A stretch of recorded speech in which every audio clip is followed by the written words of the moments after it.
Chapter 31. Our Foreign Correspondent. London. Dearest people. Here I really sit at a front window of the Bath Hotel, Piccadilly. It's not a fashionable place, but Uncle stopped here years ago, and won't go anywhere else. However, we don't mean to stay long, so it's no great matter. Oh, I can't begin to tell you how I enjoy it all. I never can, so I'll only give you bits out of my notebook, for I've done nothing but sketch and scribble since I started. I sent a line from Halifax, when I felt pretty miserable, but after that I got on delightfully, seldom ill, on deck all day, with plenty of pleasant people to amuse me.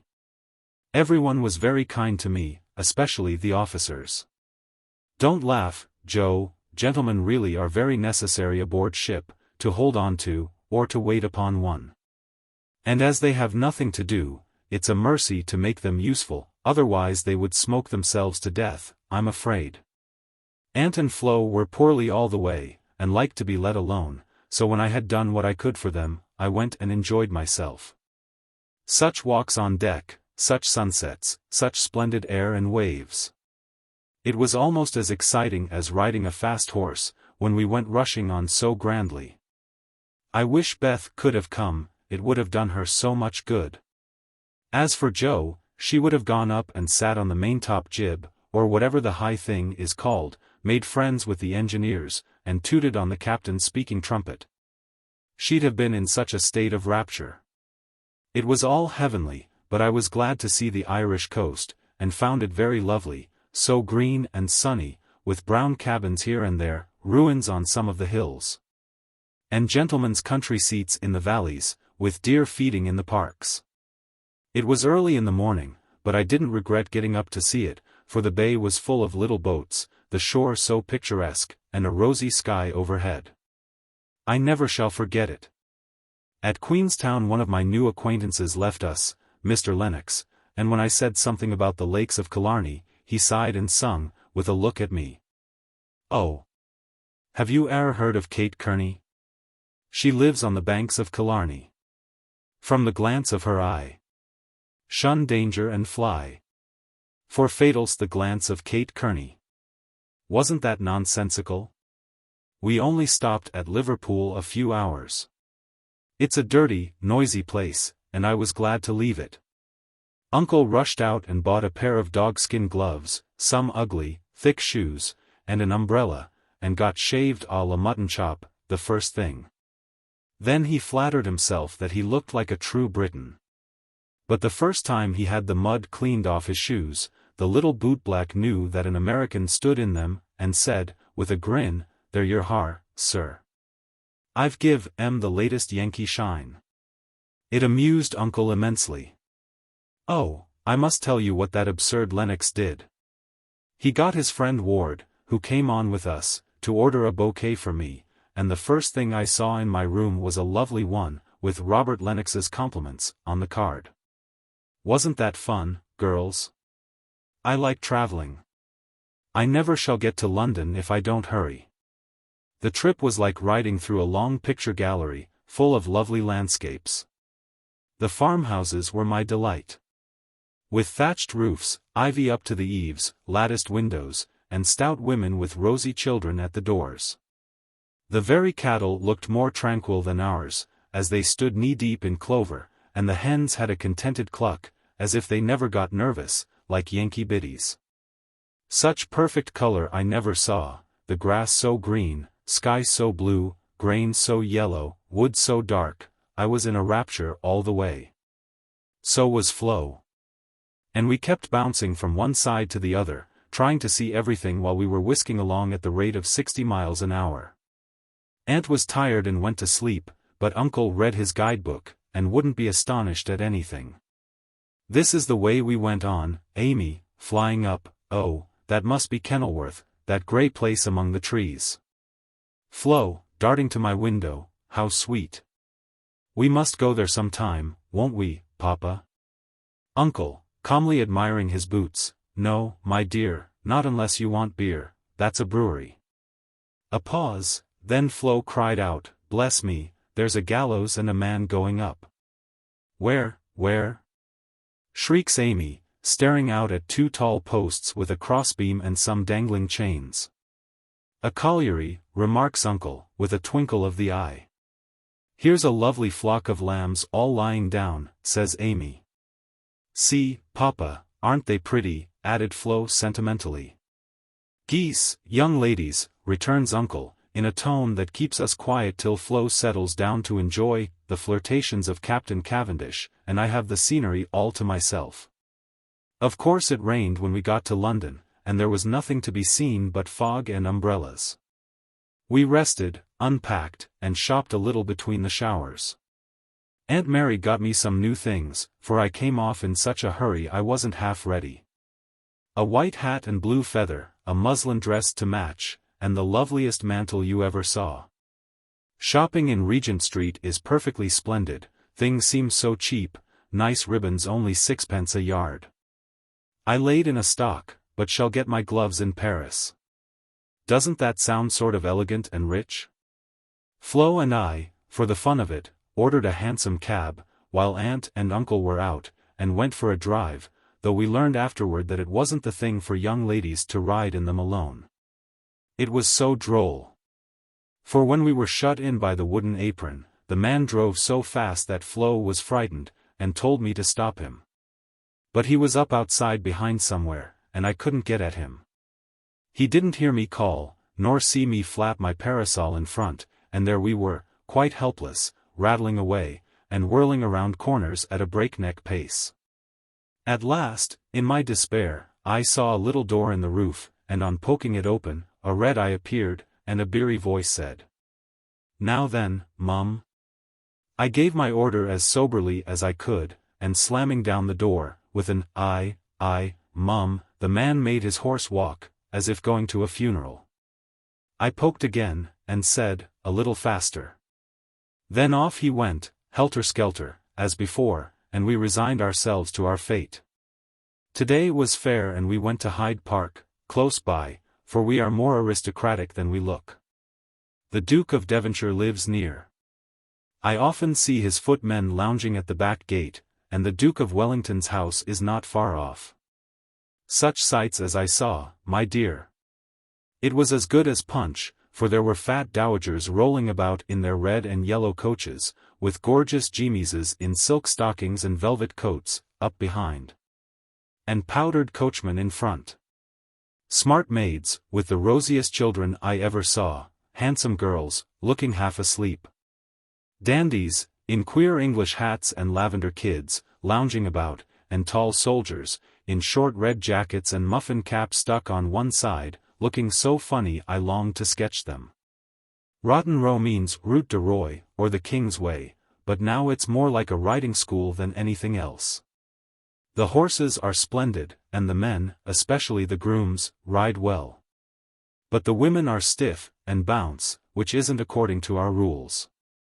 I longed to show them a tearing American gallop, for they trotted solemnly up and down, in their scant habits and high hats, looking like the women in a toy Noah's Ark. Everyone rides, old men, stout ladies, little children, and the young folks do a deal of flirting here. I saw a pair exchange rosebuds, for it's the thing to wear one in the buttonhole, and I thought it rather a nice little idea. In the PM to Westminster Abbey. But don't expect me to describe it, that's impossible, so I'll only say it was sublime. This evening we are going to see Fector, which will be an appropriate end to the happiest day of my life. Midnight. It's very late, but I can't let my letter go in the morning without telling you what happened last evening. Who do you think came in, as we were at tea? Laurie's English friends, Fred and Frank Vaughan. I was so surprised, for I shouldn't have known them but for the cards. Both are tall fellows, with whiskers. Fred handsome in the English style, and Frank much better, for he only limps slightly, and uses no crutches. They had heard from Laurie where we were to be, and came to ask us to their house. But Uncle won't go, so we shall return the call, and see them as we can. They went to the theater with us, and we did have such a good time, for Frank devoted himself to Flo, and Fred and I talked over past, present, and future fun as if we had known each other all our days. Tell Beth Frank asked for her, and was sorry to hear of her ill health. Fred laughed when I spoke of Joe, and sent his respectful compliments to the big hat. Neither of them had forgotten Camp Laurence, or the fun we had there. What ages ago it seems, doesn't it? Aunt is tapping on the wall for the third time, so I must stop. I really feel like a dissipated London fine lady, writing here so late, with my room full of pretty things, and my head a jumble of parks, theatres, new gowns, and gallant creatures who say, ah, and twirl their blonde mustaches with the true English lordliness. I long to see you all, and in spite of my nonsense am, as ever, your loving Amy. Paris. Dear girls. In my last I told you about our London visit, how kind the Vaughans were, and what pleasant parties they made for us. I enjoyed the trips to Hampton Court and the Kensington Museum more than anything else, for at Hampton I saw Raphael's cartoons, and, at the museum, rooms full of pictures by Turner, Laurence, Reynolds, Hogarth, and the other great creatures. The day in Richmond Park was charming, for we had a regular English picnic, and I had more splendid oaks and groups of deer than I could copy, also heard a nightingale, and saw larks go up. We did London to our heart's content, thanks to Fred and Frank, and were sorry to go away. For, though English people are slow to take you in, when they once make up their minds to do it they cannot be outdone in hospitality, I think. The Vaughans hope to meet us in Rome next winter, and I shall be dreadfully disappointed if they don't, for Grace and I are great friends, and the boys very nice fellows, especially Fred. Well, we were hardly settled here, when he turned up again, saying he had come for a holiday, and was going to Switzerland. Aunt looked sober at first, but he was so cool about it she couldn't say a word. And now we get on nicely, and are very glad he came, for he speaks French like a native, and I don't know what we should do without him. Uncle doesn't know 10 words, and insists on talking English very loud, as if that would make people understand him. Aunt's pronunciation is old-fashioned, and Flo and I, though we flattered ourselves that we knew a good deal, find we don't, and are very grateful to have Fred do the parley-vooing, as Uncle calls it. Such delightful times as we are having. Sightseeing from morning till night, stopping for nice lunches in the gay café, and meeting with all sorts of droll adventures. Rainy days I spend in the Louvre, reveling in pictures. Jo would turn up her naughty nose at some of the finest, because she has no soul for art. But I have, and I'm cultivating eye and taste as fast as I can. She would like the relics of great people better, for I've seen her Napoleon's cocked hat and grey coat, his baby's cradle and his old toothbrush. Also Marie Antoinette's little shoe, the ring of Saint Denis, Charlemagne's sword, and many other interesting things. I'll talk for hours about them when I come, but haven't time to write. The Palais Royal is a heavenly place, so full of bijouterie and lovely things that I'm nearly distracted because I can't buy them. Fred wanted to get me some, but of course I didn't allow it. Then the Bois and the Champs-Élysées are très magnifiques. I've seen the imperial family several times, the emperor an ugly, hard-looking man, the empress pale and pretty, but dressed in bad taste, I thought, purple dress, green hat, and yellow gloves. Little Nap is a handsome boy, who sits chatting to his tutor, and kisses his hand to the people as he passes in his 4-horse barouche, with postilions in red satin jackets, and a mounted guard before and behind. We often walk in the Tuileries gardens, for they are lovely, though the antique Luxembourg gardens suit me better. Père Lachaise is very curious, for many of the tombs are like small rooms, and, looking in, one sees a table, with images or pictures of the dead, and chairs for the mourners to sit in when they come to lament. That is so Frenchy. Our rooms are on the Rue de Rivoli, and, sitting in the balcony, we look up and down the long, brilliant street. It is so pleasant that we spend our evenings talking there, when too tired with our day's work to go out. Fred is very entertaining, and is altogether the most agreeable young man I ever knew, except Laurie, whose manners are more charming. I wish Fred was dark, for I don't fancy light men. However, the Vaughns are very rich, and come of an excellent family, so I won't find fault with their yellow hair, as my own is yellower. Next week we are off to Germany and Switzerland. And, as we shall travel fast, I shall only be able to give you hasty letters. I keep my diary, and try to remember correctly and describe clearly all that I see and admire, as father advised. It is good practice for me, and, with my sketchbook, will give you a better idea of my tour than these scribbles.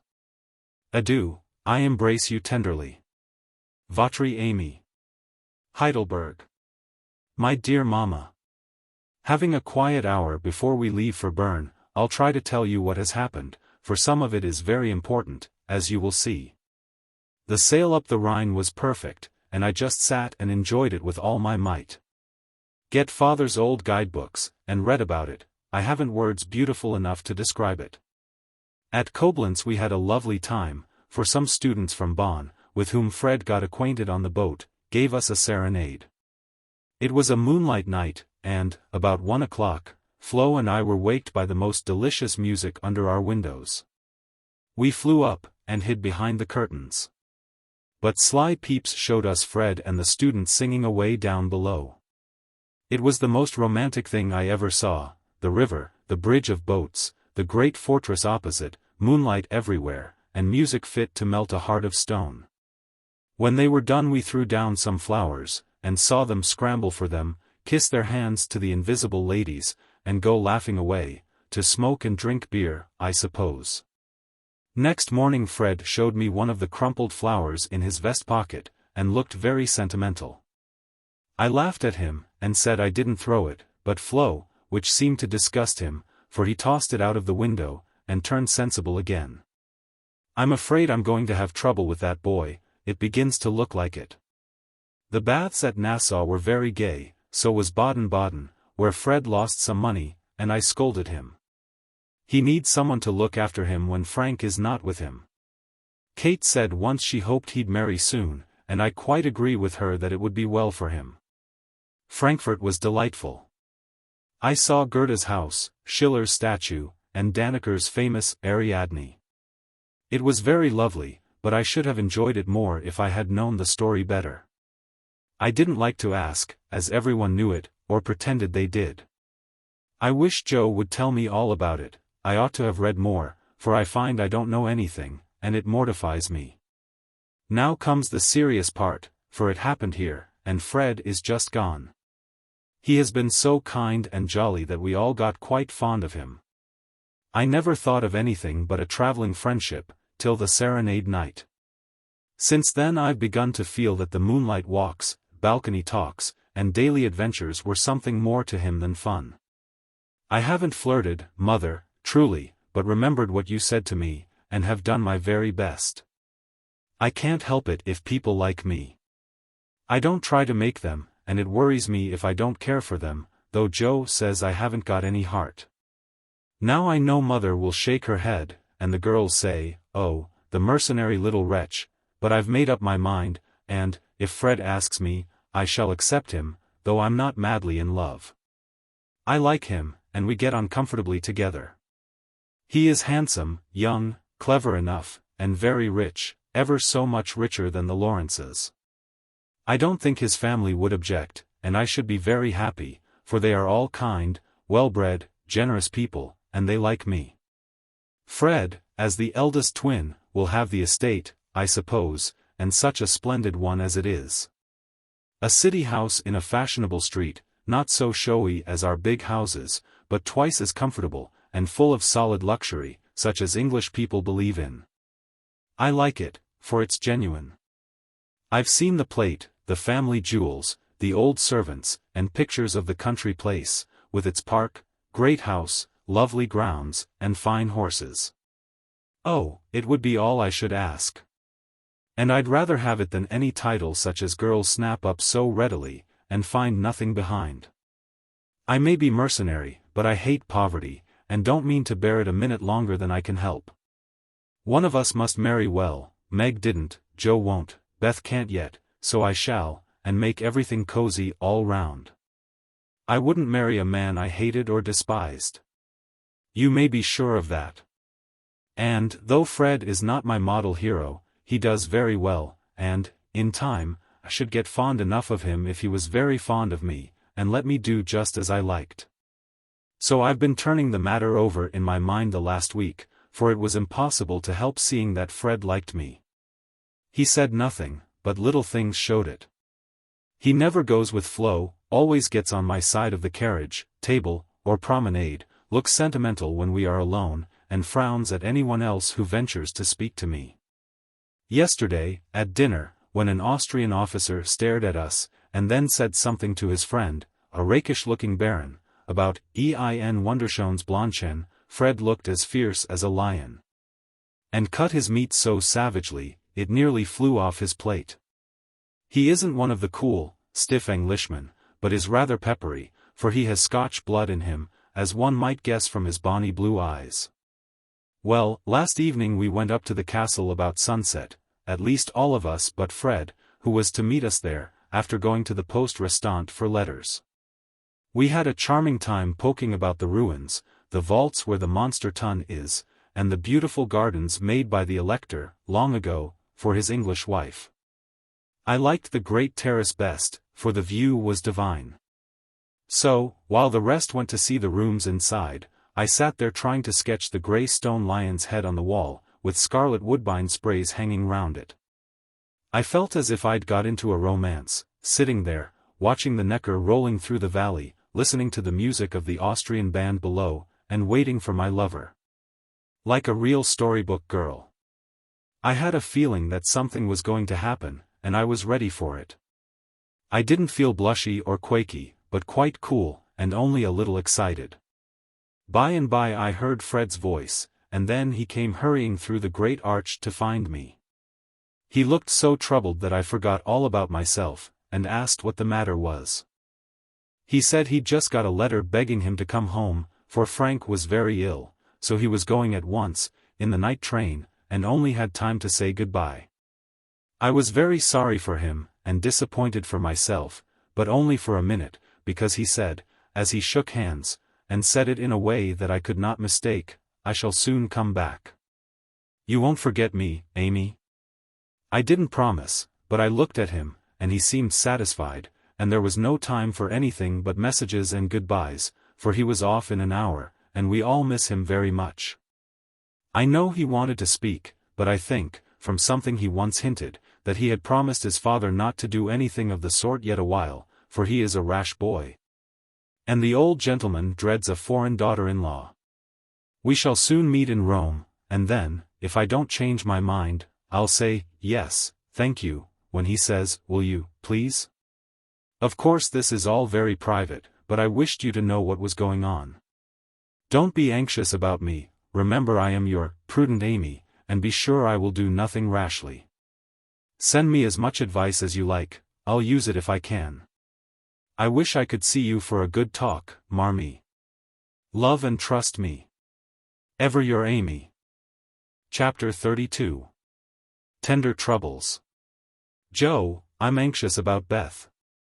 Why, Mother, she has seemed unusually well since the babies came. It's not her health that troubles me now, it's her spirits. I'm sure there is something on her mind, and I want you to discover what it is. What makes you think so, Mother?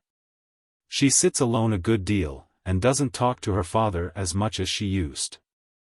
I found her crying over the babies the other day. When she sings, the songs are always sad ones, and now and then I see a look in her face that I don't understand. This isn't like Beth, and it worries me. Have you asked her about it? I have tried once or twice, but she either evaded my questions, or looked so distressed that I stopped. I never force my children's confidence, and I seldom have to wait for it long. Mrs. March glanced at Joe as she spoke, but the face opposite seemed quite unconscious of any secret disquietude but Beth's.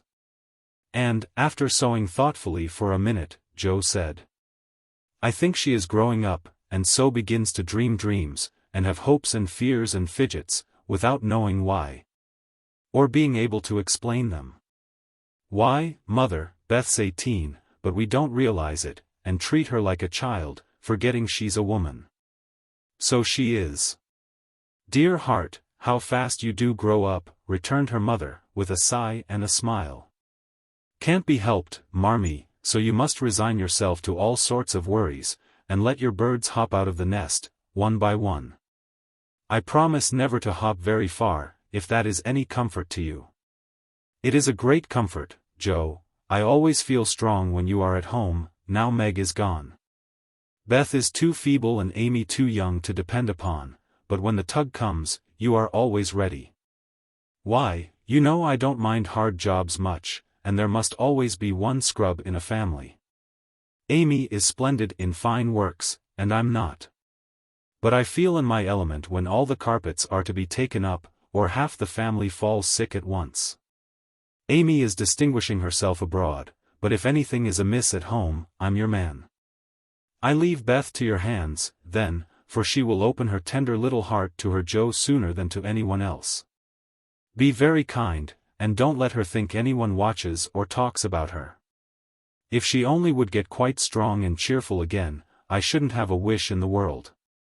Happy woman. I've got heaps. My dear, what are they? I'll settle Bethy's troubles, and then I'll tell you mine. They are not very wearing, so they'll keep." And Joe stitched away, with a wise nod which set her mother's heart at rest about her, for the present at least. While apparently absorbed in her own affairs, Joe watched Beth. And, after many conflicting conjectures, finally settled upon one which seemed to explain the change in her. A slight incident gave Joe the clue to the mystery, she thought, and lively fancy, loving heart did the rest. She was affecting to write busily one Saturday afternoon, when she and Beth were alone together, yet as she scribbled, she kept her eye on her sister, who seemed unusually quiet. Sitting at the window, Beth's work often dropped into her lap, and she leaned her head upon her hand, in a dejected attitude, while her eyes rested on the dull, autumnal landscape.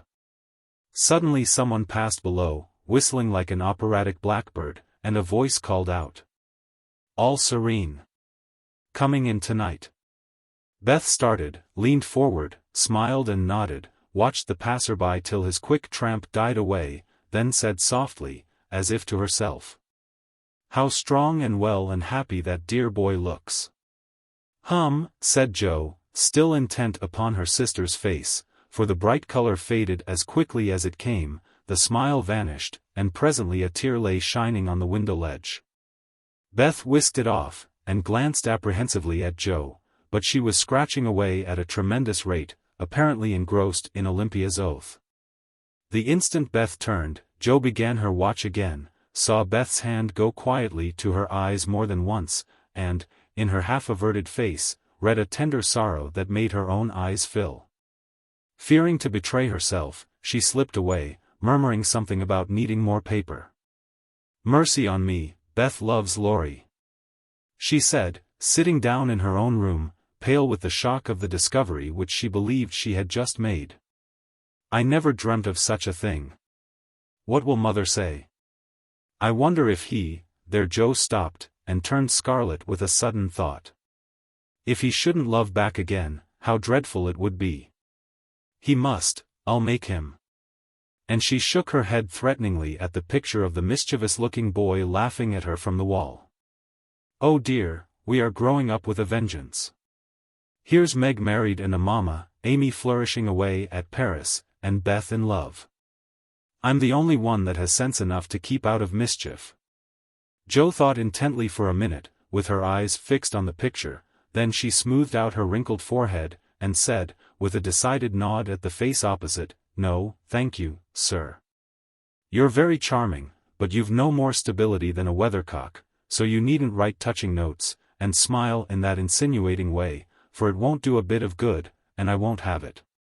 Then she sighed, and fell into a reverie, from which she did not wake till the early twilight sent her down to take new observations, which only confirmed her suspicion. Though Laurie flirted with Amy and joked with Joe, his manner to Beth had always been peculiarly kind and gentle, but so was everybody's. Therefore, no one thought of imagining that he cared more for her than for the others. Indeed, a general impression had prevailed in the family, of late, that "our boy" was getting fonder than ever of Joe, who, however, wouldn't hear a word upon the subject, and scolded violently if anyone dared to suggest it. If they had known the various tender passages of the past year, or rather attempts at tender passages which had been nipped in the bud, they would have had the immense satisfaction of saying, "I told you so." But Joe hated philandering, and wouldn't allow it, always having a joke or a smile ready at the least sign of impending danger. When Laurie first went to college, he fell in love about once a month.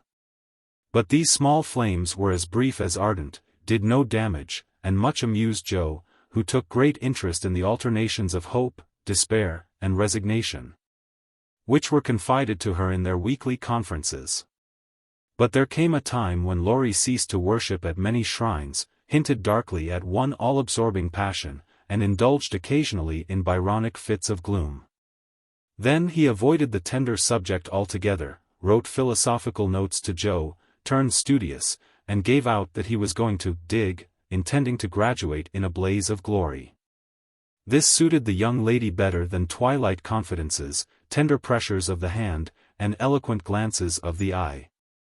For with Joe, brain developed earlier than heart, and she preferred imaginary heroes to real ones, because, when tired of them, the former could be shut up in the tin kitchen till called for, and the latter were less manageable. Things were in this state when the grand discovery was made, and Joe watched Laurie that night as she had never done before. If she had not got the new idea into her head, she would have seen nothing unusual in the fact that Beth was very quiet, and Laurie very kind to her. But having given the rein to her lively fancy, it galloped away with her at a great pace, and common sense, being rather weakened by a long course of romance writing, did not come to the rescue. As usual, Beth lay on the sofa, and Laurie sat in a low chair close by, amusing her with all sorts of gossip, for she depended on her weekly spin, and he never disappointed her. But that evening, Joe fancied that Beth's eyes rested on the lively, dark face beside her with peculiar pleasure, and that she listened with intense interest to an account of some exciting cricket match, though the phrases, "caught off a tice," "stumped off his ground," and "the leg hit for 3," were as intelligible to her as Sanskrit. She also fancied, having set her heart upon seeing it, that she saw a certain increase of gentleness in Laurie's manner, that he dropped his voice now and then, laughed less than usual, was a little absent-minded, and settled the Afghan over Beth's feet with an assiduity that was really almost tender. Who knows? Stranger things have happened, thought Joe, as she fussed about the room. She will make quite an angel of him, and he will make life delightfully easy and pleasant for the dear, if they only love each other. I don't see how he can help it. And I do believe he would if the rest of us were out of the way. As everyone was out of the way but herself, Joe began to feel that she ought to dispose of herself with all speed. But where should she go? And burning to lay herself upon the shrine of sisterly devotion, she sat down to settle that point. Now, the old sofa was a regular patriarch of a sofa, long, broad, well-cushioned, and low. A trifle shabby, as well it might be, for the girls had slept and sprawled on it as babies, fished over the back, rode on the arms, and had menageries under it as children, and rested tired heads, dreamed dreams, and listened to tender talk on it as young women. They all loved it, for it was a family refuge, and one corner had always been Joe's favorite lounging place. Among the many pillows that adorned the venerable couch was one, hard, round, covered with prickly horsehair, and furnished with a knobby button at each end. This repulsive pillow was her especial property, being used as a weapon of defense, a barricade, or a stern preventive of too much slumber. Laurie knew this pillow well, and had cause to regard it with deep aversion, having been unmercifully pummeled with it in former days, when romping was allowed, and now frequently debarred by it from taking the seat he most coveted, next to Joe in the sofa corner. If the sausage, as they called it, stood on end, it was a sign that he might approach and repose, but if it lay flat across the sofa, woe to the man, woman, or child who dared disturb it. That evening Joe forgot to barricade her corner, and had not been in her seat 5 minutes, before a massive form appeared beside her, and, with both arms spread over the sofa back, both long legs stretched out before him, Laurie exclaimed, with a sigh of satisfaction. "Now, this is filling at the price." "No slang," snapped Joe, slamming down the pillow. But it was too late, there was no room for it, and, coasting on to the floor, it disappeared in a most mysterious manner. "Come, Joe, don't be thorny. After studying himself to a skeleton all the week, a fellow deserves petting, and ought to get it." "Beth will pet you, I'm busy." "No, she's not to be bothered with me, but you like that sort of thing, unless you've suddenly lost your taste for it." "Have you? Do you hate your boy, and want to fire pillows at him?" Anything more wheedlesome than that touching appeal was seldom heard, but Joe quenched her boy by turning on him with the stern query. "How many bouquets have you sent Miss Randall this week?" "Not one, upon my word." "She's engaged." "Now then. I'm glad of it." "That's one of your foolish extravagances, sending flowers and things to girls for whom you don't care two pins," continued Joe reprovingly. "Sensible girls, for whom I do care whole papers of pins, won't let me send them flowers and things, so what can I do? My feelings must have a vent. Mother doesn't approve of flirting, even in fun, and you do flirt desperately, Teddy. I'd give anything if I could answer, so do you. As I can't, I'll merely say that I don't see any harm in that pleasant little game, if all parties understand that it's only play." "Well, it does look pleasant, but I can't learn how it's done. I've tried, because one feels awkward in company, not to do as everybody else is doing, but I don't seem to get on," said Joe, forgetting to play mentor. "Take lessons of Amy. She has a regular talent for it." "Yes, she does it very prettily, and never seems to go too far. I suppose it's natural to some people to please without trying, and others to always say and do the wrong thing in the wrong place. I'm glad you can't flirt. It's really refreshing to see a sensible, straightforward girl, who can be jolly and kind without making a fool of herself. Between ourselves, Joe, some of the girls I know really do go on at such a rate I'm ashamed of them. They don't mean any harm, I'm sure. But if they knew how we fellows talked about them afterward, they'd mend their ways, I fancy. They do the same. And, as their tongues are the sharpest, you fellows get the worst of it, for you are as silly as they, every bit. If you behaved properly, they would. But, knowing you like their nonsense, they keep it up, and then you blame them." "Much you know about it, ma'am," said Laurie, in a superior tone. "We don't like romps and flirts, though we may act as if we did sometimes. The pretty, modest girls are never talked about, except respectfully, among gentlemen. Bless your innocent soul. If you could be in my place for a month you'd see things that would astonish you a trifle. Upon my word, when I see one of those harum-scarum girls, I always want to say with our friend Cock Robin, 'Out upon you, fie upon you. Bold-faced jig.'" It was impossible to help laughing at the funny conflict between Laurie's chivalrous reluctance to speak ill of womankind, and his very natural dislike of the unfeminine folly of which fashionable society showed him many samples. Joe knew that, young Laurence was regarded as a most eligible part won by worldly mammas, was much smiled upon by their daughters, and flattered enough by ladies of all ages to make a coxcomb of him. So she watched him rather jealously, fearing he would be spoilt, and rejoiced more than she confessed to find that he still believed in modest girls. Returning suddenly to her admonitory tone, she said, dropping her voice, "If you must have a went, Teddy, go and devote yourself to one of the pretty, modest girls whom you do respect. And not waste your time with the silly ones. You really advise it," and Laurie looked at her with an odd mixture of anxiety and merriment in his face. "Yes, I do. But you'd better wait till you are through college, on the whole, and be fitting yourself for the place meantime. You're not half good enough for, well, whoever the modest girl may be," and Joe looked a little queer likewise, for a name had almost escaped her. "That I'm not," acquiesced Laurie, with an expression of humility quite new to him, as he dropped his eyes, and absently wound Joe's apron tassel round his finger. Mercy on us, this will never do, thought Joe. Adding aloud, go and sing to me. I'm dying for some music, and always like yours. I'd rather stay here, thank you. Well, you can't, there isn't room. Go and make yourself useful, since you are too big to be ornamental. I thought you hated to be tied to a woman's apron string, retorted Joe, quoting certain rebellious words of his own. Ah, that depends on who wears the apron, and Laurie gave an audacious tweak at the tassel. Are you going? Demanded Joe, diving for the pillow. He fled at once, and the minute it was well up with the bonnets of Bonnie Dundee, she slipped away, to return no more till the young gentleman had departed in high dudgeon. Joe lay long awake that night, and was just dropping off when the sound of a stifled sob made her fly to Beth's bedside, with the anxious inquiry, "What is it, dear?" "I thought you were asleep," sobbed Beth.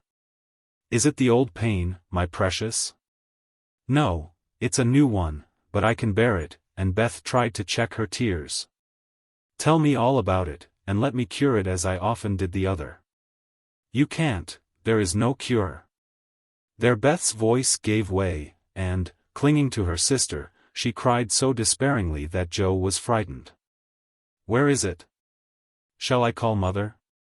Beth did not answer the first question.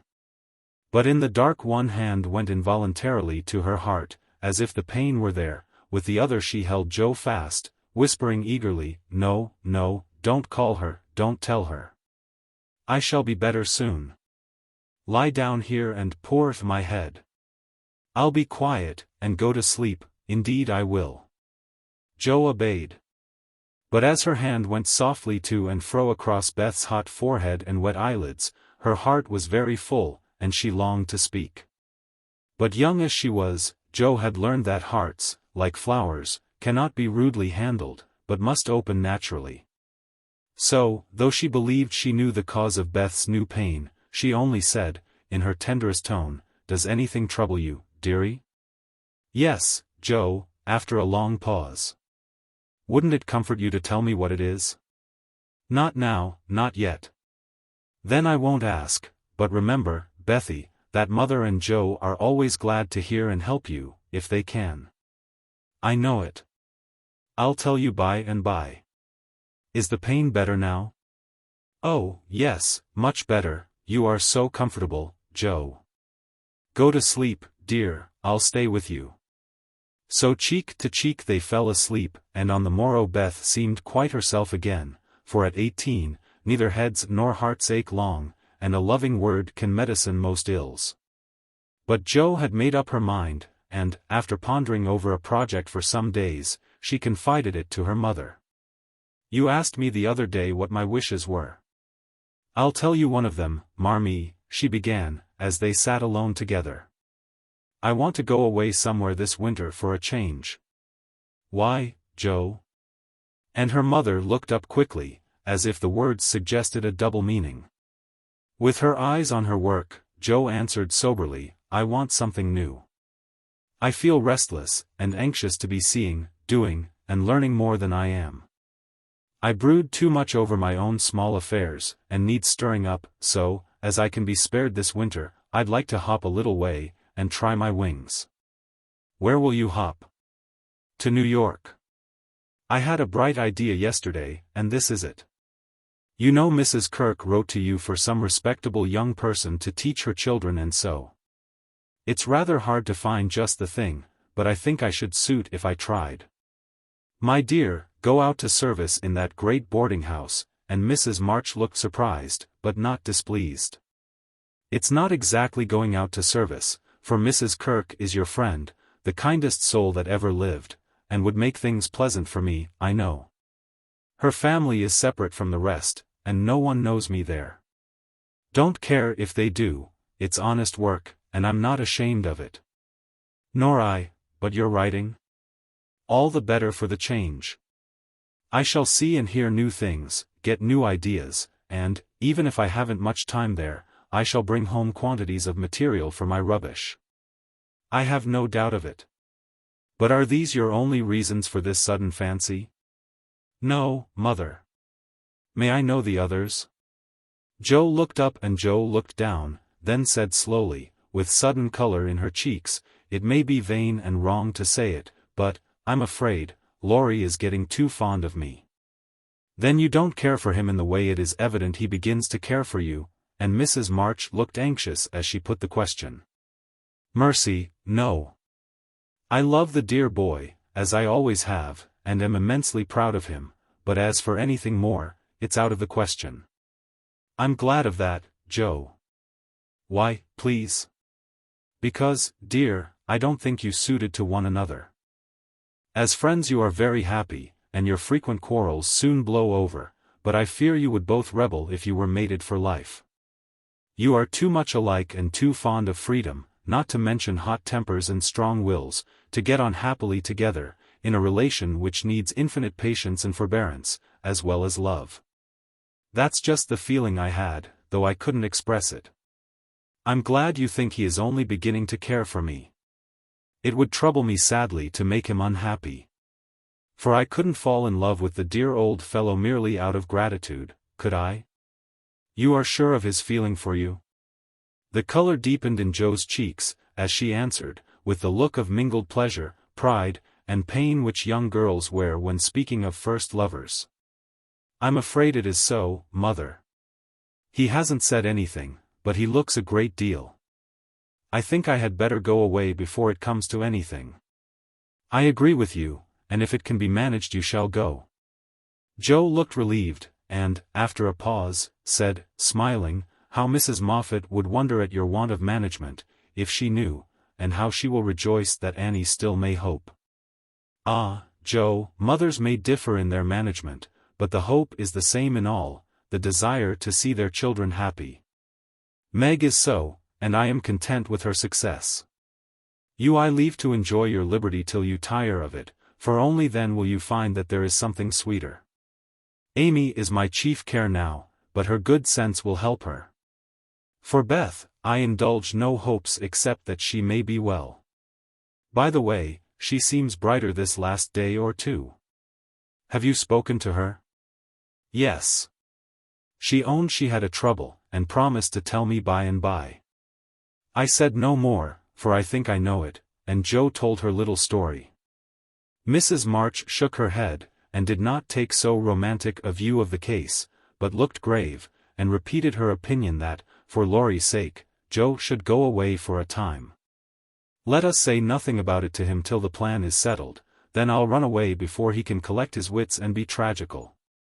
Beth must think I'm going to please myself, as I am, for I can't talk about Laurie to her, but she can pet and comfort him after I'm gone, and so cure him of this romantic notion. He's been through so many little trials of the sort, he's used to it, and will soon get over his lovelornity." Jo spoke hopefully, but could not rid herself of the foreboding fear that this little trial would be harder than the others, and that Laurie would not get over his lovelornity as easily as heretofore. The plan was talked over in a family council, and agreed upon, for Mrs. Kirk gladly accepted Jo, and promised to make a pleasant home for her. The teaching would render her independent, and such leisure as she got might be made profitable by writing, while the new scenes and society would be both useful and agreeable. Jo liked the prospect and was eager to be gone, for the home nest was growing too narrow for her restless nature and adventurous spirit. When all was settled, with fear and trembling she told Laurie. But to her surprise he took it very quietly.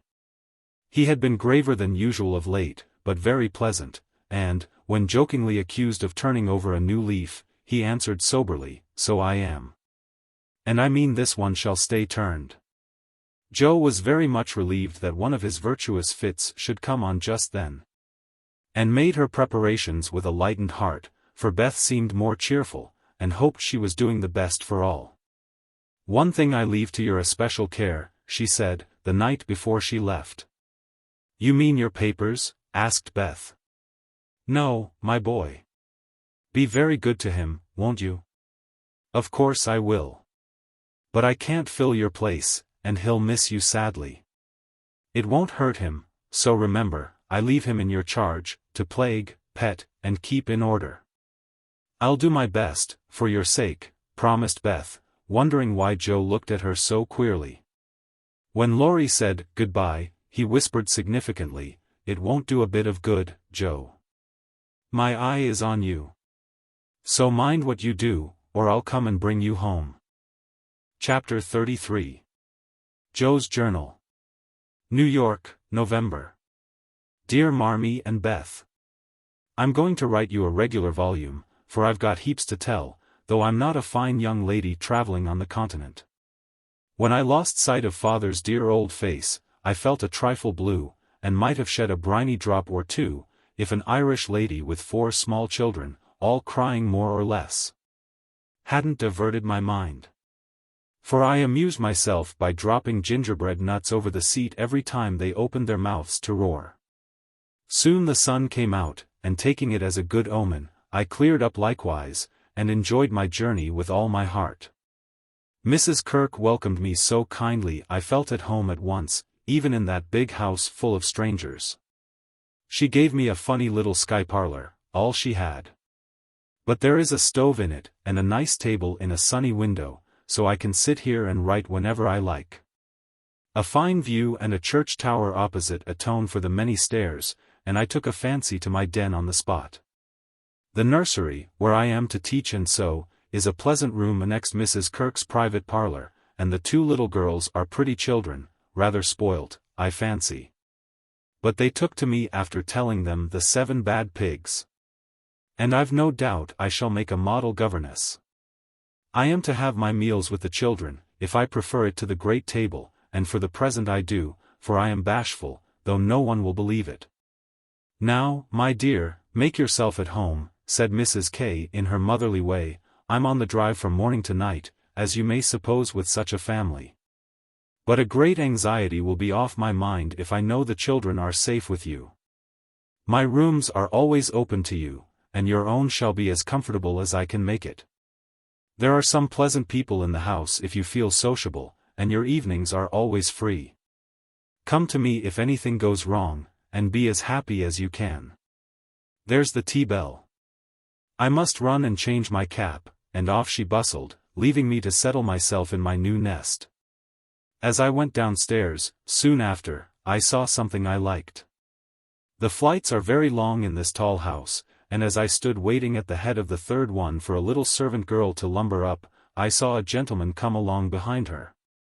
Take the heavy hod of coal out of her hand, carry it all the way up, put it down at a door nearby, and walk away, saying, with a kind nod and a foreign accent, "It goes better so.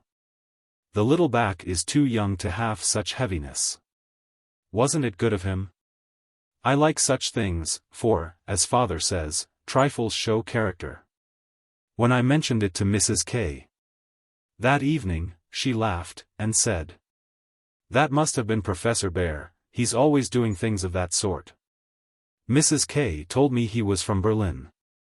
Very learned and good, but poor as a church mouse, and gives lessons to support himself and 2 little orphan nephews whom he is educating here, according to the wishes of his sister, who married an American. Not a very romantic story, but it interested me, and I was glad to hear that Mrs. K lends him her parlor for some of his scholars. There is a glass door between it and the nursery, and I mean to peep at him, and then I'll tell you how he looks. He's almost 40, so it's no harm, Marmee. After tea and a go-to-bed romp with the little girls, I attacked the big work-basket, and had a quiet evening chatting with my new friend. I shall keep a journal letter, and send it once a week. So good night, and more tomorrow. Tuesday Eve. Had a lively time in my seminary, this morning, for the children acted like Sancho. And at one time I really thought I should shake them all round. Some good angel inspired me to try gymnastics, and I kept it up till they were glad to sit down and keep still. After luncheon, the girl took them out for a walk, and I went to my needlework, like little Mabel, with a willing mind. I was thanking my stars that I'd learned to make nice buttonholes, when the parlor door opened and shut, and someone began to hum. "Kennst du das Land?" Like a big bumblebee. It was dreadfully improper, I know, but I couldn't resist the temptation, and lifting one end of the curtain before the glass door, I peeped in. Professor Bär was there. And while he arranged his books, I took a good look at him. A regular German, rather stout, with brown hair tumbled all over his head, a bushy beard, good nose, the kindest eyes I ever saw, and a splendid big voice that does one's ears good.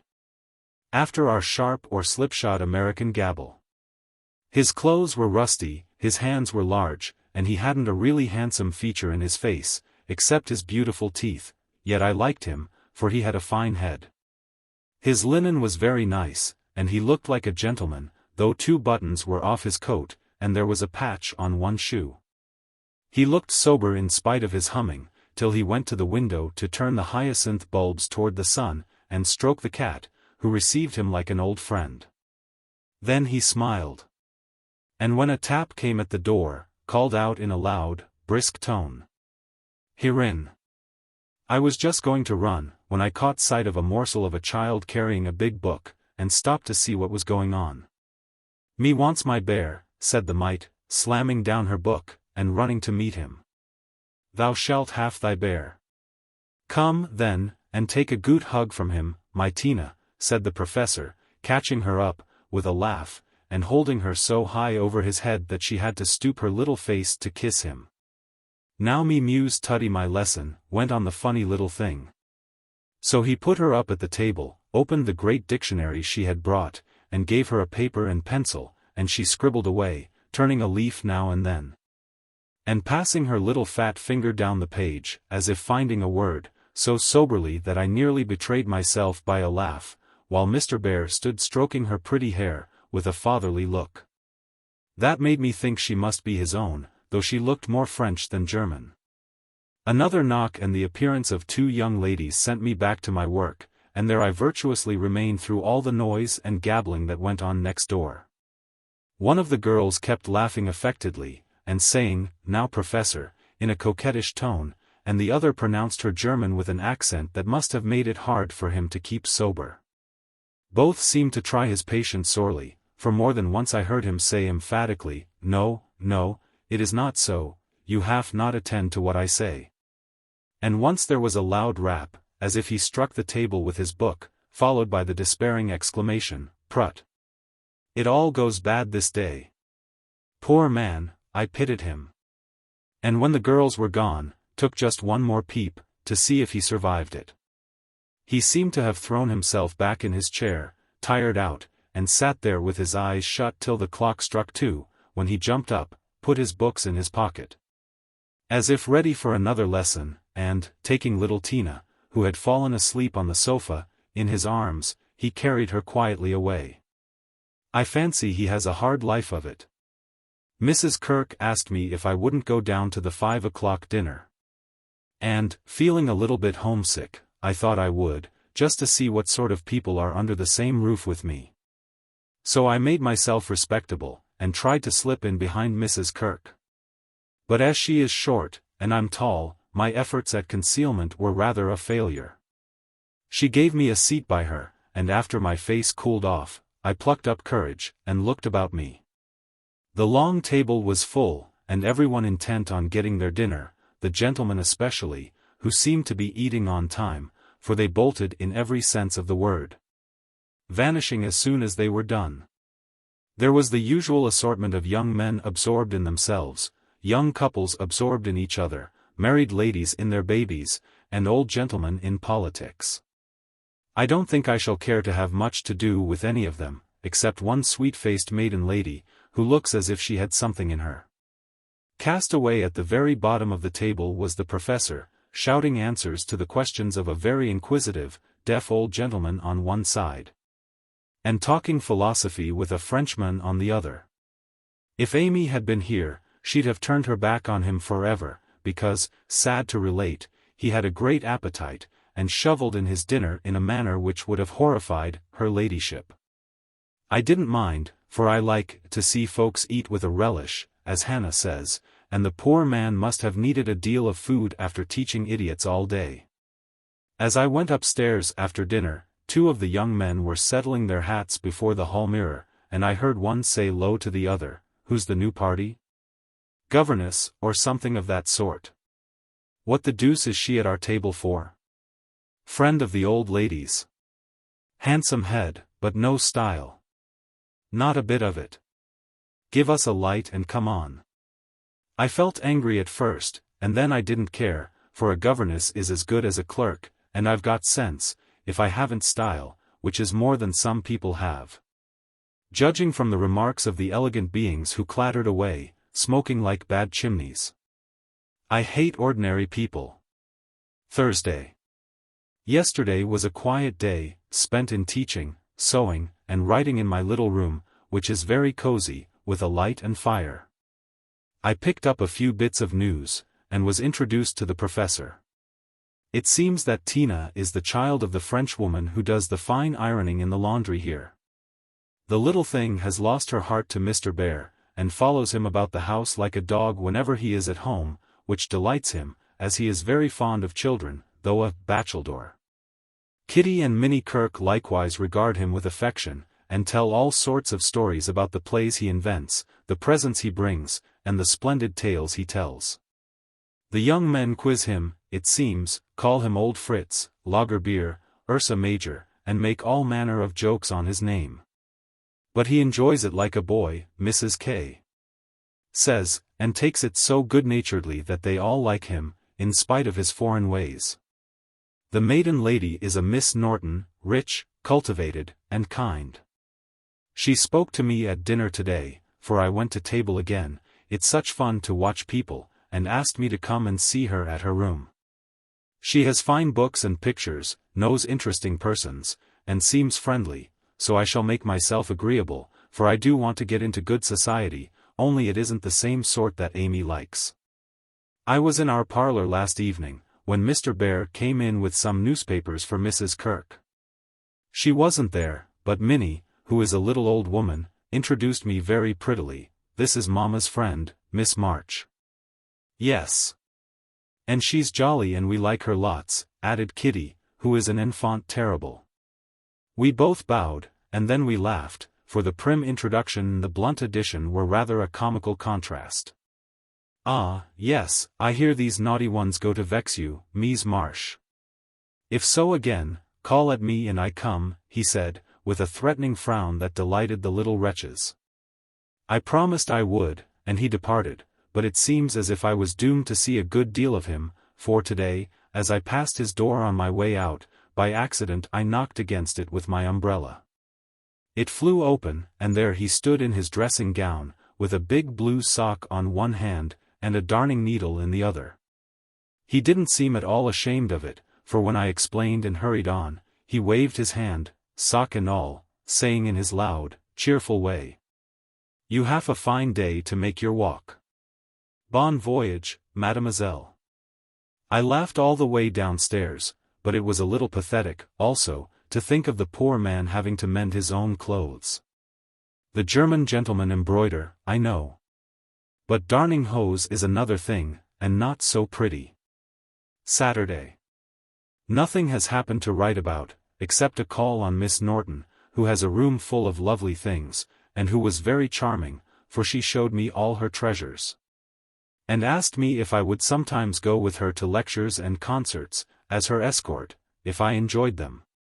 She put it as a favor, but I'm sure Mrs. Kirk has told her about us, and she does it out of kindness to me. I'm as proud as Lucifer, but such favors from such people don't burden me, and I accepted gratefully.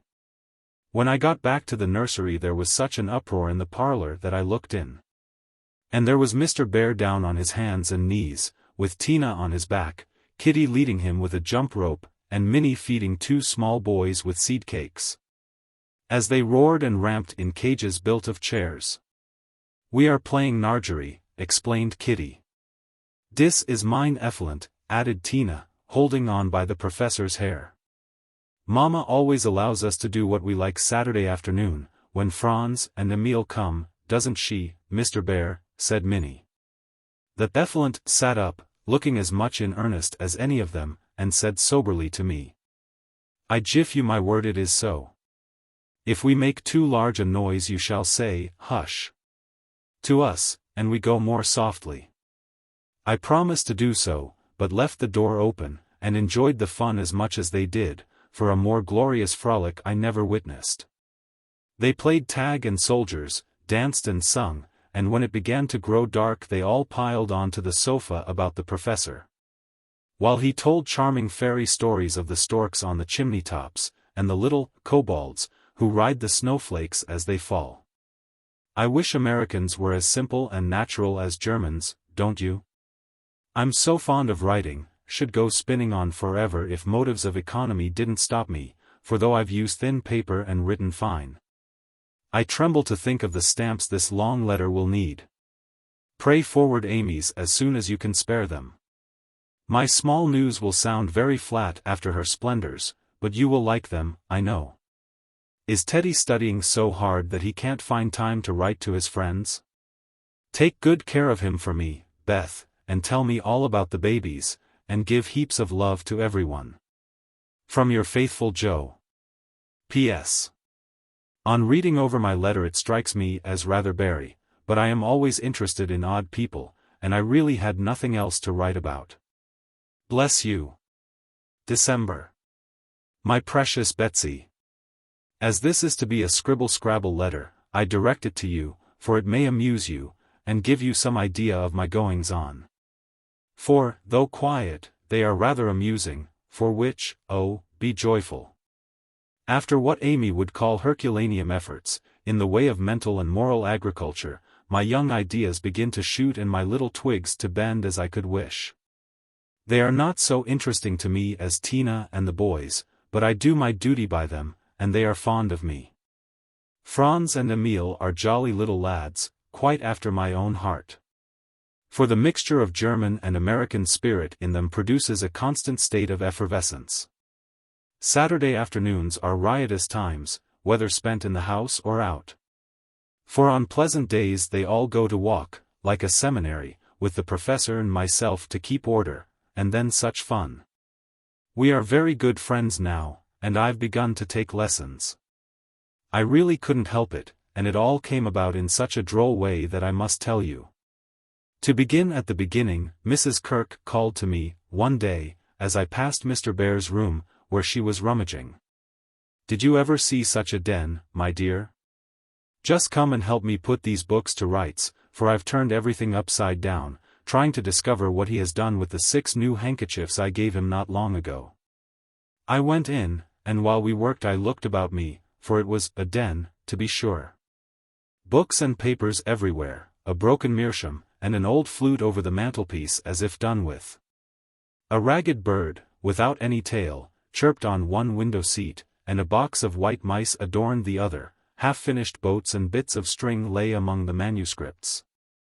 Dirty little boots stood drying before the fire, and traces of the dearly beloved boys, for whom he makes a slave of himself, were to be seen all over the room.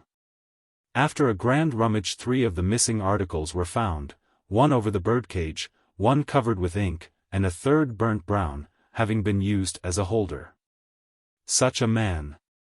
Laughed good-natured Mrs. K, as she put the relics in the rag bag. I suppose the others are torn up to rig ships, bandage cut fingers, or make kite tails. It's dreadful, but I can't scold him, he's so absent-minded and good-natured, he lets those boys ride over him roughshod. I agreed to do his washing and mending, but he forgets to give out his things and I forget to look them over, so he comes to a sad pass sometimes. Let me mend them, said I. I don't mind it, and he needn't know. I'd like to, he's so kind to me about bringing my letters and lending books. So I have got his things in order, and knit heels into 2 pairs of the socks, for they were boggled out of shape with his queer darns. Nothing was said, and I hoped he wouldn't find it out, but one day last week he caught me at it. Hearing the lessons he gives to others has interested and amused me so much that I took a fancy to learn, for Tina runs in and out, leaving the door open, and I can hear. I had been sitting near this door, finishing off the last sock, and trying to understand what he said to a new scholar, who is as stupid as I am. The girl had gone, and I thought he had also, it was so still, and I was busily gabbling over a verb, and rocking to and fro in a most absurd way, when a little crow made me look up. And there was Mr. Bear looking and laughing quietly, while he made signs to Tina not to betray him. "So," he said, as I stopped and stared like a goose, "you peep at me, I peep at you, and that is not bad, but see, I am not pleasanting when I say, have you a wish for German?" "Yes. But you are too busy." "I am too stupid to learn," I blundered out, as red as a peony. "Prut. We will make the time, and we fail not to find the sense. At evening I shall give a little lesson with much gladness, for, look you, Mies Marsh, I have this debt to pay," and he pointed to my work. "Yes," they say to one another, these so kind ladies, "he is a stupid old fellow, he will see not what we do. He will never observe that his sock heels go not in holes any more, he will think his buttons grow out new when they fall, and believe that strings make theirselves. Ah! But I have an eye, and I see much. I have a heart, and I feel the thanks for this. Come, a little lesson then and now, or no more good fairy works for me and mine." Of course I couldn't say anything after that, and as it really is a splendid opportunity, I made the bargain, and we began. I took 4 lessons, and then I stuck fast in a grammatical bog. The professor was very patient with me, but it must have been torment to him. And now and then he'd look at me with such an expression of mild despair that it was a toss-up with me whether to laugh or cry. I tried both ways, and when it came to a sniff of utter mortification and woe, he just threw the grammar onto the floor, and marched out of the room. I felt myself disgraced and deserted forever, but didn't blame him a particle, and was scrambling my papers together, meaning to rush upstairs and shake myself hard, when in he came. As brisk and beaming as if I'd covered myself with glory. "Now we shall try a new way. You and I will read these pleasant little Märchen together, and dig no more in that dry book, that goes in the corner for making us trouble." He spoke so kindly, and opened Hans Andersen's fairy tales so invitingly before me, that I was more ashamed than ever. And went at my lesson in a neck-or-nothing style that seemed to amuse him immensely. I forgot my bashfulness, and pegged away, no other word will express it, with all my might, tumbling over long words, pronouncing according to the inspiration of the minute, and doing my very best. When I finished reading my first page, and stopped for breath, he clapped his hands and cried out, in his hearty way, "Das ist gut. Now we go well. My turn. I do him in German, give me your ear." And away he went, rumbling out the words with his strong voice, and a relish which was good to see as well as hear. Fortunately the story was the Constant Tin Soldier, which is droll, you know, so I could laugh, and I did, though I didn't understand half he read, for I couldn't help it, he was so earnest.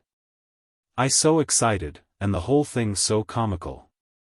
After that we got on better, and now I read my lessons pretty well. For this way of studying suits me, and I can see that the grammar gets tucked into the tales and poetry as one gives pills in jelly. I like it very much, and he doesn't seem tired of it yet, which is very good of him, isn't it? I mean to give him something on Christmas, for I dare not offer money. Tell me something nice, Marmee. I'm glad Laurie seems so happy and busy, that he has given up smoking, and lets his hair grow. You see Beth manages him better than I did. I'm not jealous, dear. Do your best, only don't make a saint of him. I'm afraid I couldn't like him without a spice of human naughtiness. Read him bits of my letters. I haven't time to write much, and that will do just as well. Thank heaven Beth continues so comfortable. January.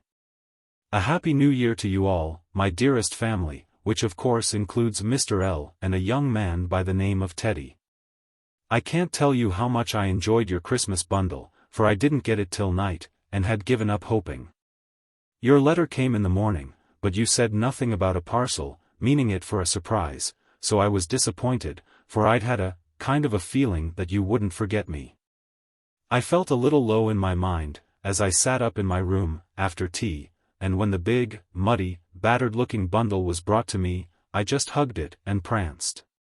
It was so homey and refreshing, that I sat down on the floor and read and looked and ate and laughed and cried, in my usual absurd way.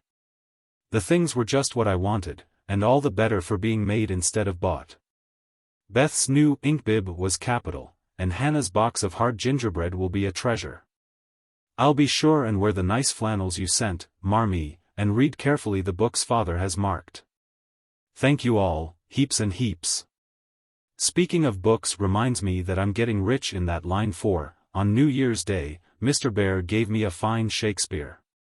It is one he values much, and I've often admired it, set up in the place of honor, with his German Bible, Plato, Homer, and Milton. So you may imagine how I felt when he brought it down, without its cover, and showed me my name in it, from my friend Friedrich Bear. You say often you wish a library, here I give you one. For between these lids, he meant covers, is many books in one. Read him well, and he will help you much.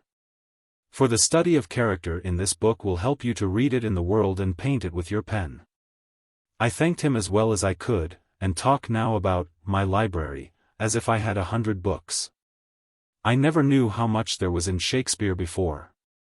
But then I never had a bear to explain it to me. Now don't laugh at his horrid name. It isn't pronounced either bear or beer, as people will say it, but something between the two, as only Germans can give it. I'm glad you both like what I tell you about him, and hope you will know him someday. Mother would admire his warm heart, father his wise head. I admire both, and feel rich in my new friend Friedrich Bear. Not having much money, or knowing what he'd like, I got several little things, and put them about the room, where he would find them unexpectedly. They were useful, pretty, or funny, a new standish on his table, a little vase for his flower, he always has one, or a bit of green in a glass, to keep him fresh. He says, and a holder for his blower, so that he needn't burn up what Amy calls muchwires. I made it like those Beth invented, a big butterfly with a fat body, and black and yellow wings, worsted feelers, and bead eyes.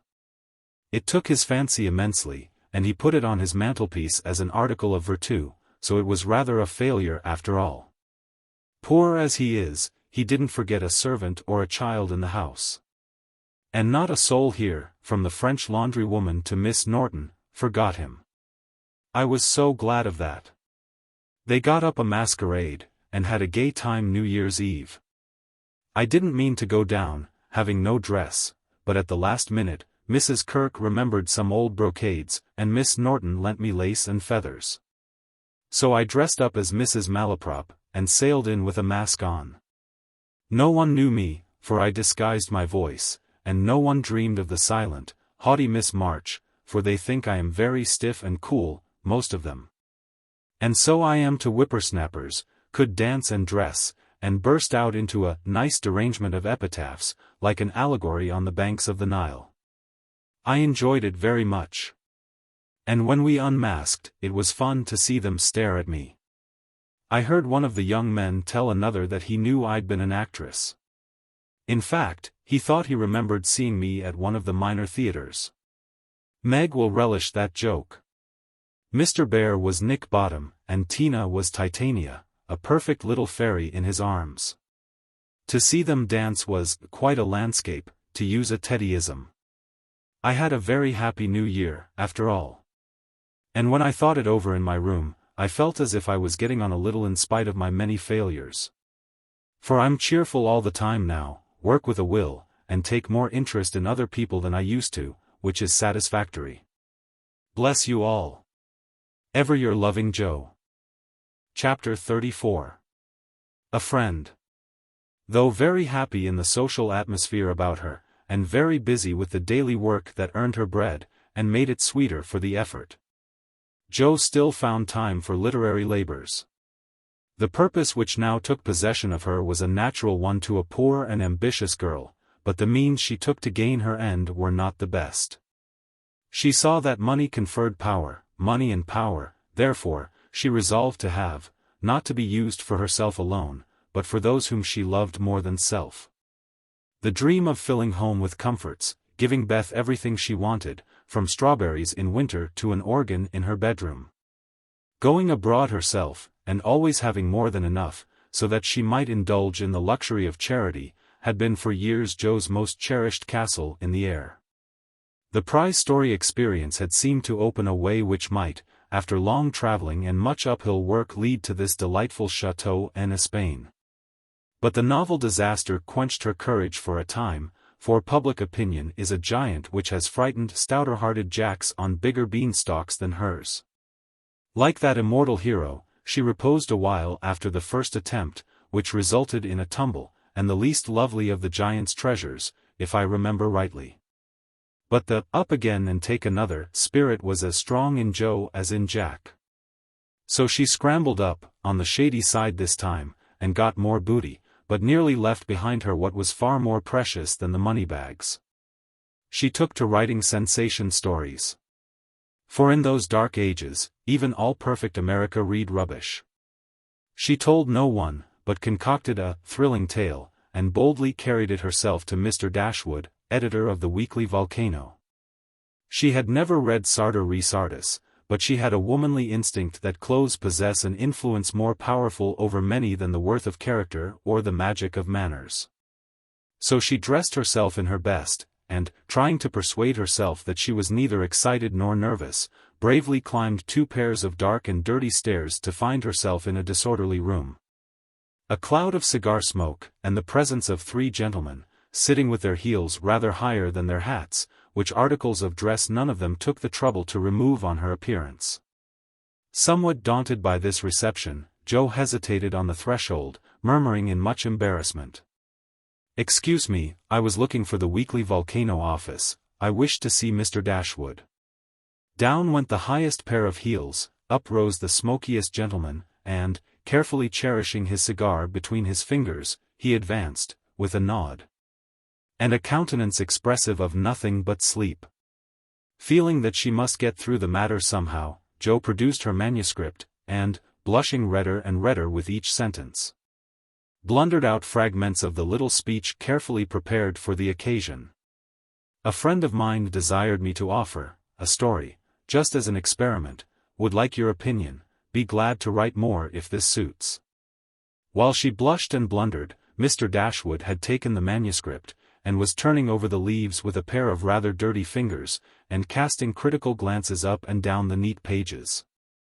"Not a first attempt, I take it," observing that the pages were numbered, covered only on one side, and not tied up with a ribbon, sure sign of a novice.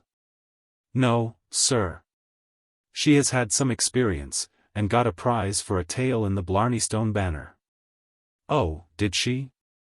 And Mr. Dashwood gave Jo a quick look, which seemed to take note of everything she had on, from the bow in her bonnet to the buttons on her boots. "Well, you can leave it, if you like. We've more of this sort of thing on hand than we know what to do with at present, but I'll run my eye over it, and give you an answer next week." Now, Jo did not like to leave it, for Mr. Dashwood didn't suit her at all. But, under the circumstances, there was nothing for her to do but bow and walk away, looking particularly tall and dignified, as she was apt to do when nettled or abashed. Just then she was both. For it was perfectly evident, from the knowing glances exchanged among the gentlemen, that her little fiction of "my friend" was considered a good joke. And a laugh, produced by some inaudible remark of the editor, as he closed the door, completed her discomfiture. Half resolving never to return, she went home, and worked off her irritation by stitching pinafores vigorously, and in an hour or 2 was cool enough to laugh over the scene, and long for next week. When she went again, Mr. Dashwood was alone, whereat she rejoiced. Mr. Dashwood was much wider awake than before, which was agreeable. And Mr. Dashwood was not too deeply absorbed in a cigar to remember his manners, so the second interview was much more comfortable than the first. "We'll take this, editors never say aye, if you don't object to a few alterations. It's too long, but omitting the passages I've marked will make it just the right length," he said, in a businesslike tone. Jo hardly knew her own MS. Again, so crumpled and underscored were its pages and paragraphs. But, feeling as a tender parent might on being asked to cut off her baby's legs in order that it might fit into a new cradle, she looked at the marked passages. And was surprised to find that all the moral reflections, which she had carefully put in as ballast for much romance, had been stricken out. But, sir, I thought every story should have some sort of a moral, so I took care to have a few of my sinners repent. Mr. Dashwood's editorial gravity relaxed into a smile, for Jo had forgotten her friend, and spoken as only an author could. People want to be amused, not preached at, you know. Morals don't sell nowadays, which was not quite a correct statement, by the way. You think it would do with these alterations, then? Yes. It's a new plot, and pretty well worked up, language good, and so on, was Mr. Dashwood's affable reply. What do you, that is, what compensation, began Jo, not exactly knowing how to express herself. Oh, yes, well, we give from 25 to 30 for things of this sort. Pay when it comes out, returned Mr. Dashwood, as if that point had escaped him. Such trifles often do escape the editorial mind, it is said. Very well.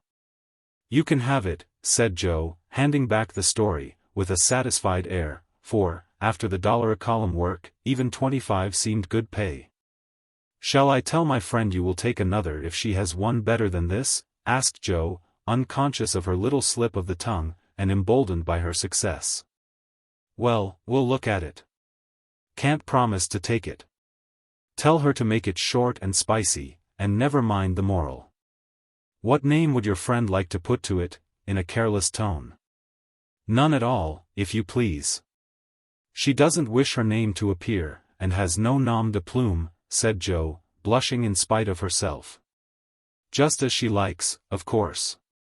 The tale will be out next week. Will you call for the money, or shall I send it? Asked Mr. Dashwood, who felt a natural desire to know who his new contributor might be. I'll call. Good morning, sir.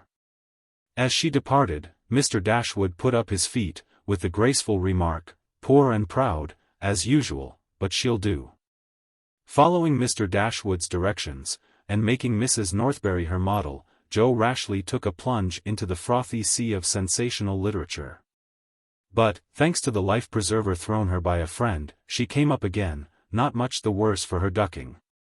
Like most young scribblers, she went abroad for her characters and scenery. And banditti, counts, gypsies, nuns, and duchesses appeared upon her stage, and played their parts with as much accuracy and spirit as could be expected. Her readers were not particular about such trifles as grammar, punctuation, and probability, and Mr. Dashwood graciously permitted her to fill his columns at the lowest prices. Not thinking it necessary to tell her that the real cause of his hospitality was the fact that one of his hacks, on being offered higher wages, had basely left him in the lurch. She soon became interested in her work, for her emaciated purse grew stout, and the little hoard she was making to take Beth to the mountains next summer grew slowly but surely as the weeks passed. One thing disturbed her satisfaction, and that was that she did not tell them at home. She had a feeling that father and mother would not approve, and preferred to have her own way first, and beg pardon afterward. It was easy to keep her secret, for no name appeared with her stories. Mr. Dashwood had, of course, found it out very soon, but promised to be dumb, and, for a wonder, kept his word. She thought it would do her no harm, for she sincerely meant to write nothing of which she should be ashamed. And quieted all pricks of conscience by anticipations of the happy minute when she should show her earnings and laugh over her well-kept secret. But Mr. Dashwood rejected any but thrilling tales. And, as thrills could not be produced except by harrowing up the souls of the readers, history and romance, land and sea, science and art, police records and lunatic asylums, had to be ransacked for the purpose. Jo soon found that her innocent experience had given her but few glimpses of the tragic world which underlies society. So, regarding it in a business light, she set about supplying her deficiencies with characteristic energy. Eager to find material for stories, and bent on making them original in plot, if not masterly in execution, she searched newspapers for accidents, incidents, and crimes. She excited the suspicions of public librarians by asking for works on poisons. She studied faces in the street and characters, good, bad, and indifferent, all about her. She delved in the dust of ancient times for facts or fictions so old that they were as good as new, and introduced herself to folly, sin, and misery, as well as her limited opportunities allowed. She thought she was prospering finely, but, unconsciously, she was beginning to desecrate some of the womanliest attributes of a woman's character. She was living in bad society. And, imaginary though it was, its influence affected her, for she was feeding heart and fancy on dangerous and unsubstantial food, and was fast brushing the innocent bloom from her nature by a premature acquaintance with the darker side of life, which comes soon enough to all of us. She was beginning to feel rather than see this, for much describing of other people's passions and feelings set her to studying and speculating about her own, a morbid amusement, in which healthy young minds do not voluntarily indulge. Wrongdoing always brings its own punishment, and, when Jo most needed hers, she got it. I don't know whether the study of Shakespeare helped her to read character, or the natural instinct of a woman for what was honest, brave, and strong.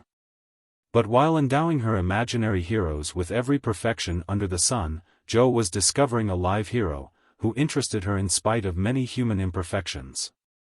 Mr. Bear, in one of their conversations, had advised her to study simple, true, and lovely characters, wherever she found them, as good training for a writer.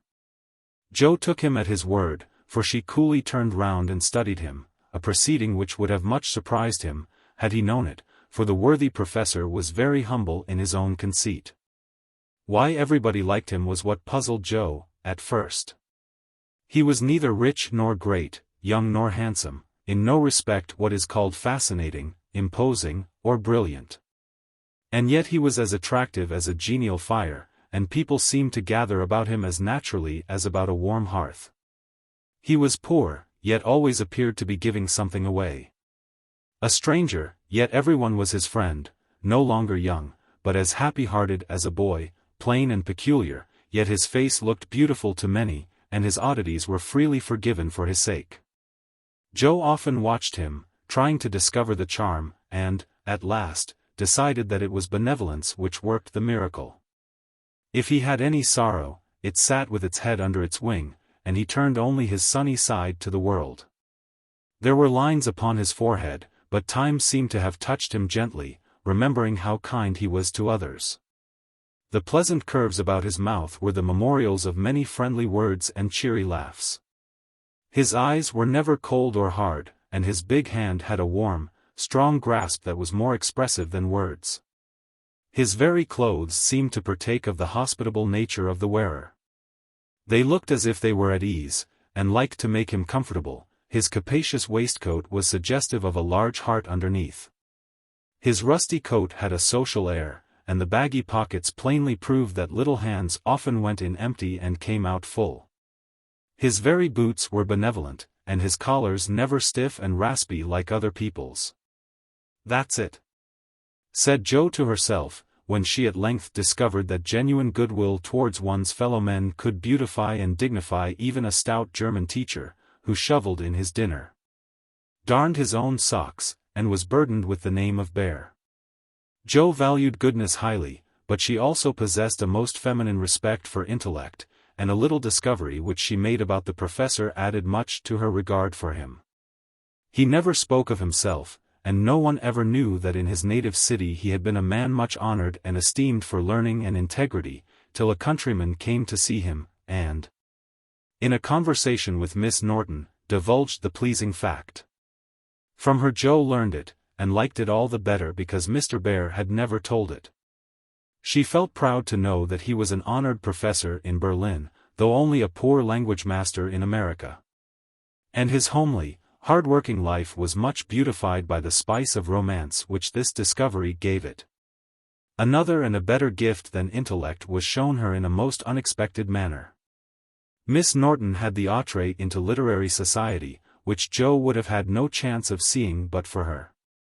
The solitary woman felt an interest in the ambitious girl, and kindly conferred many favors of this sort both on Joe and the professor.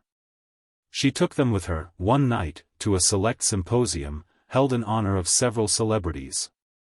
Joe went prepared to bow down and adore the mighty ones whom she had worshipped with youthful enthusiasm afar off. But her reverence for genius received a severe shock that night, and it took her some time to recover from the discovery that the great creatures were only men and women after all. Imagine her dismay, on stealing a glance of timid admiration at the poet whose lines suggested an ethereal being fed on spirit, fire, and dew. To behold him devouring his supper with an ardor which flushed his intellectual countenance. Turning as from a fallen idol, she made other discoveries which rapidly dispelled her romantic illusions. The great novelist vibrated between two decanters with the regularity of a pendulum. The famous divine flirted openly with one of the Madame de Staëls of the age, who looked daggers at another Corinne, who was amiably satirizing her. After outmaneuvering her in efforts to absorb the profound philosopher, who imbibed tea Johnsonianly and appeared to slumber, the loquacity of the lady rendering speech impossible. The scientific celebrities, forgetting their mollusks and glacial periods, gossiped about art, while devoting themselves to oysters and ices with characteristic energy. The young musician, who was charming the city like a second Orpheus, talked horses, and the specimen of the British nobility present happened to be the most ordinary man of the party. Before the evening was half over, Jo felt so completely disillusionée, that she sat down in a corner to recover herself. Mr. Bear soon joined her, looking rather out of his element, and presently several of the philosophers, each mounted on his hobby, came ambling up to hold an intellectual tournament in the recess. The conversation was miles beyond Jo's comprehension, but she enjoyed it, though Kant and Hegel were unknown gods, the subjective and objective unintelligible terms. And the only thing, evolved from her inner consciousness, was a bad headache after it was all over. It dawned upon her gradually that the world was being picked to pieces, and put together on new, and, according to the talkers, on infinitely better principles than before. That religion was in a fair way to be reasoned into nothingness, and intellect was to be the only God. Jo knew nothing about philosophy or metaphysics of any sort, but a curious excitement, half pleasurable, half painful, came over her. As she listened with a sense of being turned adrift into time and space, like a young balloon out on a holiday.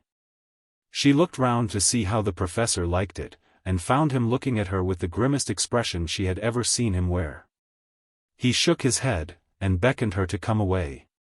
But she was fascinated, just then, by the freedom of speculative philosophy, and kept her seat, trying to find out what the wise gentleman intended to rely upon after they had annihilated all the old beliefs. Now, Mr. Bear was a diffident man, and slow to offer his own opinions, not because they were unsettled, but too sincere and earnest to be lightly spoken. As he glanced from Jo to several other young people, attracted by the brilliancy of the philosophic pyrotechnics, he knit his brows, and longed to speak. Fearing that some inflammable young soul would be led astray by the rockets, to find, when the display was over, that they had only an empty stick or a scorched hand. He bore it as long as he could. But when he was appealed to for an opinion, he blazed up with honest indignation, and defended religion with all the eloquence of truth, an eloquence which made his broken English musical, and his plain face beautiful. He had a hard fight, for the wise men argued well, but he didn't know when he was beaten, and stood to his colors like a man. Somehow, as he talked, the world got right again to Jo.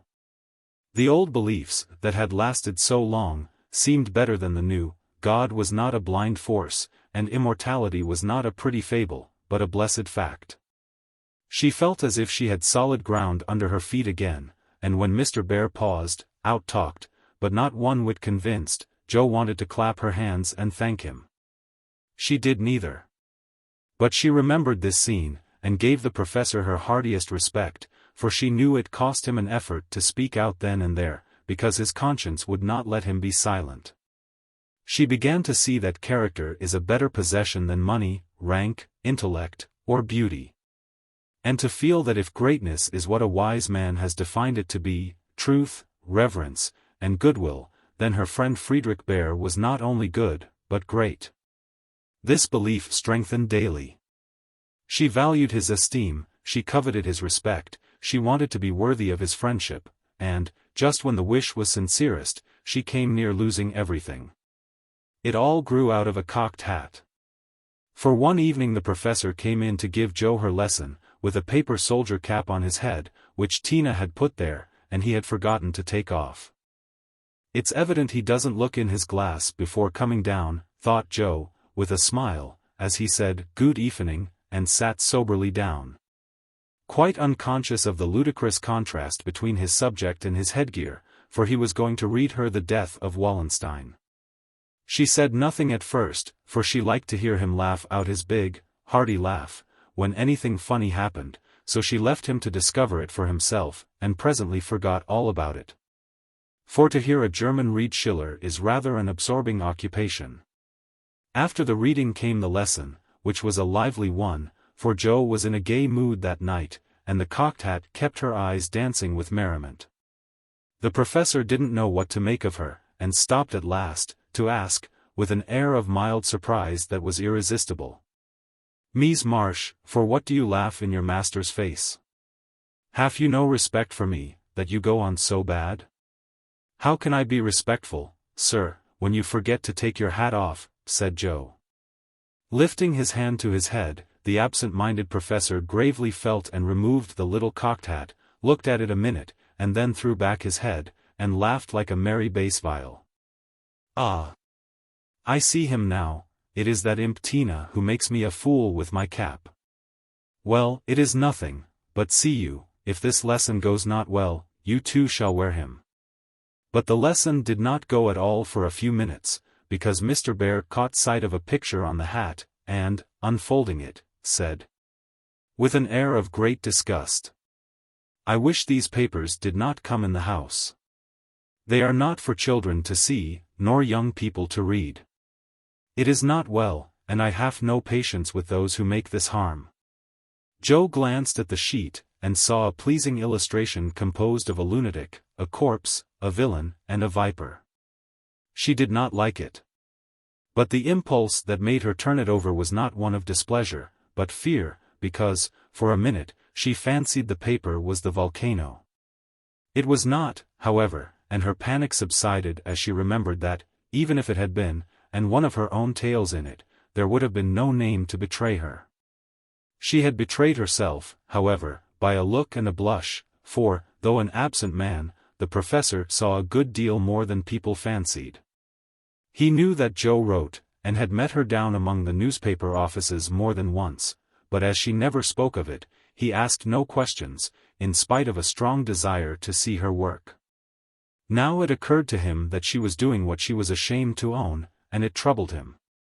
He did not say to himself, "It is none of my business. I've no right to say anything," as many people would have done. He only remembered that she was young and poor, a girl far away from mother's love and father's care. And he was moved to help her with an impulse as quick and natural as that which would prompt him to put out his hand to save a baby from a puddle. All this flashed through his mind in a minute, but not a trace of it appeared in his face.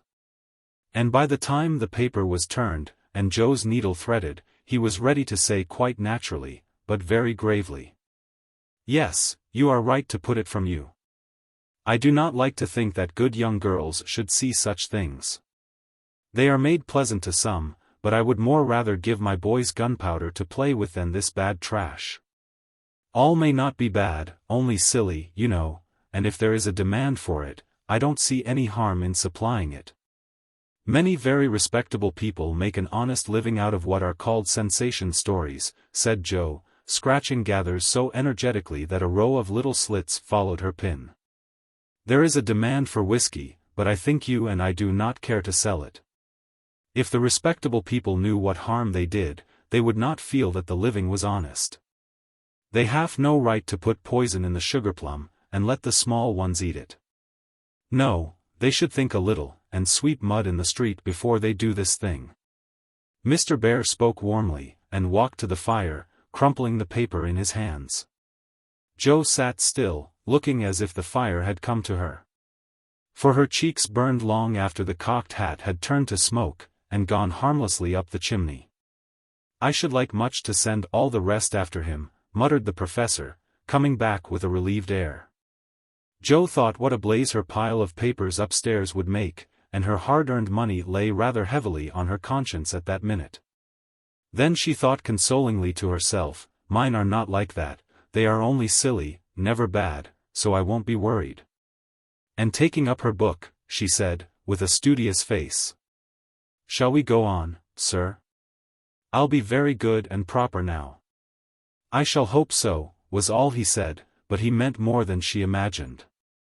And the grave, kind look he gave her made her feel as if the words, "Weekly Volcano," were printed in large type on her forehead. As soon as she went to her room, she got out her papers, and carefully reread every one of her stories. Being a little short-sighted, Mr. Bear sometimes used eyeglasses, and Jo had tried them once, smiling to see how they magnified the fine print of her book. Now she seemed to have got on the professor's mental or moral spectacles also, for the faults of these poor stories glared at her dreadfully, and filled her with dismay. "They are trash, and will soon be worse than trash if I go on, for each is more sensational than the last. I've gone blindly on, hurting myself and other people, for the sake of money. I know it's so, for I can't read this stuff in sober earnest without being horribly ashamed of it, and what should I do if they were seen at home, or Mr. Bear got hold of them?" Jo turned hot at the bare idea, and stuffed the whole bundle into her stove, nearly setting the chimney afire with the blaze. "Yes, that's the best place for such inflammable nonsense. I'd better burn the house down, I suppose, than let other people blow themselves up with my gunpowder," she thought, as she watched the demon of the Jura whisk away. A little black cinder with fiery eyes. But when nothing remained of all her 3 months' work except a heap of ashes, and the money in her lap, Jo looked sober, as she sat on the floor, wondering what she ought to do about her wages. "I think I haven't done much harm yet, and may keep this to pay for my time," she said, after a long meditation, adding impatiently, "I almost wish I hadn't any conscience, it's so inconvenient. If I didn't care about doing right, and didn't feel uncomfortable when doing wrong, should get on capitally. I can't help wishing sometimes, that father and mother hadn't been so particular about such things." "Ah, Jo, instead of wishing that, thank God that father and mother were particular. And pity from your heart those who have no such guardians to hedge them round with principles which may seem like prison walls to impatient youth, but which will prove sure foundations to build character upon in womanhood." Jo wrote no more sensational stories, deciding that the money did not pay for her share of the sensation. But, going to the other extreme, as is the way with people of her stamp, she took a course of Mrs. Sherwood, Miss Edgeworth, and Hannah More. And then produced a tale which might have been more properly called an essay or a sermon, so intensely moral was it. She had her doubts about it from the beginning. For her lively fancy and girlish romance felt as ill at ease in the new style as she would have done masquerading in the stiff and cumbrous costume of the last century. She sent this didactic gem to several markets, but it found no purchaser, and she was inclined to agree with Mr. Dashwood, that morals didn't sell. Then she tried a child's story, which she could easily have disposed of if she had not been mercenary enough to demand filthy lucre for it. The only person who offered enough to make it worth her while to try juvenile literature was a worthy gentleman who felt it his mission to convert all the world to his particular belief. But much as she liked to write for children, Jo could not consent to depict all her naughty boys as being eaten by bears or tossed by mad bulls.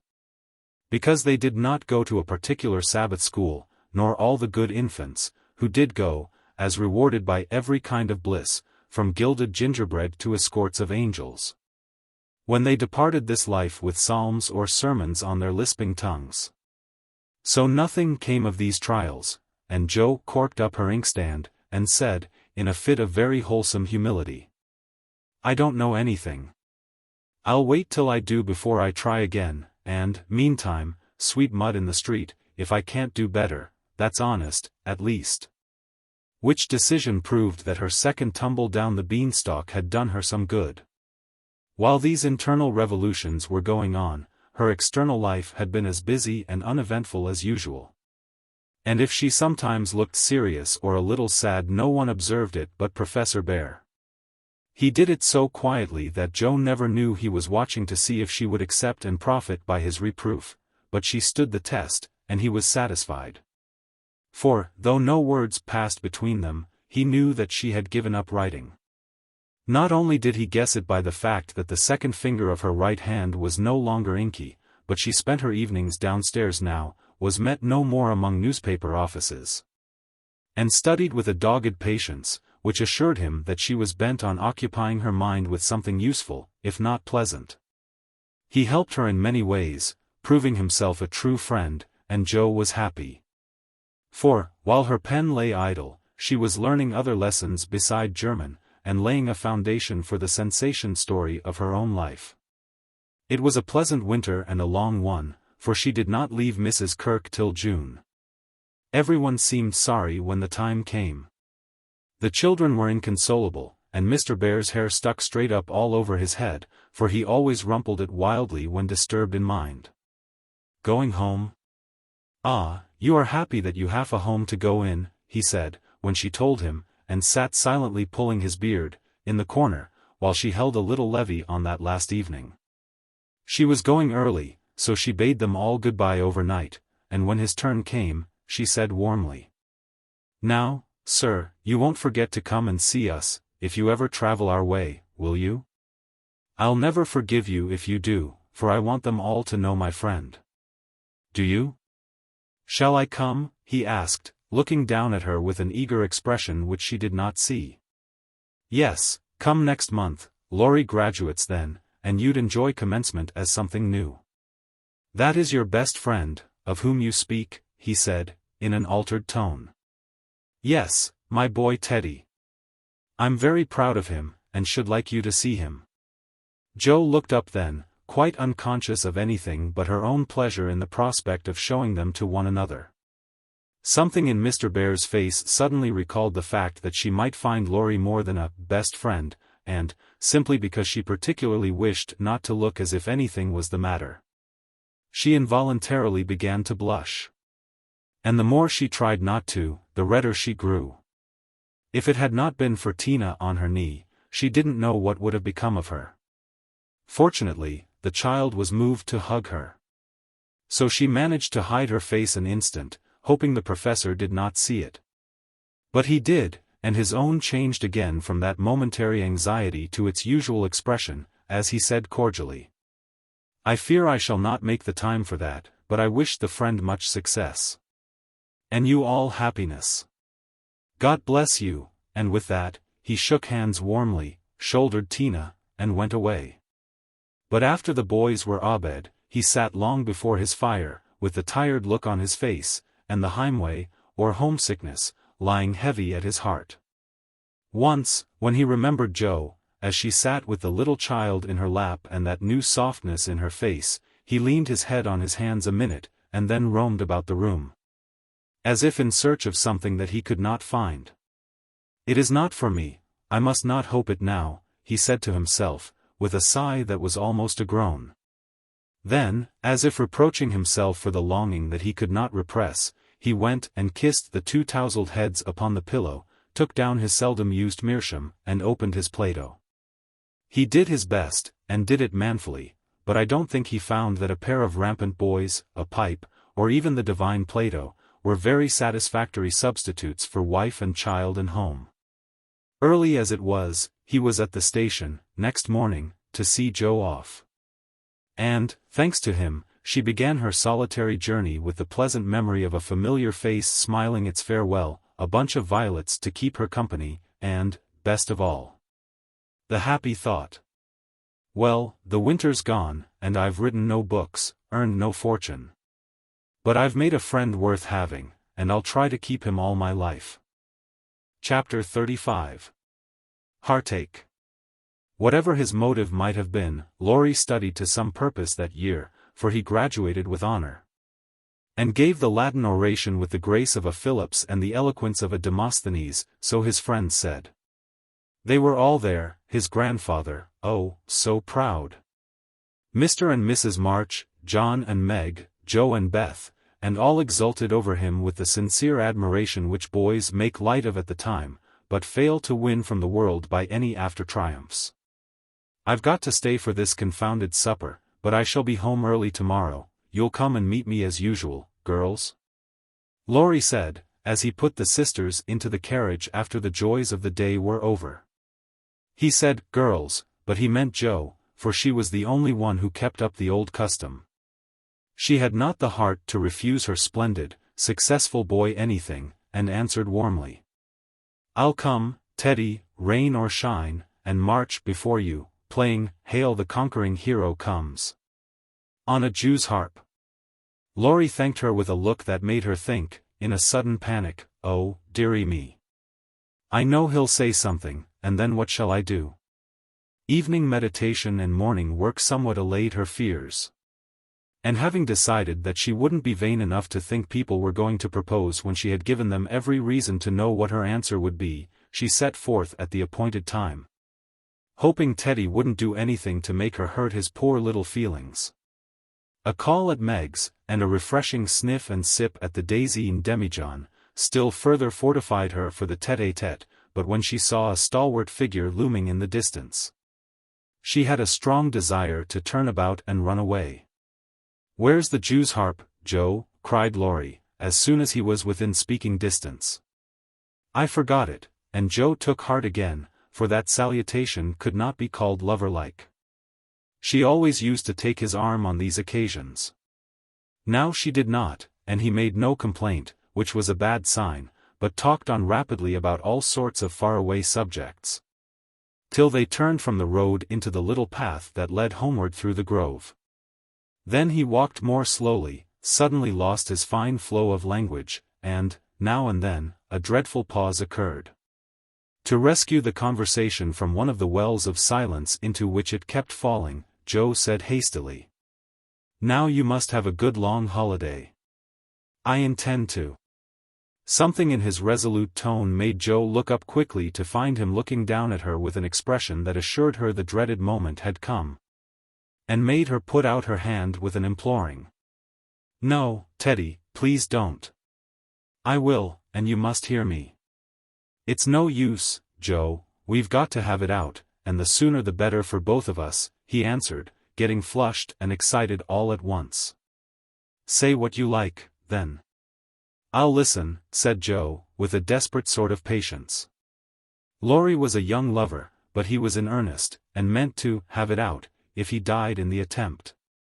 So he plunged into the subject with characteristic impetuosity, saying in a voice that would get choky now and then, in spite of manful efforts to keep it steady, "I've loved you ever since I've known you, Joe. Couldn't help it, you've been so good to me. I've tried to show it, but you wouldn't let me. Now I'm going to make you hear, and give me an answer, for I can't go on so any longer." "I wanted to save you this, I thought you'd understand," began Joe, finding it a great deal harder than she expected. "I know you did, but girls are so queer you never know what they mean. They say no, when they mean yes, and drive a man out of his wits just for the fun of it," returned Laurie, entrenching himself behind an undeniable fact. "I don't. I never wanted to make you care for me so, and I went away to keep you from it if I could. I thought so, it was like you, but it was no use. I only loved you all the more, and I worked hard to please you, and I gave up billiards and everything you didn't like, and waited and never complained, for I hoped you'd love me. Though I'm not half good enough." Here there was a choke that couldn't be controlled, so he decapitated buttercups while he cleared his confounded throat. "Yes, you're a great deal too good for me, and I'm so grateful to you, and so proud and fond of you, I don't see why I can't love you as you want me to. I've tried, but I can't change the feeling, and it would be a lie to say I do when I don't. Really, truly, Joe?" He stopped short, and caught both her hands as he put his question with a look that she did not soon forget. "Really, truly, dear." They were in the grove now, close by the stile. And when the last words fell reluctantly from Joe's lips, Laurie dropped her hands and turned as if to go on, but for once in his life that fence was too much for him. So he just laid his head down on the mossy post, and stood so still that Joe was frightened. "Oh Teddy, I'm so sorry, so desperately sorry, I could kill myself if it would do any good. I wish you wouldn't take it so hard. I can't help it. You know it's impossible for people to make themselves love other people if they don't," cried Joe inelegantly but remorsefully, as she softly patted his shoulder. Remembering the time when he had comforted her so long ago. "They do sometimes," said a muffled voice from the post. "I don't believe it's the right sort of love, and I'd rather not try it," was the decided answer.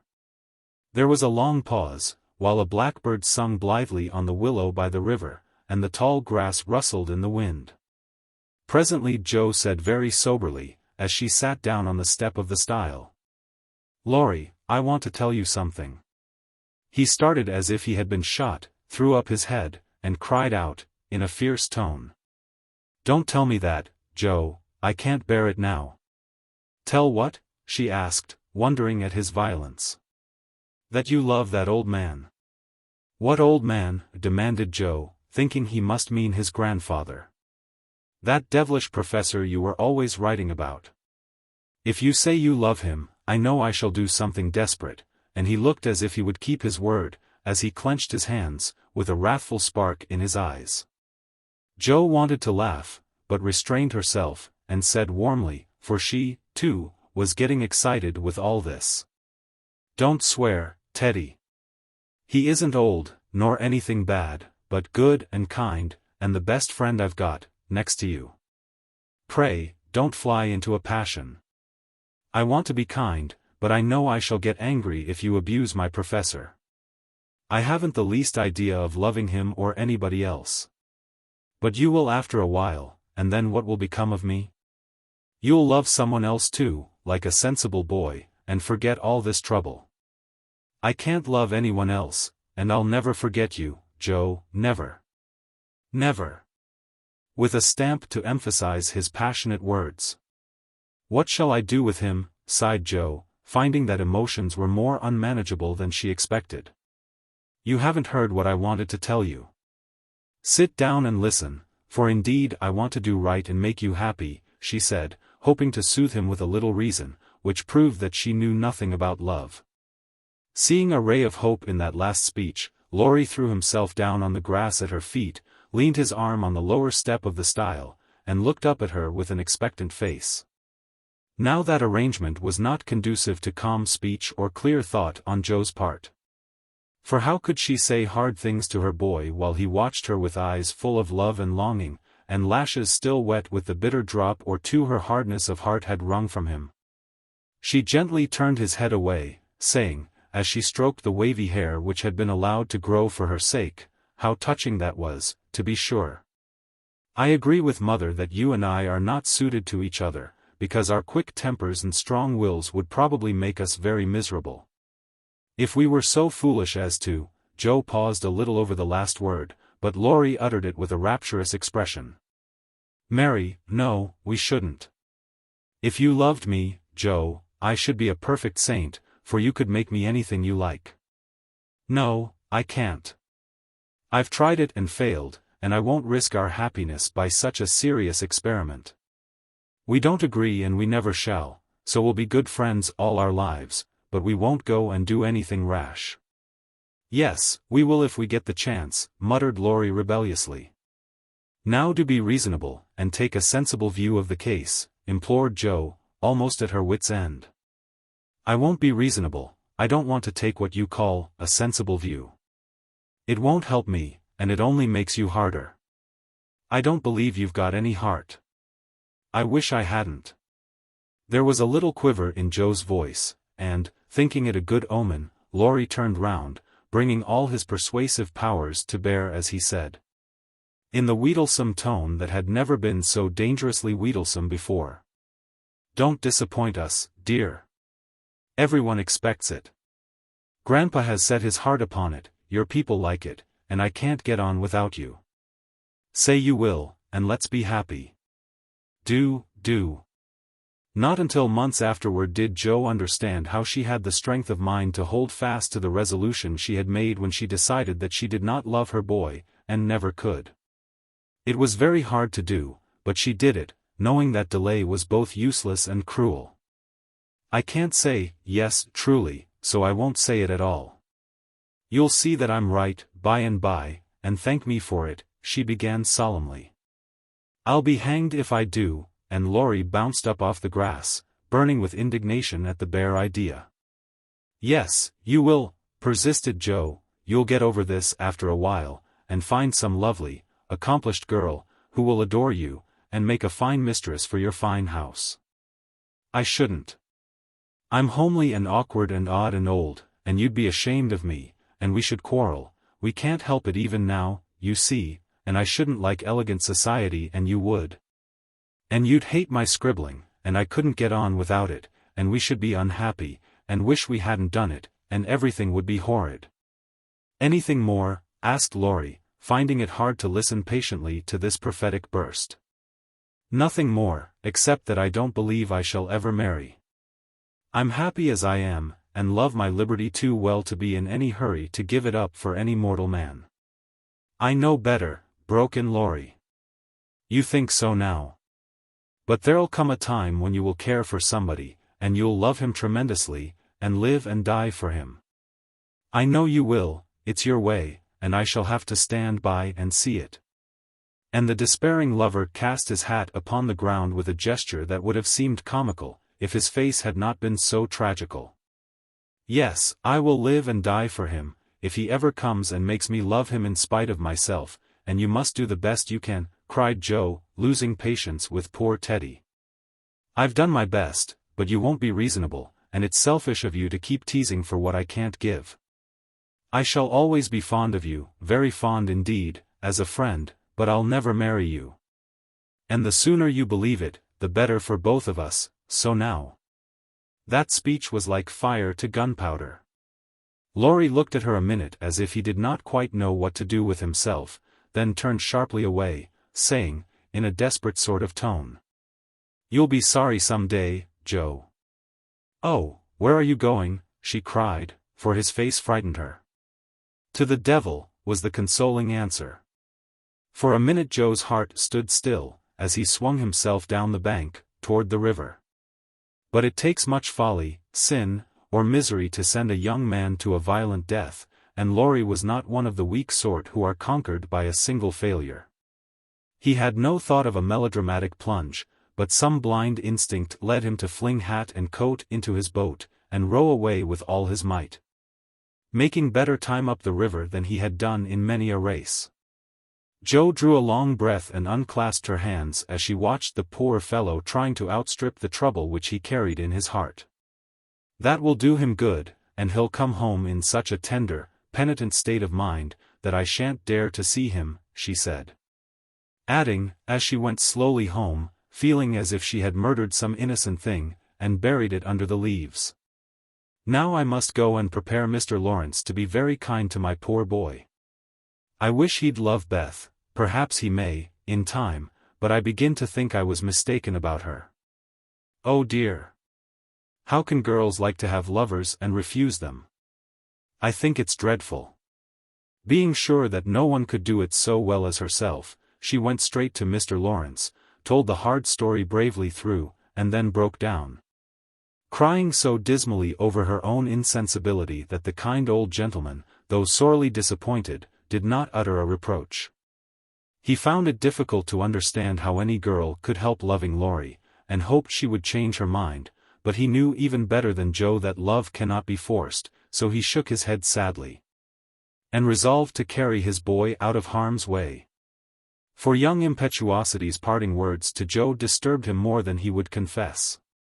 When Laurie came home, dead tired, but quite composed, his grandfather met him as if he knew nothing, and kept up the delusion very successfully for an hour or two. But when they sat together in the twilight, the time they used to enjoy so much, it was hard work for the old man to ramble on as usual, and harder still for the young one to listen to praises of the last year's success, which to him now seemed love's labor lost. He bore it as long as he could, then went to his piano, and began to play. The windows were open. And Joe, walking in the garden with Beth, for once understood music better than her sister, for he played the Sonata Pathetique, and played it as he never did before. "That's very fine, I dare say, but it's sad enough to make one cry." "Give us something gayer, lad," said Mr. Laurence, whose kind old heart was full of sympathy, which he longed to show, but knew not how. Laurie dashed into a livelier strain, played stormily for several minutes, and would have got through bravely, if, in a momentary lull, Mrs. March's voice had not been heard calling, "Joe, dear. Come in. I want you." Just what Laurie longed to say, with a different meaning. As he listened, he lost his place, the music ended with a broken chord, and the musician sat silent in the dark. "I can't stand this," muttered the old gentleman. Up he got, groped his way to the piano, laid a kind hand on either of the broad shoulders, and said, as gently as a woman, "I know, my boy, I know." No answer for an instant. Then Laurie asked sharply, "Who told you?" "Joe herself." "Then there's an end of it," and he shook off his grandfather's hands with an impatient motion. For, though grateful for the sympathy, his man's pride could not bear a man's pity. "Not quite. I want to say one thing, and then there shall be an end of it," returned Mr. Laurence, with unusual mildness. "You won't care to stay at home just now, perhaps?" "I don't intend to run away from a girl. Joe can't prevent my seeing her, and I shall stay and do it as long as I like," interrupted Laurie, in a defiant tone.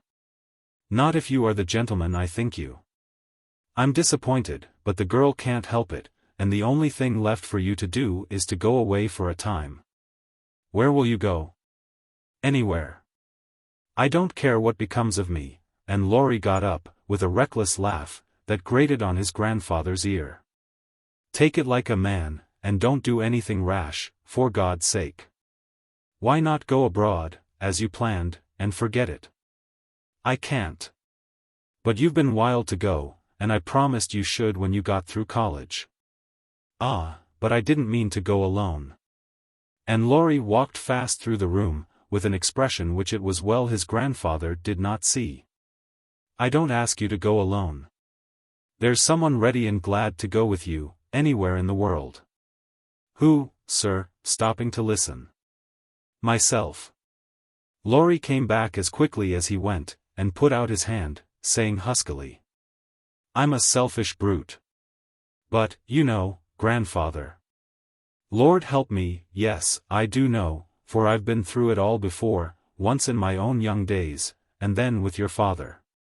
Now, my dear boy, just sit quietly down, and hear my plan. It's all settled, and can be carried out at once," said Mr. Laurence, keeping hold of the young man, as if fearful that he would break away, as his father had done before him. "Well, sir, what is it?" and Laurie sat down, without a sign of interest in face or voice. "There is business in London that needs looking after. I meant you should attend to it. But I can do it better myself, and things here will get on very well with Brooke to manage them. My partners do almost everything. I'm merely holding on till you take my place, and can be off at any time." "But you hate traveling, sir." "I can't ask it of you at your age," began Laurie, who was grateful for the sacrifice, but much preferred to go alone, if he went at all.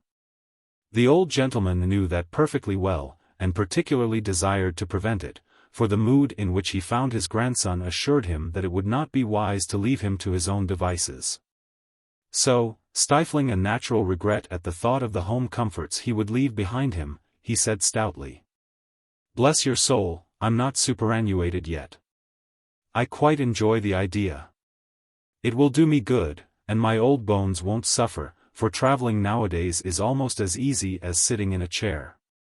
A restless movement from Laurie suggested that his chair was not easy, or that he did not like the plan, and made the old man add hastily, "I don't mean to be a marplot or a burden. I go because I think you'd feel happier than if I was left behind. I don't intend to gad about with you, but leave you free to go where you like, while I amuse myself in my own way. I've friends in London and Paris, and should like to visit them. Meantime you can go to Italy, Germany, Switzerland, where you will, and enjoy pictures, music, scenery, and adventures to your heart's content." Now, Laurie felt just then that his heart was entirely broken, and the world a howling wilderness. But at the sound of certain words which the old gentleman artfully introduced into his closing sentence, the broken heart gave an unexpected leap. And a green oasis or two suddenly appeared in the howling wilderness. He sighed, and then said, in a spiritless tone, "Just as you like, sir, it doesn't matter where I go or what I do." "It does to me, remember that, my lad. I give you entire liberty, but I trust you to make an honest use of it. Promise me that, Laurie." "Anything you like, sir." "Good," thought the old gentleman. "You don't care now, but there'll come a time when that promise will keep you out of mischief, or I'm much mistaken." Being an energetic individual, Mr. Laurence struck while the iron was hot. And before the blighted being recovered spirit enough to rebel, they were off. During the time necessary for preparation, Laurie bore himself as young gentlemen usually do in such cases. He was moody, irritable, and pensive by turns, lost his appetite, neglected his dress, and devoted much time to playing tempestuously on his piano. Avoided Jo, but consoled himself by staring at her from his window, with a tragical face that haunted her dreams by night, and oppressed her with a heavy sense of guilt by day. Unlike some sufferers, he never spoke of his unrequited passion, and would allow no one, not even Mrs. March, to attempt consolation or offer sympathy. On some accounts, this was a relief to his friends. But the weeks before his departure were very uncomfortable, and everyone rejoiced that the poor, dear fellow was going away to forget his trouble, and come home happy. Of course, he smiled darkly at their delusion, but passed it by, with the sad superiority of one who knew that his fidelity, like his love, was unalterable. When the parting came he affected high spirits, to conceal certain inconvenient emotions which seemed inclined to assert themselves. This gaiety did not impose upon anybody, but they tried to look as if it did, for his sake, and he got on very well till Mrs. March kissed him, with a whisper full of motherly solicitude. Then, feeling that he was going very fast, he hastily embraced them all round, not forgetting the afflicted Hannah, and ran downstairs as if for his life. Jo followed a minute after to wave her hand to him if he looked round. He did look round, came back, put his arms about her, as she stood on the step above him, and looked up at her with a face that made his short appeal both eloquent and pathetic. "Oh Jo, can't you? Teddy, dear, I wish I could." That was all, except a little pause. Then Laurie straightened himself up, said, "It's all right, never mind," and went away without another word. Ah, but it wasn't all right, and Jo did mind, for while the curly head lay on her arm a minute after her hard answer, she felt as if she had stabbed her dearest friend. And when he left her without a look behind him, she knew that the boy Laurie never would come again. Chapter 36. Beth's Secret. When Jo came home that spring, she had been struck with the change in Beth. No one spoke of it or seemed aware of it, for it had come too gradually to startle those who saw her daily, but to eyes sharpened by absence, it was very plain. And a heavy weight fell on Jo's heart as she saw her sister's face. It was no paler and but little thinner than in the autumn. Yet there was a strange, transparent look about it, as if the mortal was being slowly refined away, and the immortal shining through the frail flesh with an indescribably pathetic beauty. Jo saw and felt it, but said nothing at the time, and soon the first impression lost much of its power, for Beth seemed happy, no one appeared to doubt that she was better. And, presently, in other cares, Jo for a time forgot her fear. But when Laurie was gone, and peace prevailed again, the vague anxiety returned and haunted her. She had confessed her sins and been forgiven, but when she showed her savings and proposed the mountain trip, Beth had thanked her heartily, but begged not to go so far away from home. Another little visit to the seashore would suit her better, and, as Grandma could not be prevailed upon to leave the babies, Joe took Beth down to the quiet place, where she could live much in the open air, and let the fresh sea breezes blow a little color into her pale cheeks. It was not a fashionable place, but, even among the pleasant people there, the girls made few friends, preferring to live for one another. Beth was too shy to enjoy society, and Joe too wrapped up in her to care for anyone else. So they were all in all to each other, and came and went, quite unconscious of the interest they excited in those about them, who watched with sympathetic eyes the strong sister and the feeble one. Always together, as if they felt instinctively that a long separation was not far away. They did feel it, yet neither spoke of it, for often between ourselves and those nearest and dearest to us there exists a reserve which it is very hard to overcome. Joe felt as if a veil had fallen between her heart and Beth's, but when she put out her hand to lift it up, there seemed something sacred in the silence, and she waited for Beth to speak. She wondered, and was thankful also, that her parents did not seem to see what she saw. And, during the quiet weeks, when the shadow grew so plain to her, she said nothing of it to those at home, believing that it would tell itself when Beth came back no better. She wondered still more if her sister really guessed the hard truth, and what thoughts were passing through her mind during the long hours when she lay on the warm rocks, with her head in Joe's lap, while the winds blew healthfully over her, and the sea made music at her feet. One day Beth told her. Joe thought she was asleep, she lay so still, and, putting down her book, sat looking at her with wistful eyes, trying to see signs of hope in the faint color on Beth's cheeks. But she could not find enough to satisfy her, for the cheeks were very thin, and the hands seemed too feeble to hold even the rosy little shells they had been gathering. It came to her then more bitterly than ever that Beth was slowly drifting away from her, and her arms instinctively tightened their hold upon the dearest treasure she possessed. For a minute her eyes were too dim for seeing, and, when they cleared, Beth was looking up at her so tenderly that there was hardly any need for her to say, "Joe, dear, I'm glad you know it. I've tried to tell you, but I couldn't." There was no answer except her sister's cheek against her own, not even tears, for when most deeply moved, Joe did not cry. She was the weaker, then, and Beth tried to comfort and sustain her, with her arms about her, and the soothing words she whispered in her ear. "I've known it for a good while, dear, and, now I'm used to it, it isn't hard to think of or to bear. Try to see it so, and don't be troubled about me, because it's best, indeed it is." Is this what made you so unhappy in the autumn, Beth? You did not feel it then, and keep it to yourself so long, did you? Asked Joe, refusing to see or say that it was best, but glad to know that Laurie had no part in Beth's trouble. "Yes, I gave up hoping then, but I didn't like to own it. I tried to think it was a sick fancy, and would not let it trouble anyone. But when I saw you all so well and strong, and full of happy plans, it was hard to feel that I could never be like you, and then I was miserable, Joe. Oh Beth, and you didn't tell me, didn't let me comfort and help you. How could you shut me out, and bear it all alone?" Joe's voice was full of tender reproach, and her heart ached to think of the solitary struggle that must have gone on while Beth learned to say goodbye to health, love, and life, and take up her cross so cheerfully. "Perhaps it was wrong, but I tried to do right. I wasn't sure, no one said anything, and I hoped I was mistaken.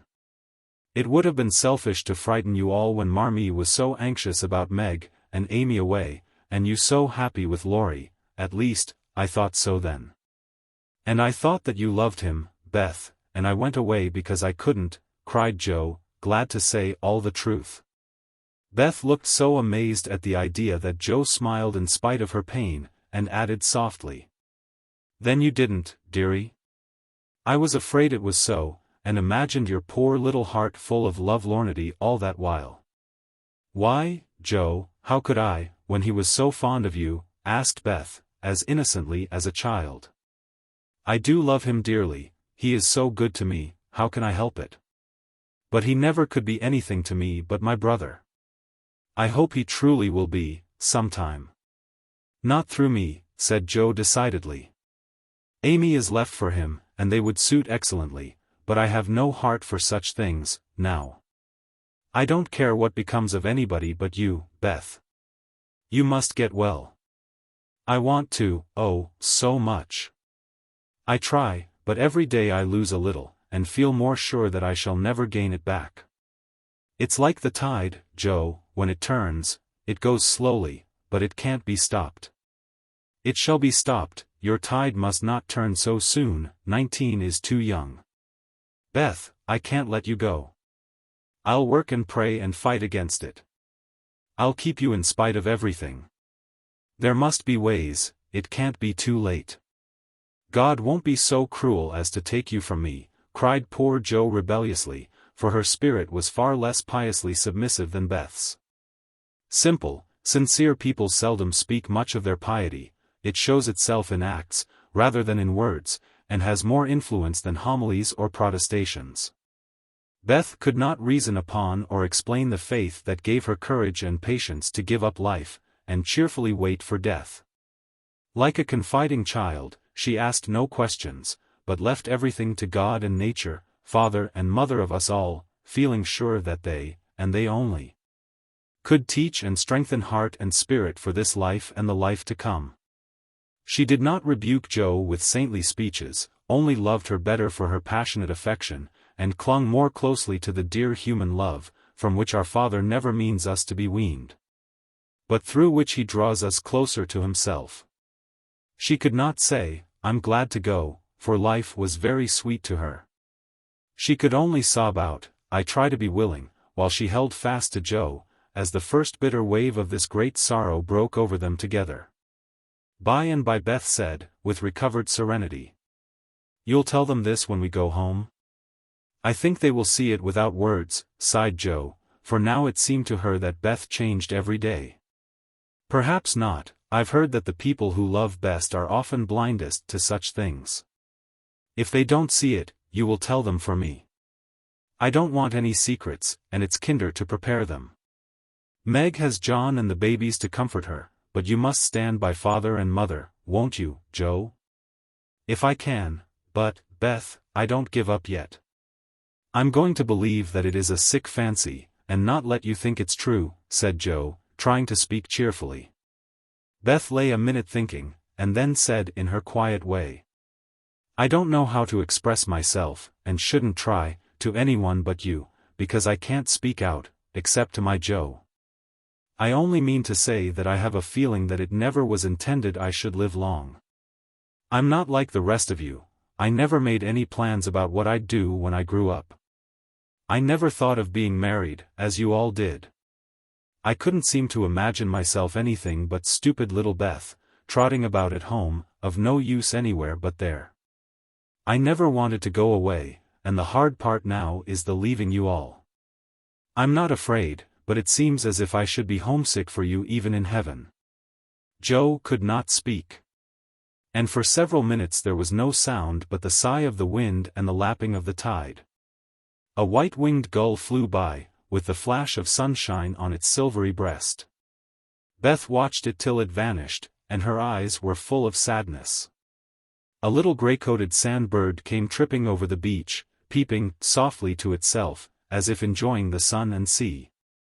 It came quite close to Beth, looked at her with a friendly eye, and sat upon a warm stone, dressing its wet feathers, quite at home. Beth smiled, and felt comforted, for the tiny thing seemed to offer its small friendship, and remind her that a pleasant world was still to be enjoyed. Dear little bird! See, Joe, how tame it is.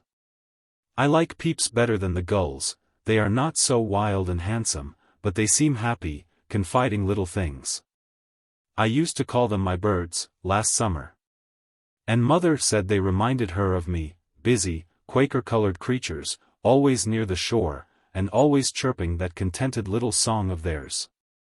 You are the gull, Joe, strong and wild, fond of the storm and the wind, flying far out to sea, and happy all alone. Meg is the turtle-dove, and Amy is like the lark she writes about, trying to get up among the clouds, but always dropping down into its nest again. Dear little girl! She's so ambitious, but her heart is good and tender, and no matter how high she flies, she never will forget home. I hope I shall see her again, but she seems so far away. She is coming in the spring, and I mean that you shall be all ready to see and enjoy her. I'm going to have you well and rosy by that time, began Joe, feeling that of all the changes in Beth, the talking change was the greatest, for it seemed to cost no effort now. And she thought aloud in a way quite unlike bashful Beth. Joe, dear, don't hope any more, it won't do any good, I'm sure of that. We won't be miserable, but enjoy being together while we wait.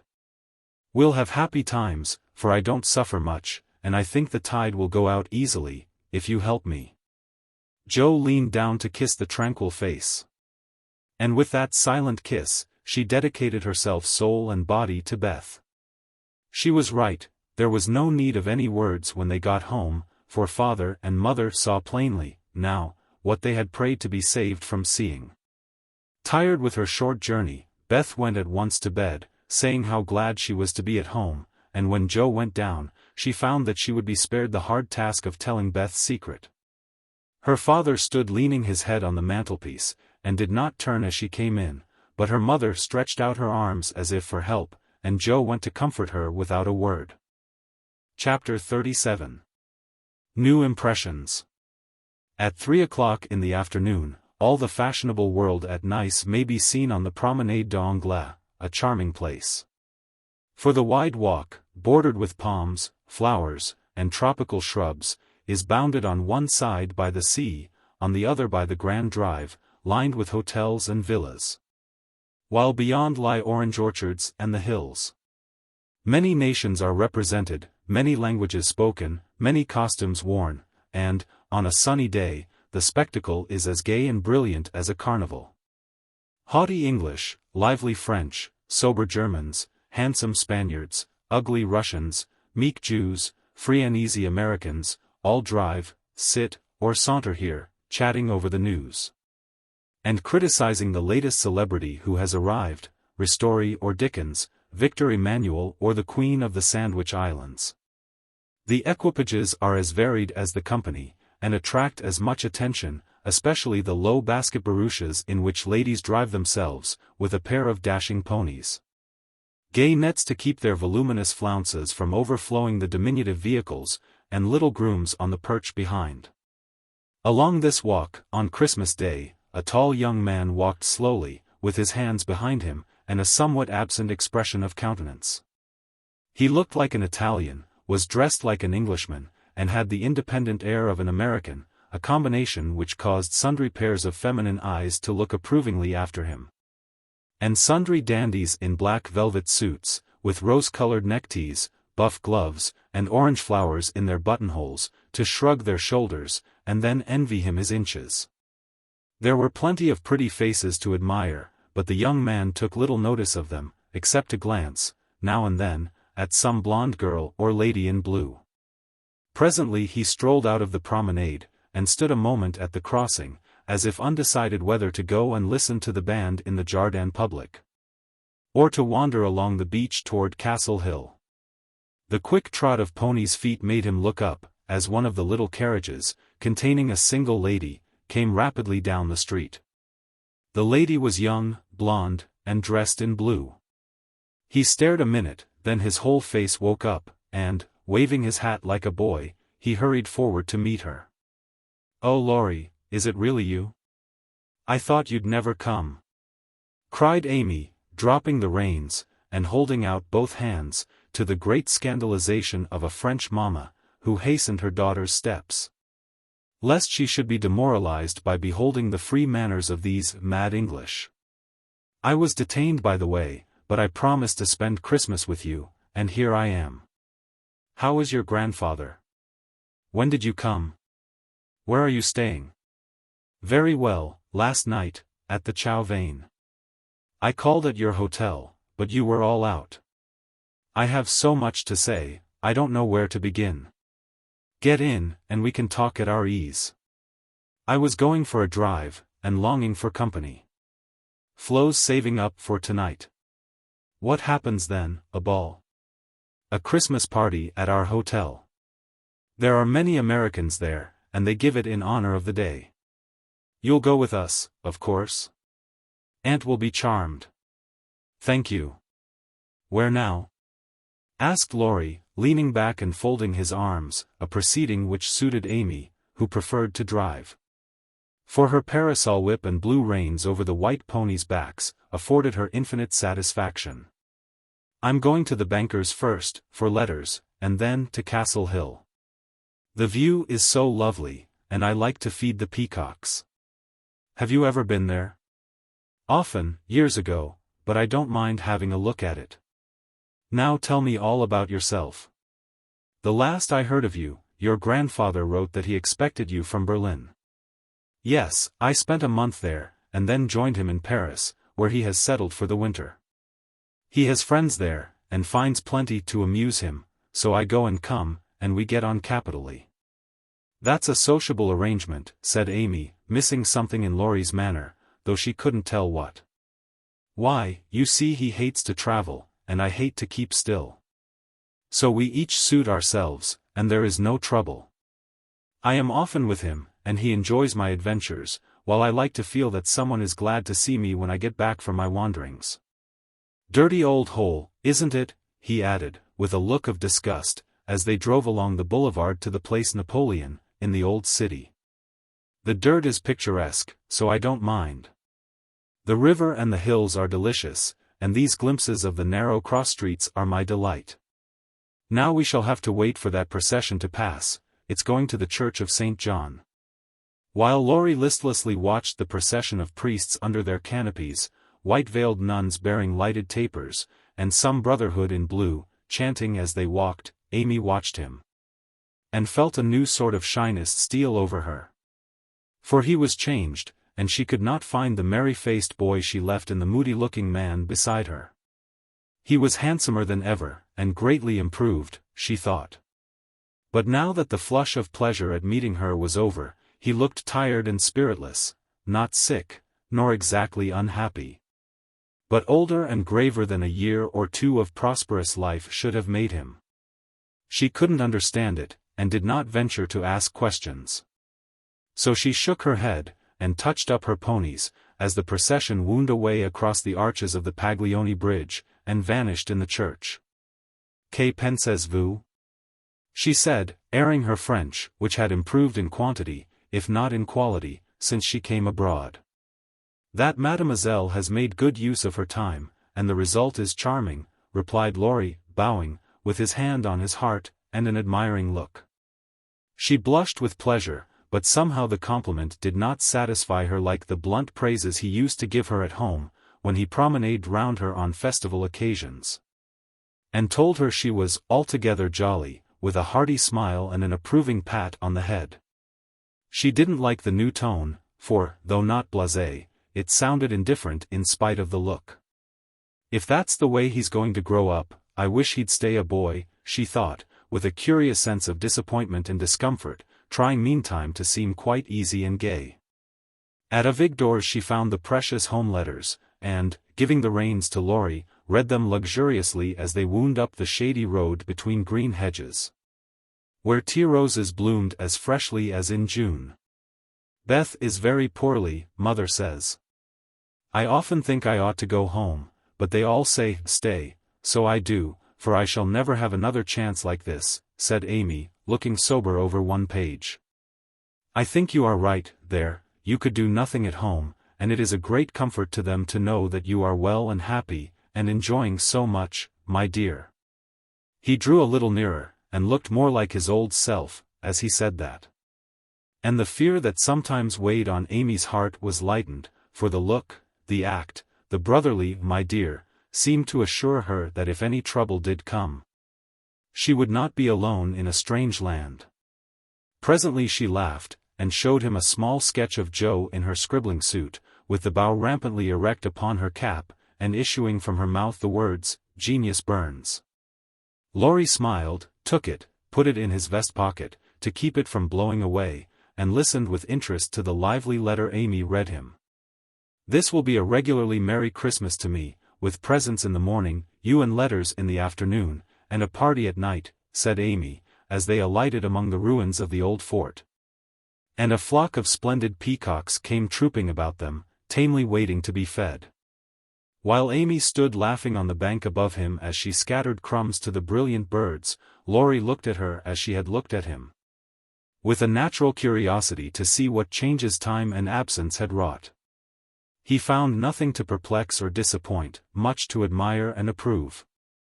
For, overlooking a few little affectations of speech and manner, she was as sprightly and graceful as ever, with the addition of that indescribable something in dress and bearing which we call elegance.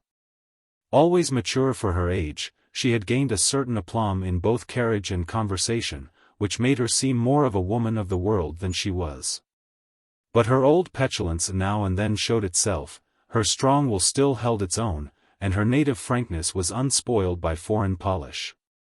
Laurie did not read all this while he watched her feed the peacocks, but he saw enough to satisfy and interest him, and carried away a pretty little picture of a bright-faced girl standing in the sunshine, which brought out the soft hue of her dress, the fresh color of her cheeks, the golden gloss of her hair, and made her a prominent figure in the pleasant scene.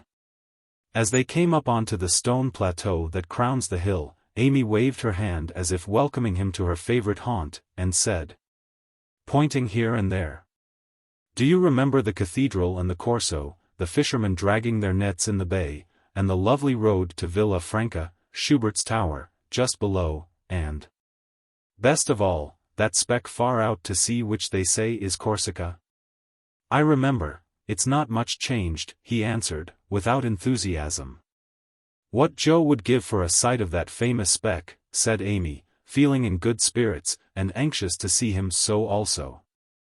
"Yes," was all he said, but he turned and strained his eyes to see the island which a greater usurper than even Napoleon now made interesting in his sight. "Take a good look at it for her sake, and then come and tell me what you have been doing with yourself all this while," said Amy, seating herself, ready for a good talk. But she did not get it. For, though he joined her, and answered all her questions freely, she could only learn that he had roved about the continent and been to Greece. So, after idling away an hour, they drove home again. And, having paid his respects to Mrs. Carroll, Laurie left them, promising to return in the evening. It must be recorded of Amy that she deliberately prinked that night. Time and absence had done its work on both the young people. She had seen her old friend in a new light, not as our boy, but as a handsome and agreeable man, and she was conscious of a very natural desire to find favor in his sight. Amy knew her good points, and made the most of them, with the taste and skill which is a fortune to a poor and pretty woman.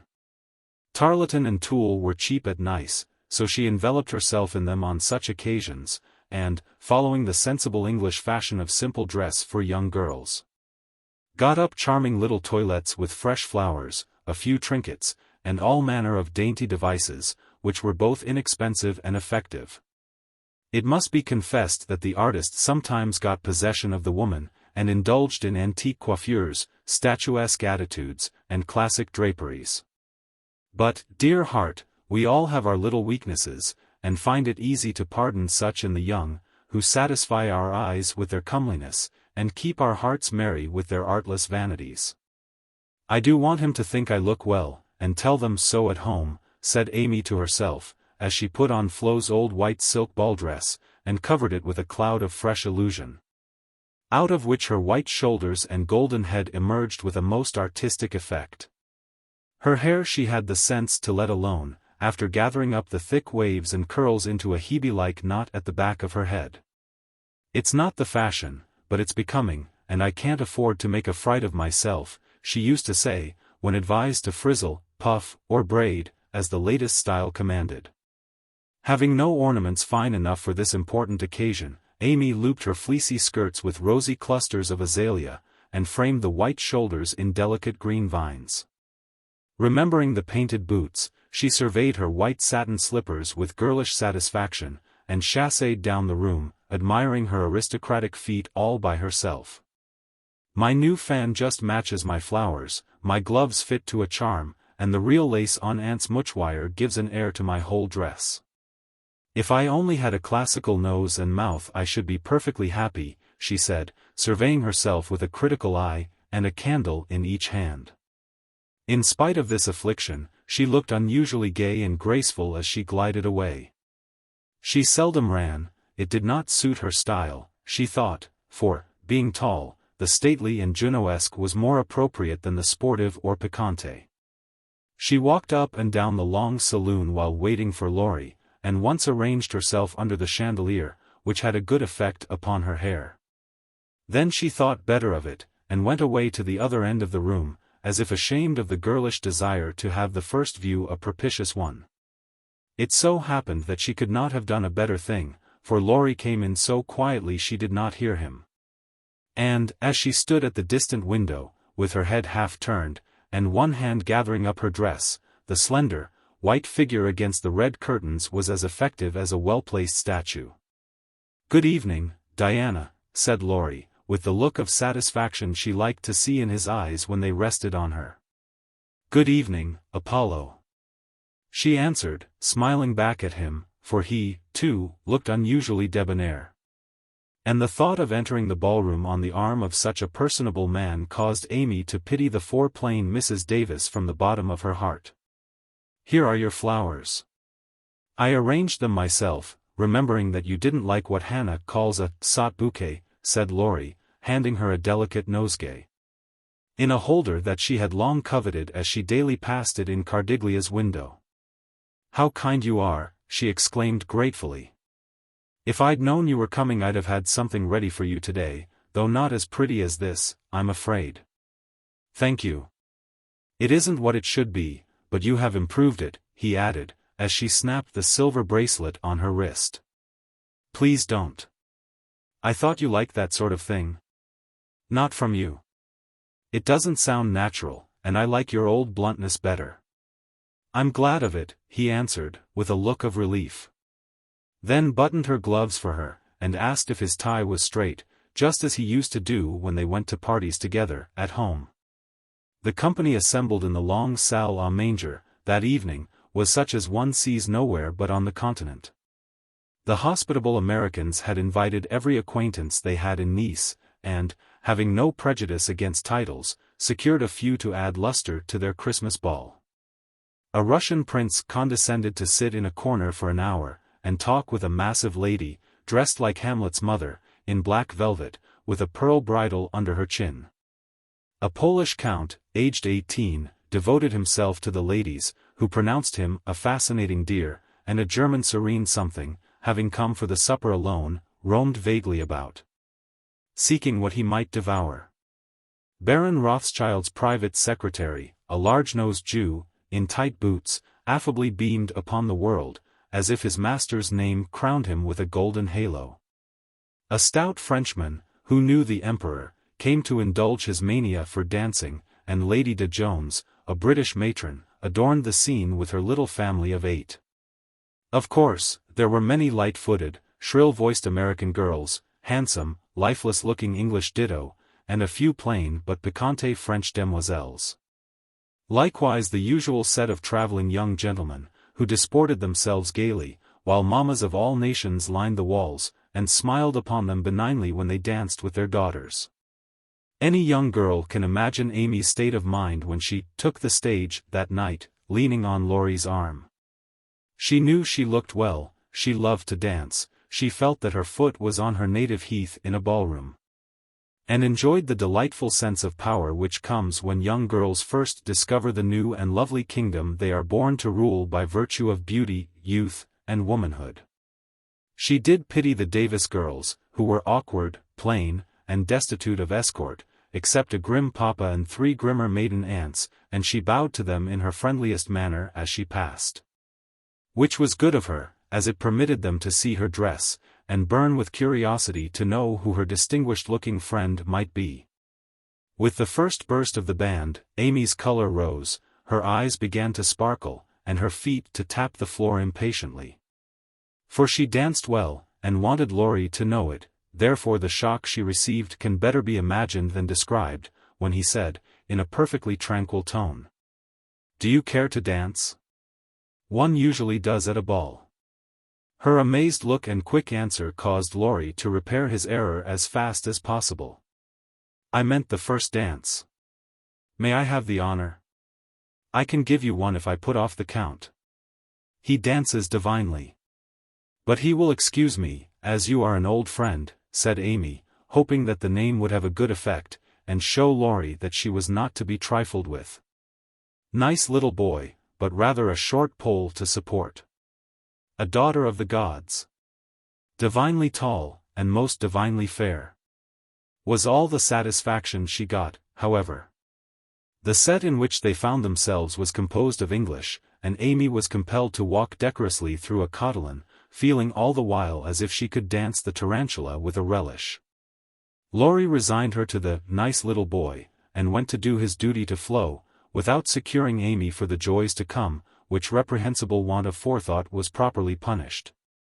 For she immediately engaged herself till supper, meaning to relent if he then gave any signs of penitence.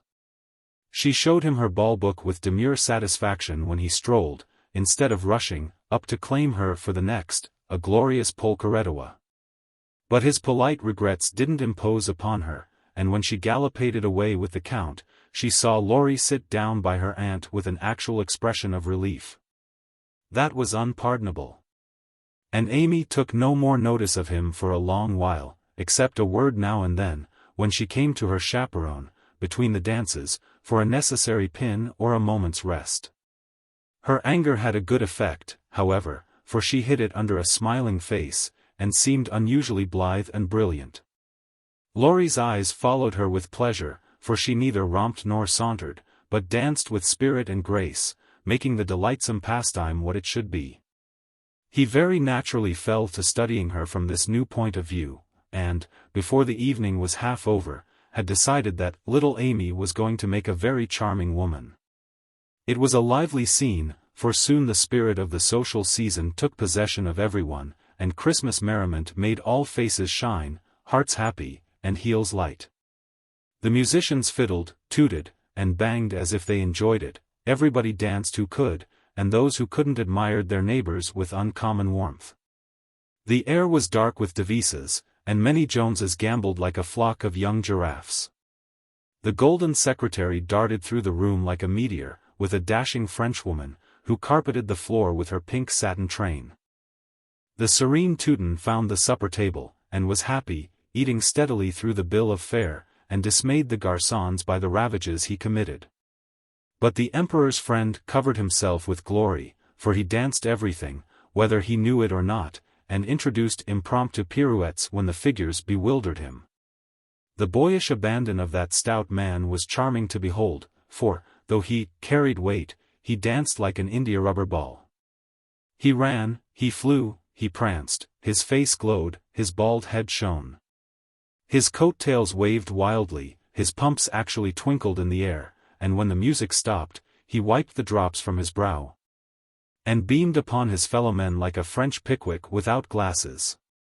Amy and her Pole distinguished themselves by equal enthusiasm, but more graceful agility. And Laurie found himself involuntarily keeping time to the rhythmic rise and fall of the white slippers as they flew by as indefatigably as if winged. When little Vladimir finally relinquished her, with assurances that he was desolated to leave so early, she was ready to rest, and see how her recreant knight had borne his punishment. It had been successful. For, at 23, blighted affections find a balm in friendly society, and young nerves will thrill, young blood dance, and healthy young spirits rise. When subjected to the enchantment of beauty, light, music, and motion. Laurie had a waked-up look as he rose to give her his seat, and when he hurried away to bring her some supper, she said to herself, with a satisfied smile, "Ah, I thought that would do him good." "You look like Balzac's femme paint par elle-même," he said, as he fanned her with one hand, and held her coffee cup in the other. "My rouge won't come off." And Amy rubbed her brilliant cheek, and showed him her white glove with a sober simplicity that made him laugh outright. "What do you call this stuff?" he asked, touching a fold of her dress that had blown over his knee. "Illusion." "Good name for it, it's very pretty, new thing, isn't it? It's as old as the hills. You have seen it on dozens of girls, and you never found out that it was pretty till now, stupide." I never saw it on you before, which accounts for the mistake, you see. None of that, it is forbidden. I'd rather take coffee than compliments just now. No, don't lounge, it makes me nervous. Laurie sat bolt upright, and meekly took her empty plate, feeling an odd sort of pleasure in having little Amy order him about.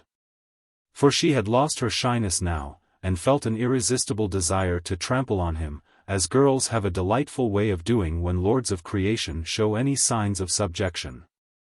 Where did you learn all this sort of thing? He asked, with a quizzical look. As "this sort of thing" is rather a vague expression, would you kindly explain? Returned Amy, knowing perfectly well what he meant, but wickedly leaving him to describe what is indescribable. Well, the general air, the style, the self-possession, the illusion, you know, laughed Laurie, breaking down, and helping himself out of his quandary with the new word. Amy was gratified, but, of course, didn't show it, and demurely answered, "Foreign life polishes one in spite of oneself, I study as well as play.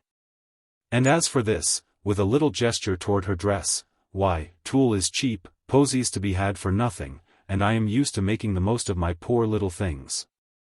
Amy rather regretted that last sentence, fearing it wasn't in good taste.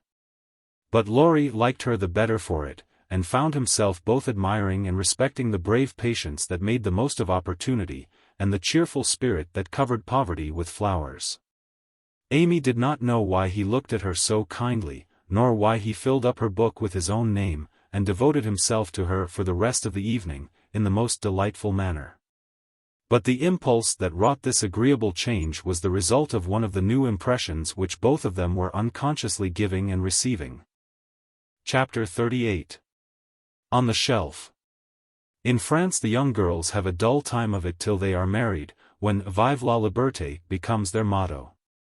In America, as everyone knows, girls early sign the Declaration of Independence, and enjoy their freedom with republican zest. But the young matrons usually abdicate with the first heir to the throne, and go into a seclusion almost as close as a French nunnery, though by no means as quiet. Whether they like it or not, they are virtually put upon the shelf as soon as the wedding excitement is over, and most of them might exclaim, as did a very pretty woman the other day, "I'm as handsome as ever, but no one takes any notice of me because I'm married."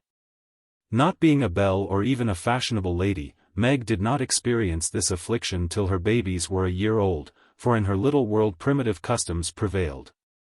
And she found herself more admired and beloved than ever. As she was a womanly little woman, the maternal instinct was very strong, and she was entirely absorbed in her children, to the utter exclusion of everything and everybody else.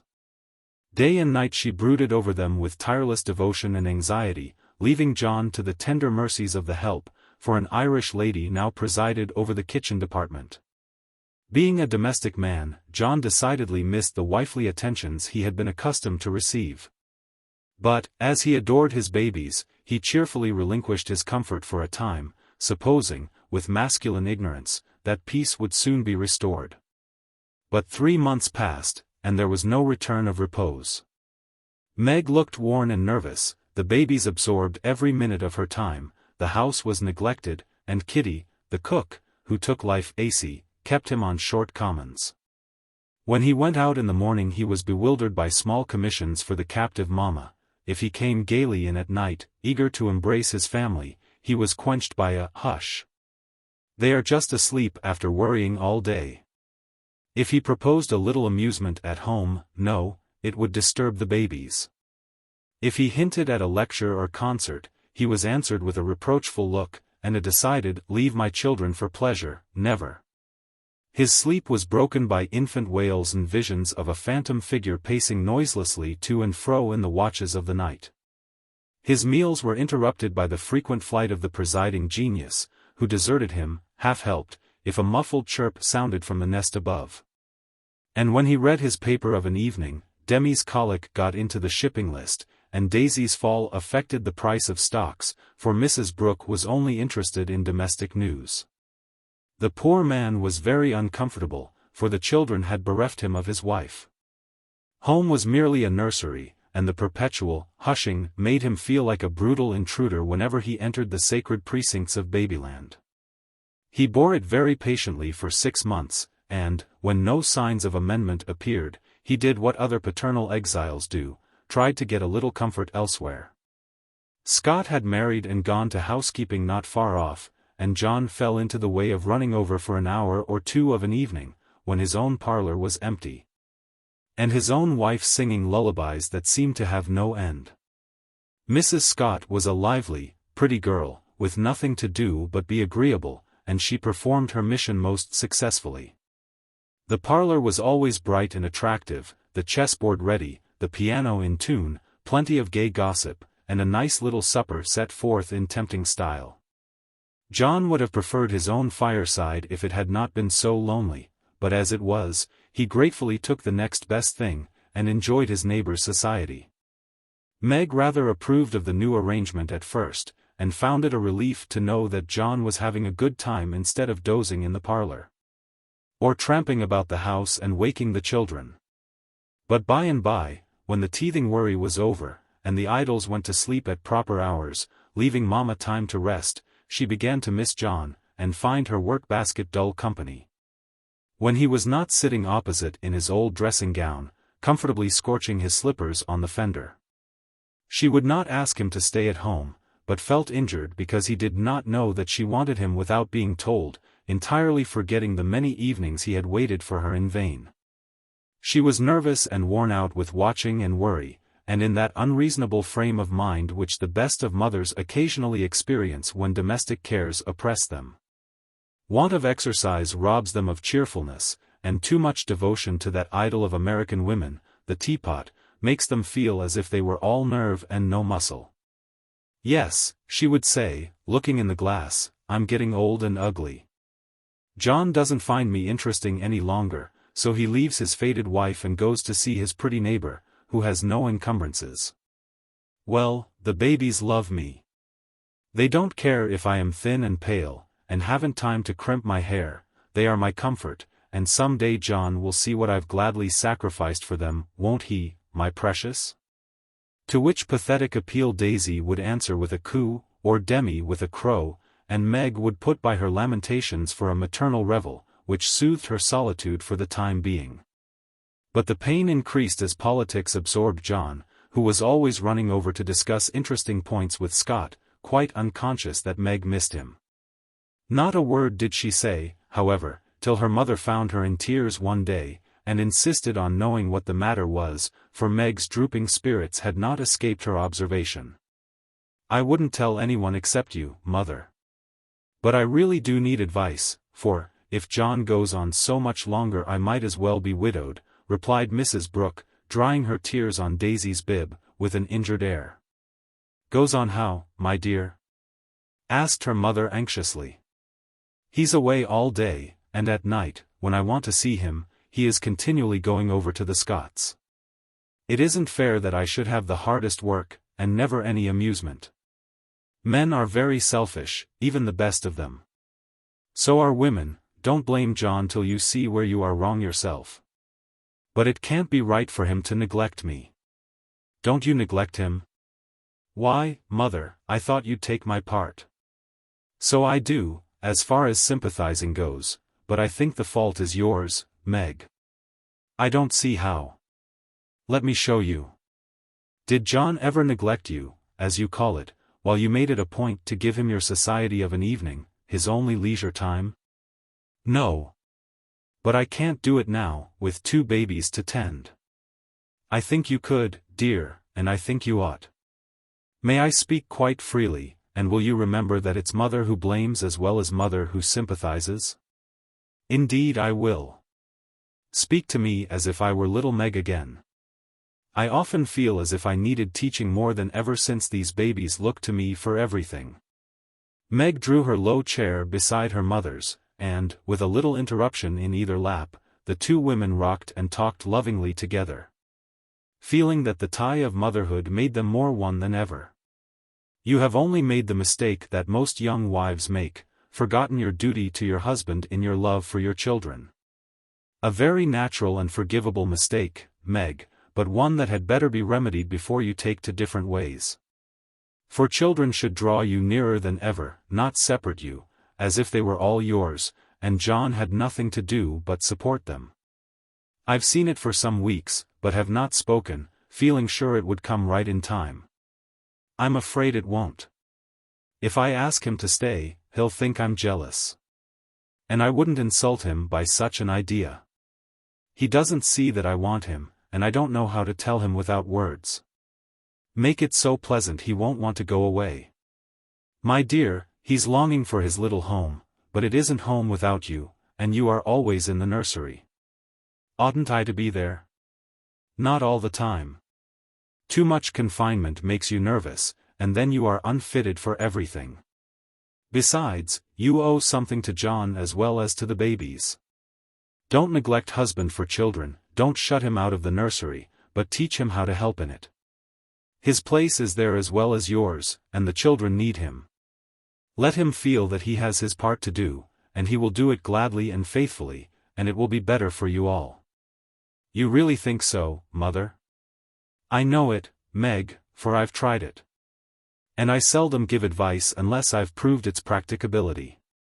When you and Joe were little, I went on just as you are, feeling as if I didn't do my duty unless I devoted myself wholly to you. Poor father took to his books, after I had refused all offers of help, and left me to try my experiment alone.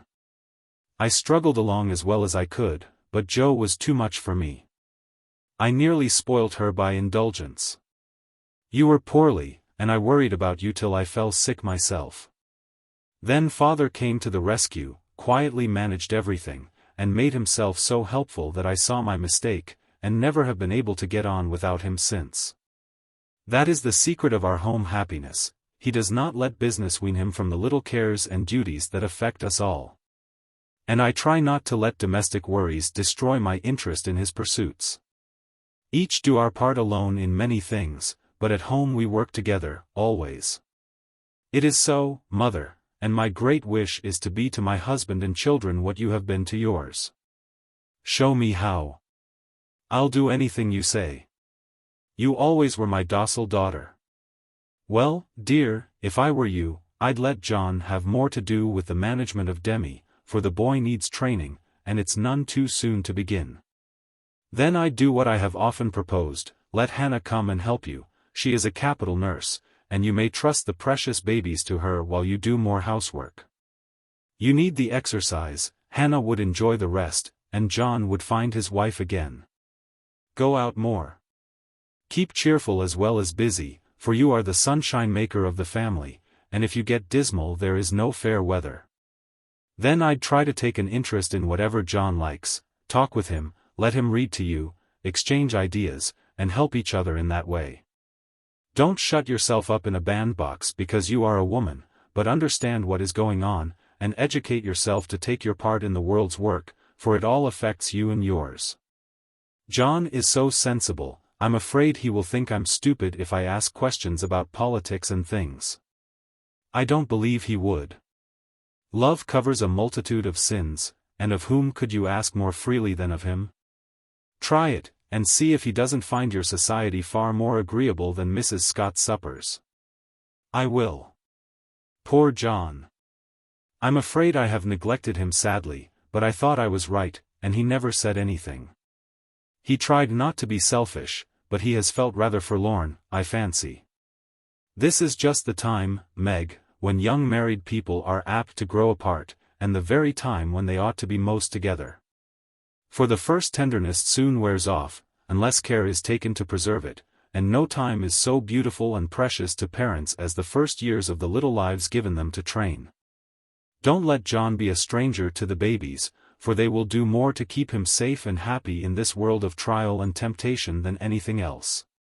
And through them you will learn to know and love one another as you should. Now, dear, goodbye, think over Mother's preachment, act upon it if it seems good, and God bless you all. Meg did think it over, found it good, and acted upon it, though the first attempt was not made exactly as she planned to have it.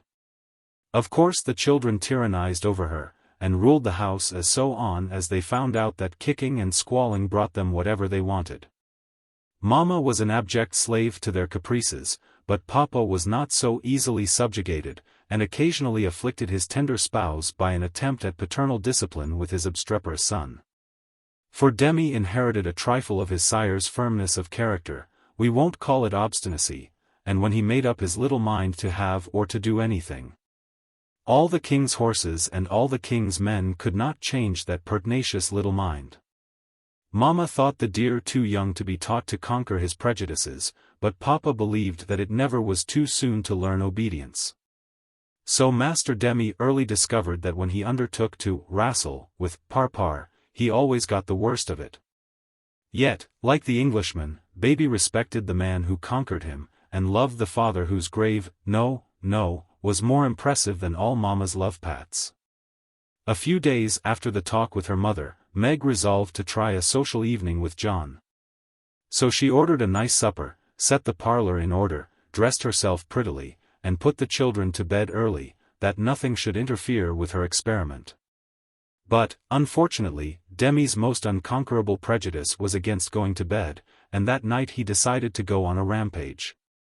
So poor Meg sung and rocked, told stories and tried every sleep-provoking while she could devise, but all in vain, the big eyes wouldn't shut. And long after Daisy had gone to buy low, like the chubby little bunch of good nature she was, naughty Demi lay staring at the light, with the most discouragingly wide-awake expression of countenance. "Will Demi lie still like a good boy, while Mama runs down and gives poor Papa his tea?" asked Meg, as the hall door softly closed, and the well-known step went tiptoeing into the dining room. "Me has tea," said Demi, preparing to join in the revel. "No, but I'll save you some little cakeys for breakfast, if you'll go bye-bye like Daisy. Will you, lovey? ISS. And Demi shut his eyes tight, as if to catch sleep and hurry the desired day. Taking advantage of the propitious moment, Meg slipped away, and ran down to greet her husband with a smiling face, and the little blue bow in her hair which was his especial admiration. He saw it at once, and said, with pleased surprise, "Why, little mother, how gay we are tonight. Do you expect company?" "Only you, dear." "Is it a birthday, anniversary, or anything?" "No. I'm tired of being a dowdy, so I dressed up as a change. You always make yourself nice for table, no matter how tired you are, so why shouldn't I when I have the time?" "I do it out of respect to you, my dear," said old-fashioned John. "Ditto, ditto, Mr. Brooke," laughed Meg, looking young and pretty again, as she nodded to him over the teapot. "Well, it's altogether delightful, and like old times. This tastes right. I drink your health, dear." And John sipped his tea with an air of reposeful rapture, which was of very short duration, however. For, as he put down his cup, the door handle rattled mysteriously, and a little voice was heard, saying impatiently, "Opie doy, me's tummin'. It's that naughty boy. I told him to go to sleep alone, and here he is, downstairs, getting his death-a-cold pattering over that canvas," said Meg, answering the call. "Mornin' now," announced Demi, in a joyful tone, as he entered, with his long nightgown gracefully festooned over his arm, and every curl bobbing gaily as he pranced about the table, eyeing the cakeys with loving glances. "No, it isn't morning yet. You must go to bed, and not trouble poor Mama, then you can have the little cake with sugar on it." "Me loves Parpar," said the artful one, preparing to climb the paternal knee, and revel in forbidden joys. But John shook his head, and said to Meg, "If you told him to stay up there, and go to sleep alone, make him do it, or he will never learn to mind you." "Yes, of course.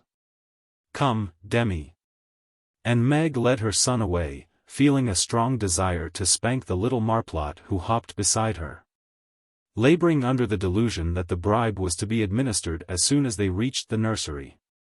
Nor was he disappointed, for that short-sighted woman actually gave him a lump of sugar, tucked him into his bed, and forbade any more promenades till morning.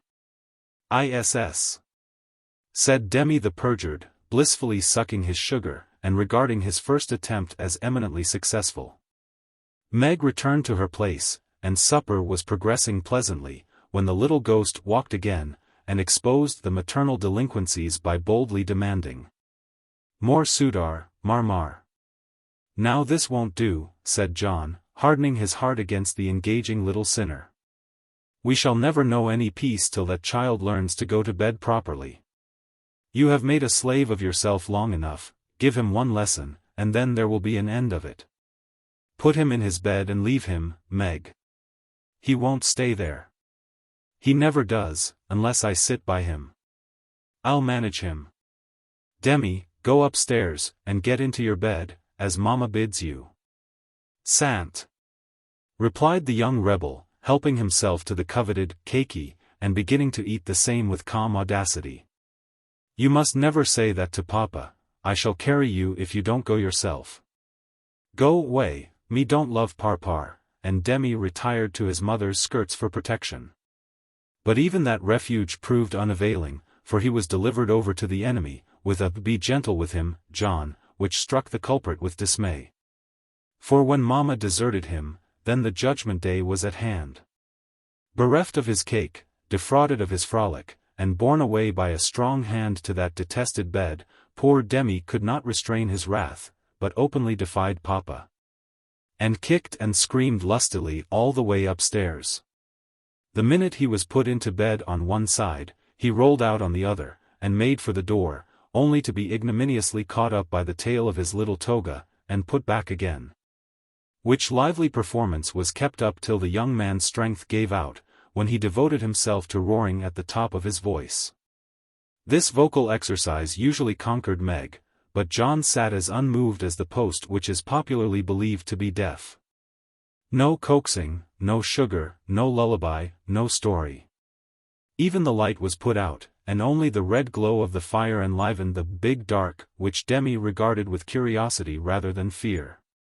This new order of things disgusted him, and he howled dismally for Marmar, as his angry passions subsided, and recollections of his tender bondwoman returned to the captive autocrat. The plaintive wail which succeeded the passionate roar went to Meg's heart, and she ran up to say beseechingly, "Let me stay with him, he'll be good, now, John." "No, my dear, I've told him he must go to sleep, as you bid him, and he must, if I stay here all night." "But he'll cry himself sick," pleaded Meg, reproaching herself for deserting her boy. "No, he won't, he's so tired he will soon drop off, and then the matter is settled, for he will understand that he has got to mind. Don't interfere, I'll manage him.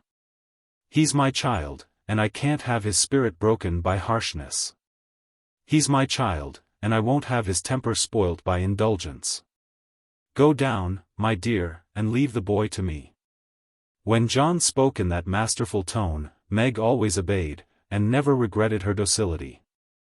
"Please let me kiss him once, John." "Certainly." "Demi, say good night to Mama, and let her go and rest, for she is very tired with taking care of you all day." Meg always insisted upon it that the kiss won the victory. For after it was given, Demi sobbed more quietly, and lay quite still at the bottom of the bed, whither he had wriggled in his anguish of mind.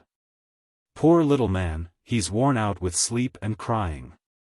I'll cover him up, and then go and set Meg's heart at rest," thought John, creeping to the bedside, hoping to find his rebellious heir asleep. But he wasn't. For the moment his father peeped at him, Demi's eyes opened, his little chin began to quiver, and he put up his arms, saying, with a penitent hiccup, "Me's dude, now." Sitting on the stairs, outside, Meg wondered at the long silence which followed the uproar. And, after imagining all sorts of impossible accidents, she slipped into the room, to set her fears at rest. Demi lay fast asleep. Not in his usual spread-eagle attitude, but in a subdued bunch, cuddled close in the circle of his father's arm and holding his father's finger, as if he felt that justice was tempered with mercy. And had gone to sleep a sadder and a wiser baby. So held, John had waited with womanly patience till the little hand relaxed its hold, and, while waiting, had fallen asleep, more tired by that tussle with his son than with his whole day's work. As Meg stood watching the two faces on the pillow, she smiled to herself, and then slipped away again, saying, in a satisfied tone, "I never need fear that John will be too harsh with my babies. He does know how to manage them, and will be a great help, for Demi is getting too much for me." When John came down at last, expecting to find a pensive or reproachful wife, he was agreeably surprised to find Meg placidly trimming a bonnet. And to be greeted with the request to read something about the election, if he was not too tired. John saw in a minute that a revolution of some kind was going on, but wisely asked no questions, knowing that Meg was such a transparent little person, she couldn't keep a secret to save her life. And therefore the clue would soon appear. He read a long debate with the most amiable readiness, and then explained it in his most lucid manner, while Meg tried to look deeply interested, to ask intelligent questions, and keep her thoughts from wandering from the state of the nation to the state of her bonnet. In her secret soul, however, she decided that politics were as bad as mathematics, and that the mission of politicians seemed to be calling each other names. But she kept these feminine ideas to herself, and when John paused, shook her head, and said with what she thought diplomatic ambiguity, "Well, I really don't see what we are coming to." John laughed, and watched her for a minute, as she poised a pretty little preparation of lace and flowers on her hand, and regarded it with the genuine interest which his harangue had failed to waken. "She is trying to like politics for my sake, so I'll try and like millinery for hers. That's only fair," thought John the Just, adding aloud, "That's very pretty. Is it what you call a breakfast cap?" "My dear man, it's a bonnet. My very best go-to-concert and theatre bonnet." "I beg your pardon. It was so small, I naturally mistook it for one of the flyaway things you sometimes wear. How do you keep it on?" "These bits of lace are fastened under the chin with a rosebud, so." And Meg illustrated by putting on the bonnet, and regarding him with an air of calm satisfaction that was irresistible. "It's a love of a bonnet, but I prefer the face inside, for it looks young and happy again," and John kissed the smiling face, to the great detriment of the rosebud under the chin. "I'm glad you like it, for I want you to take me to one of the new concerts some night. I really need some music to put me in tune." "Will you, please?" "Of course I will, with all my heart, or anywhere else you like. You have been shut up so long, it will do you no end of good, and I shall enjoy it, of all things." "What put it into your head, little mother?" "Well, I had a talk with Marmee the other day, and told her how nervous and cross and out of sorts I felt, and she said I needed change and less care. So Hannah is to help me with the children, and I'm to see to things about the house more, and now and then have a little fun, just to keep me from getting to be a fidgety, broken-down old woman before my time. It's only an experiment, John, and I want to try it for your sake as much as for mine, because I've neglected you shamefully lately, and I'm going to make home what it used to be, if I can. You don't object, I hope?" Never mind what John said, or what a very narrow escape the little bonnet had from utter ruin. All that we have any business to know, is that John did not appear to object, judging from the changes which gradually took place in the house and its inmates. It was not all paradise by any means, but everyone was better for the division of labor system. The children throve under the paternal rule, for accurate, steadfast John brought order and obedience into babydom. While Meg recovered her spirits and composed her nerves by plenty of wholesome exercise, a little pleasure, and much confidential conversation with her sensible husband. Home grew homelike again, and John had no wish to leave it, unless he took Meg with him. The Scotts came to the Brooks now, and everyone found the little house a cheerful place, full of happiness, content, and family love. Even gay Sally Moffat liked to go there. "It is always so quiet and pleasant here. It does me good, Meg," she used to say, looking about her with wistful eyes, as if trying to discover the charm, that she might use it in her great house, full of splendid loneliness. For there were no riotous, sunny-faced babies there, and Ned lived in a world of his own, where there was no place for her. This household happiness did not come all at once, but John and Meg had found the key to it, and each year of married life taught them how to use it. unlocking the treasuries of real home love and mutual helpfulness, which the poorest may possess, and the richest cannot buy. This is the sort of shelf on which young wives and mothers may consent to be laid, safe from the restless fret and fever of the world. Finding loyal lovers in the little sons and daughters who cling to them, undaunted by sorrow, poverty, or age. Walking side by side, through fair and stormy weather, with a faithful friend, who is, in the true sense of the good old Saxon word, the houseband, and learning, as Meg learned, that a woman's happiest kingdom is home, her highest honor the art of ruling it, not as a queen, but a wise wife and mother. Chapter 39. Lazy Laurence. Laurie went to Nice intending to stay a week, and remained a month. He was tired of wandering about alone, and Amy's familiar presence seemed to give a homelike charm to the foreign scenes in which she bore a part. He rather missed the petting he used to receive, and enjoyed a taste of it again. For no attentions, however flattering, from strangers, were half so pleasant as the sisterly adoration of the girls at home. Amy never would pet him like the others, but she was very glad to see him now, and quite clung to him, feeling that he was the representative of the dear family for whom she longed more than she would confess. They naturally took comfort in each other's society, and were much together, riding, walking, dancing, or dawdling, for, at Nice, no one can be very industrious during the gay season. But, while apparently amusing themselves in the most careless fashion, they were half-consciously making discoveries and forming opinions about each other. Amy rose daily in the estimation of her friend, but he sunk in hers, and each felt the truth before a word was spoken. Amy tried to please, and succeeded, for she was grateful for the many pleasures he gave her, and repaid him with the little services to which womanly women know how to lend an indescribable charm. Laurie made no effort of any kind, but just let himself drift along as comfortably as possible, trying to forget, and feeling that all women owed him a kind word because one had been cold to him. It cost him no effort to be generous, and he would have given Amy all the trinkets in Nice if she would have taken them.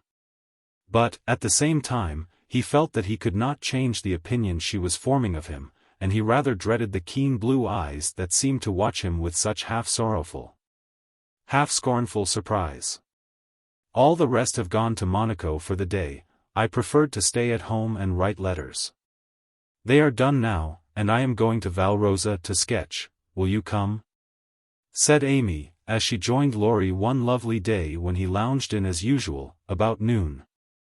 Well, yes, but isn't it rather warm for such a long walk? He answered slowly, for the shaded salon looked inviting, after the glare without. I'm going to have the little carriage, and Baptiste can drive, so you'll have nothing to do but hold your umbrella and keep your gloves nice, returned Amy, with a sarcastic glance at the immaculate kids, which were a weak point with Laurie. Then I'll go with pleasure, and he put out his hand for her sketchbook. But she tucked it under her arm with a sharp, "Don't trouble yourself. It's no exertion to me, but you don't look equal to it." Laurie lifted his eyebrows, and followed at a leisurely pace as she ran downstairs. But when they got into the carriage he took the reins himself, and left little Baptiste nothing to do but fold his arms and fall asleep on his perch. The two never quarreled. Amy was too well-bred, and just now Laurie was too lazy, so, in a minute he peeped under her hat brim with an inquiring air. She answered with a smile, and they went on together in the most amicable manner. It was a lovely drive, along winding roads rich in the picturesque scenes that delight beauty-loving eyes. Here an ancient monastery, whence the solemn chanting of the monks came down to them. There a bare-legged shepherd, in wooden shoes, pointed hat, and rough jacket over one shoulder, sat piping on a stone, while his goats skipped among the rocks or lay at his feet. Meek, mouse-colored donkeys, laden with panniers of freshly cut grass, passed by, with a pretty girl in a capeline sitting between the green piles. Or an old woman spinning with a distaff as she went. Brown, soft-eyed children ran out from the quaint stone hovels to offer nosegays, or bunches of oranges still on the bough. Gnarled olive trees covered the hills with their dusky foliage, fruit hung golden in the orchard, and great scarlet anemones fringed the roadside. While beyond green slopes and craggy heights, the maritime Alps rose sharp and white against the blue Italian sky. Valrosa well deserved its name, for, in that climate of perpetual summer, roses blossomed everywhere. They overhung the archway, thrust themselves between the bars of the great gate with a sweet welcome to passers-by, and lined the avenue, winding through lemon trees and feathery palms up to the villa on the hill. Every shadowy nook, where seats invited one to stop and rest, was a mass of bloom. Every cool grotto had its marble nymph smiling from a veil of flowers, and every fountain reflected crimson, white, or pale pink roses, leaning down to smile at their own beauty. Roses covered the walls of the house, draped the cornices, climbed the pillars, and ran riot over the balustrade of the wide terrace, whence one looked down on the sunny Mediterranean and the white-walled city on its shore. This is a regular honeymoon paradise, isn't it? Did you ever see such roses? Asked Amy, pausing on the terrace to enjoy the view, and a luxurious whiff of perfume that came wandering by. No, nor felt such thorns, returned Laurie, with his thumb in his mouth, after a vain attempt to capture a solitary scarlet flower that grew just beyond his reach.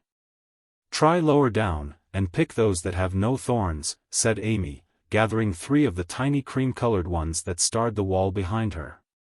She put them in his buttonhole, as a peace offering, and he stood a minute looking down at them with a curious expression, for in the Italian part of his nature there was a touch of superstition.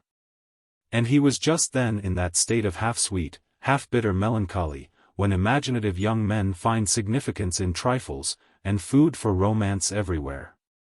He had thought of Jo in reaching after the thorny red rose, for vivid flowers became her, and she had often worn ones like that from the greenhouse at home. The pale roses Amy gave him were the sort that the Italians lay in dead hands, never in bridal wreaths, and, for a moment, he wondered if the omen was for Jo or for himself. But the next instant his American common sense got the better of sentimentality, and he laughed a heartier laugh than Amy had heard since he came. It's good advice. You'd better take it and save your fingers, she said, thinking her speech amused him. Thank you, I will, he answered in jest, and a few months later he did it in earnest. Laurie, when are you going to your grandfather? She asked presently, as she settled herself on a rustic seat. Very soon. You have said that a dozen times within the last 3 weeks.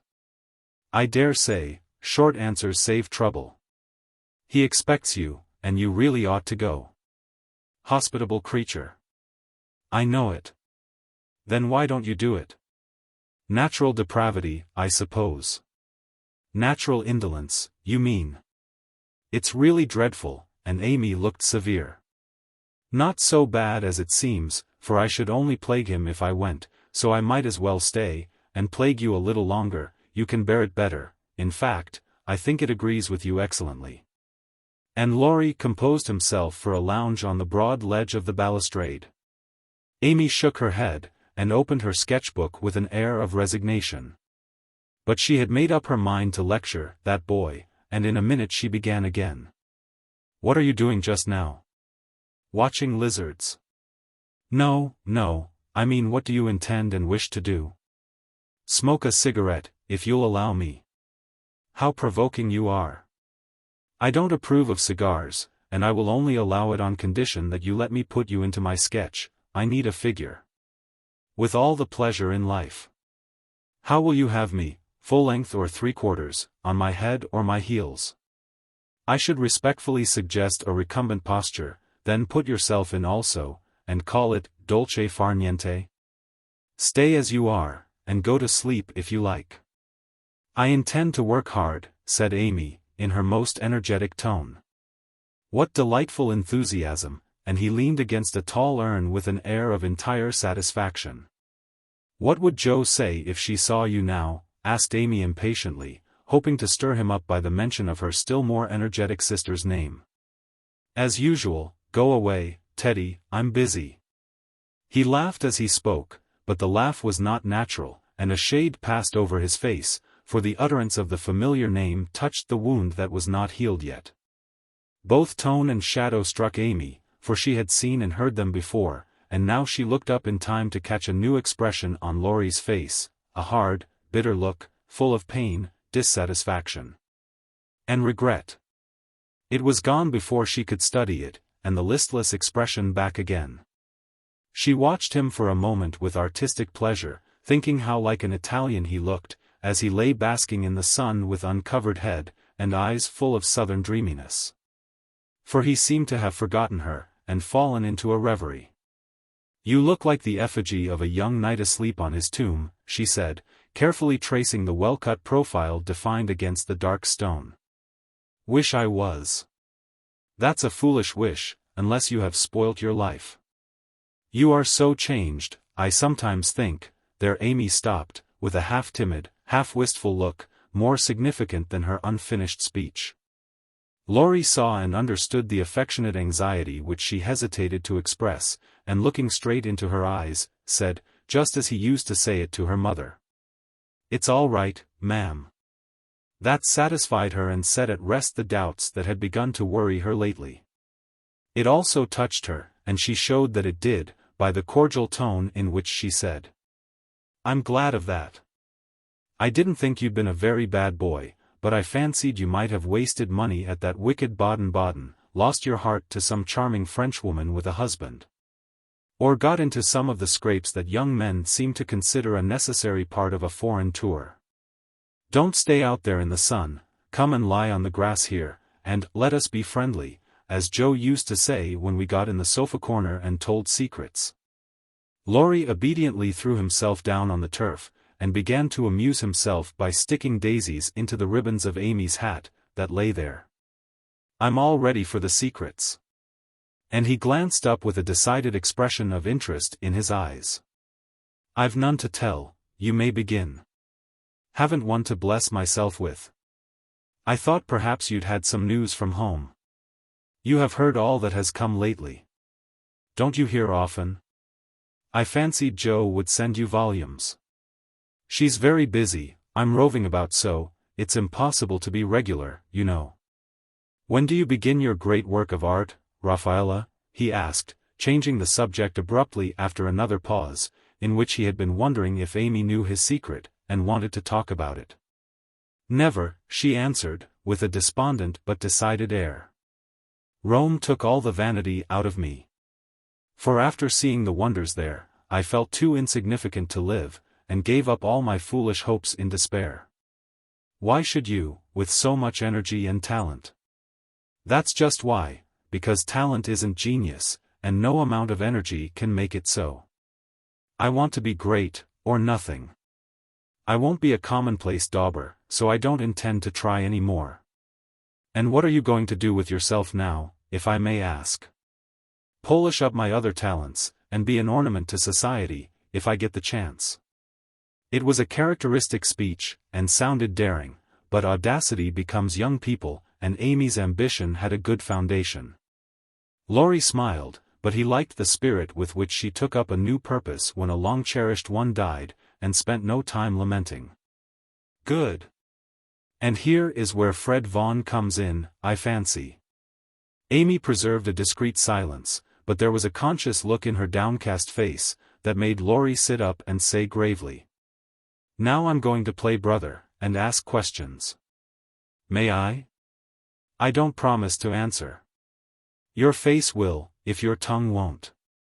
You aren't woman of the world enough yet to hide your feelings, my dear. I heard rumors about Fred and you last year, and it's my private opinion that, if he had not been called home so suddenly and detained so long, something would have come of it, hey?"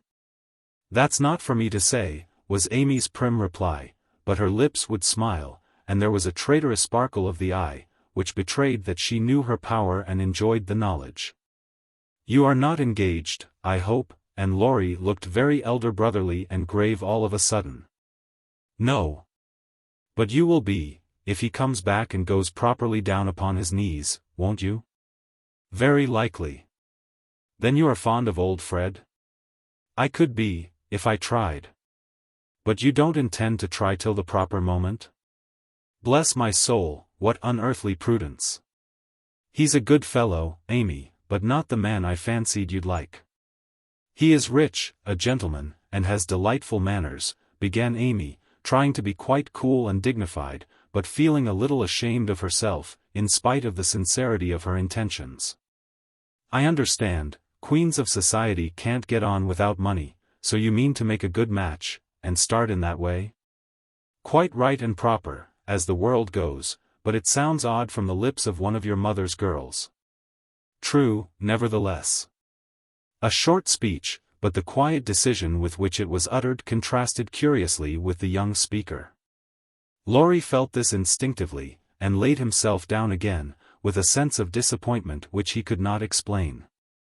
His look and silence, as well as a certain inward self-disapproval, ruffled Amy, and made her resolve to deliver her lecture without delay. "I wish you'd do me the favor to rouse yourself a little," she said sharply. "Do it for me, there's a dear girl." "I could, if I tried." And she looked as if she would like doing it in the most summary style. "Try, then." "I give you leave," returned Laurie, who enjoyed having someone to tease, after his long abstinence from his favorite pastime. "You'd be angry in 5 minutes." "I'm never angry with you. It takes 2 flints to make a fire, you are as cool and soft as snow. You don't know what I can do, snow produces a glow and a tingle, if applied rightly. Your indifference is half affectation, and a good stirring up would prove it. Stir away, it won't hurt me and it may amuse you, as the big man said when his little wife beat him. Regard me in the light of a husband or a carpet, and beat till you are tired, if that sort of exercise agrees with you." Being decidedly nettled herself, and longing to see him shake off the apathy that so altered him, Amy sharpened both tongue and pencil, and began. "Flo and I have got a new name for you. It's Lazy Laurence. How do you like it?"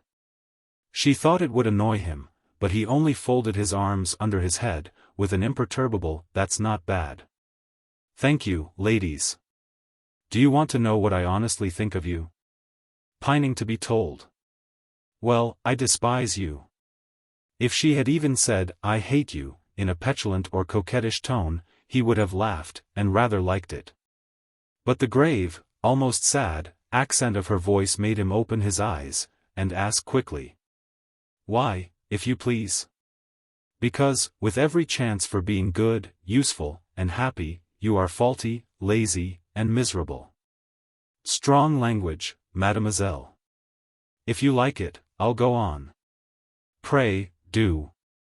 It's quite interesting." "I thought you'd find it so, selfish people always like to talk about themselves." "Am I selfish?" The question slipped out involuntarily and in a tone of surprise, for the one virtue on which he prided himself was generosity.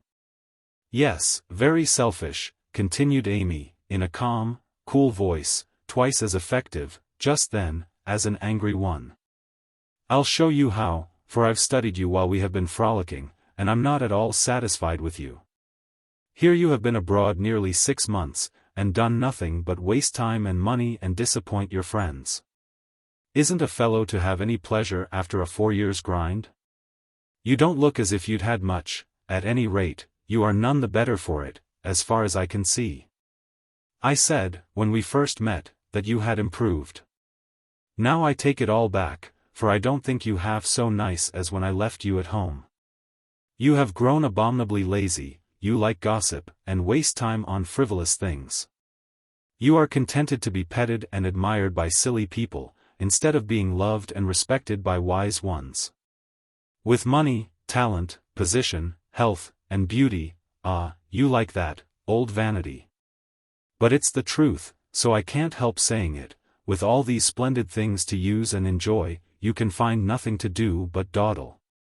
And, instead of being the man you might and ought to be, you are only," there she stopped, with a look that had both pain and pity in it. "St. Laurence on a gridiron," added Laurie, blandly finishing the sentence. But the lecture began to take effect, for there was a wide-awake sparkle in his eyes now, and a half-angry, half-injured expression replaced the former indifference. "I supposed you'd take it so. You men tell us we are angels, and say we can make you what we will, but the instant we honestly try to do you good, you laugh at us, and won't listen, which proves how much your flattery is worth." Amy spoke bitterly, and turned her back on the exasperating martyr at her feet. In a minute a hand came down over the page, so that she could not draw, and Laurie's voice said, with a droll imitation of a penitent child, "I will be good, oh, I will be good." But Amy did not laugh, for she was in earnest, and, tapping on the outspread hand with her pencil, said soberly, "Aren't you ashamed of a hand like that? It's as soft and white as a woman's, and looks as if it never did anything but wear Juven's best gloves, and pick flowers for ladies. You are not a dandy, thank heaven. So I'm glad to see there are no diamonds or big seal rings on it, only the little old one Joe gave you so long ago. Dear soul, I wish she was here to help me." "So do I." The hand vanished as suddenly as it came, and there was energy enough in the echo of her wish to suit even Amy. She glanced down at him with a new thought in her mind. But he was lying with his hat half over his face, as if for shade, and his mustache hid his mouth. She only saw his chest rise and fall, with a long breath that might have been a sigh, and the hand that wore the ring nestled down into the grass, as if to hide something too precious or too tender to be spoken of. All in a minute various hints and trifles assumed shape and significance in Amy's mind, and told her what her sister never had confided to her. She remembered that Laurie never spoke voluntarily of Joe. She recalled the shadow on his face just now, the change in his character, and the wearing of the little old ring, which was no ornament to a handsome hand. Girls are quick to read such signs and feel their eloquence. Amy had fancied that perhaps a love trouble was at the bottom of the alteration, and now she was sure of it. Her keen eyes filled, and, when she spoke again, it was in a voice that could be beautifully soft and kind when she chose to make it so. "I know I have no right to talk so to you, Laurie. And if you weren't the sweetest-tempered fellow in the world, you'd be very angry with me. But we are all so fond and proud of you, I couldn't bear to think they should be disappointed in you at home as I have been, though, perhaps, they would understand the change better than I do." "I think they would," came from under the hat, in a grim tone, quite as touching as a broken one. "They ought to have told me, and not let me go blundering and scolding, when I should have been more kind and patient than ever. I never did like that Miss Randall, and now I hate her," said artful Amy, wishing to be sure of her facts this time.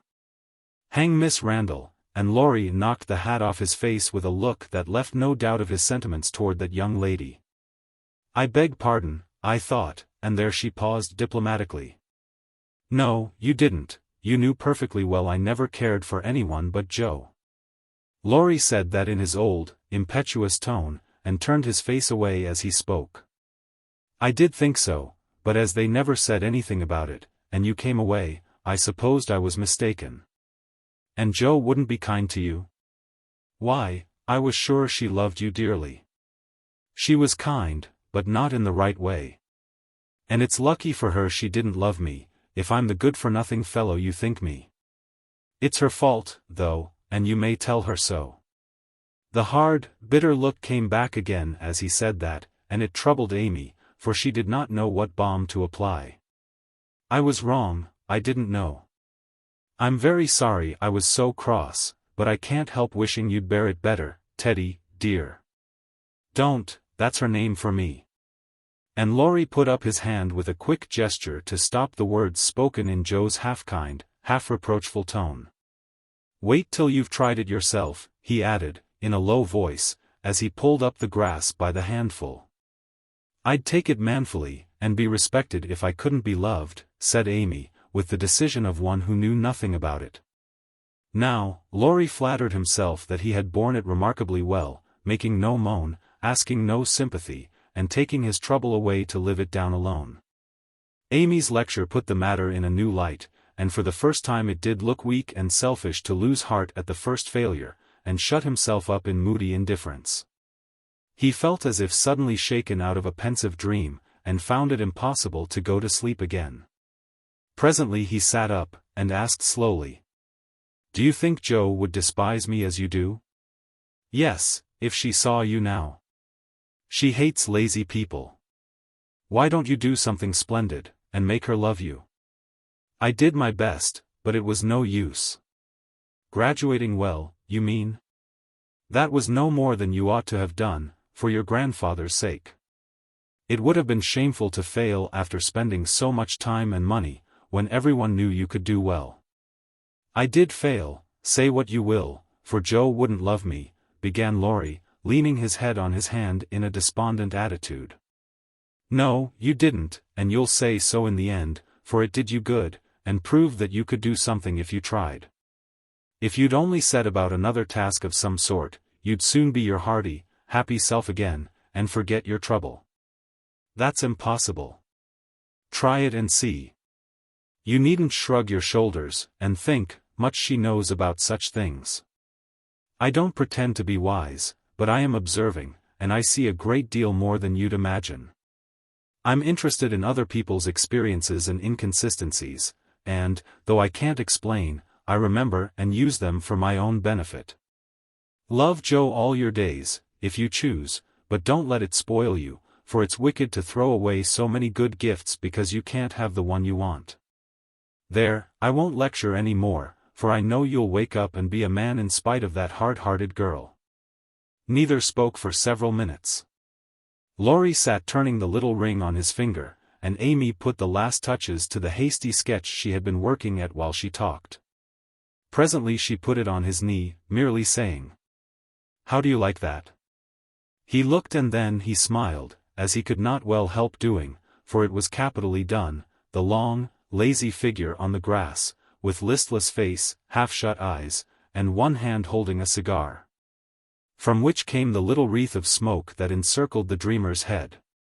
"How well you draw," he said, with genuine surprise and pleasure at her skill, adding, with a half-laugh, "Yes, that's me. As you are, this is as you were." And Amy laid another sketch beside the one he held. It was not nearly so well done, but there was a life and spirit in it which atoned for many faults. And it recalled the past so vividly that a sudden change swept over the young man's face as he looked. Only a rough sketch of Laurie taming a horse, hat and coat were off, and every line of the active figure, resolute face, and commanding attitude, was full of energy and meaning. The handsome brute, just subdued, stood arching his neck under the tightly drawn rein, with one foot impatiently pawing the ground, and ears pricked up as if listening for the voice that had mastered him. In the ruffled mane, the rider's breezy hair and erect attitude, there was a suggestion of suddenly arrested motion, of strength, courage, and youthful buoyancy. That contrasted sharply with the supine grace of the dolce far niente sketch. Laurie said nothing, but, as his eye went from one to the other, Amy saw him flush up and fold his lips together as if he read and accepted the little lesson she had given him. That satisfied her. And, without waiting for him to speak, she said, in her sprightly way, "Don't you remember the day you played Rari with Puck, and we all looked on? Meg and Beth were frightened, but Joe clapped and pranced, and I sat on the fence and drew you. I found that sketch in my portfolio the other day, touched it up, and kept it to show you. Much obliged. You've improved immensely since then, and I congratulate you. May I venture to suggest in A Honeymoon Paradise that 5 o'clock is the dinner hour at your hotel?" Laurie rose as he spoke, returned the pictures with a smile and a bow, and looked at his watch, as if to remind her that even moral lectures should have an end. He tried to resume his former easy, indifferent air, but it was an affectation now, for the rousing had been more efficacious than he would confess. Amy felt the shade of coldness in his manner, and said to herself, "Now I've offended him. Well, if it does him good, I'm glad, if it makes him hate me, I'm sorry. But it's true, and I can't take back a word of it." They laughed and chatted all the way home, and little Baptiste, up behind, thought that Monsieur and Mademoiselle were in charming spirits. But both felt ill at ease, the friendly frankness was disturbed, the sunshine had a shadow over it, and despite their apparent gaiety, there was a secret discontent in the heart of each. "Shall we see you this evening, mon frère?" asked Amy as they parted at her aunt's door. "Unfortunately, I have an engagement."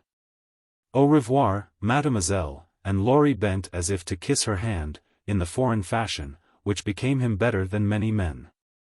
Something in his face made Amy say quickly and warmly, "No. Be yourself with me, Laurie, and part in the good old way. I'd rather have a hearty English handshake than all the sentimental salutations in France.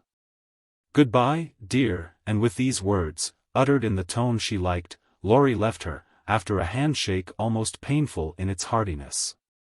Next morning, instead of the usual call, Amy received a note which made her smile at the beginning and sigh at the end.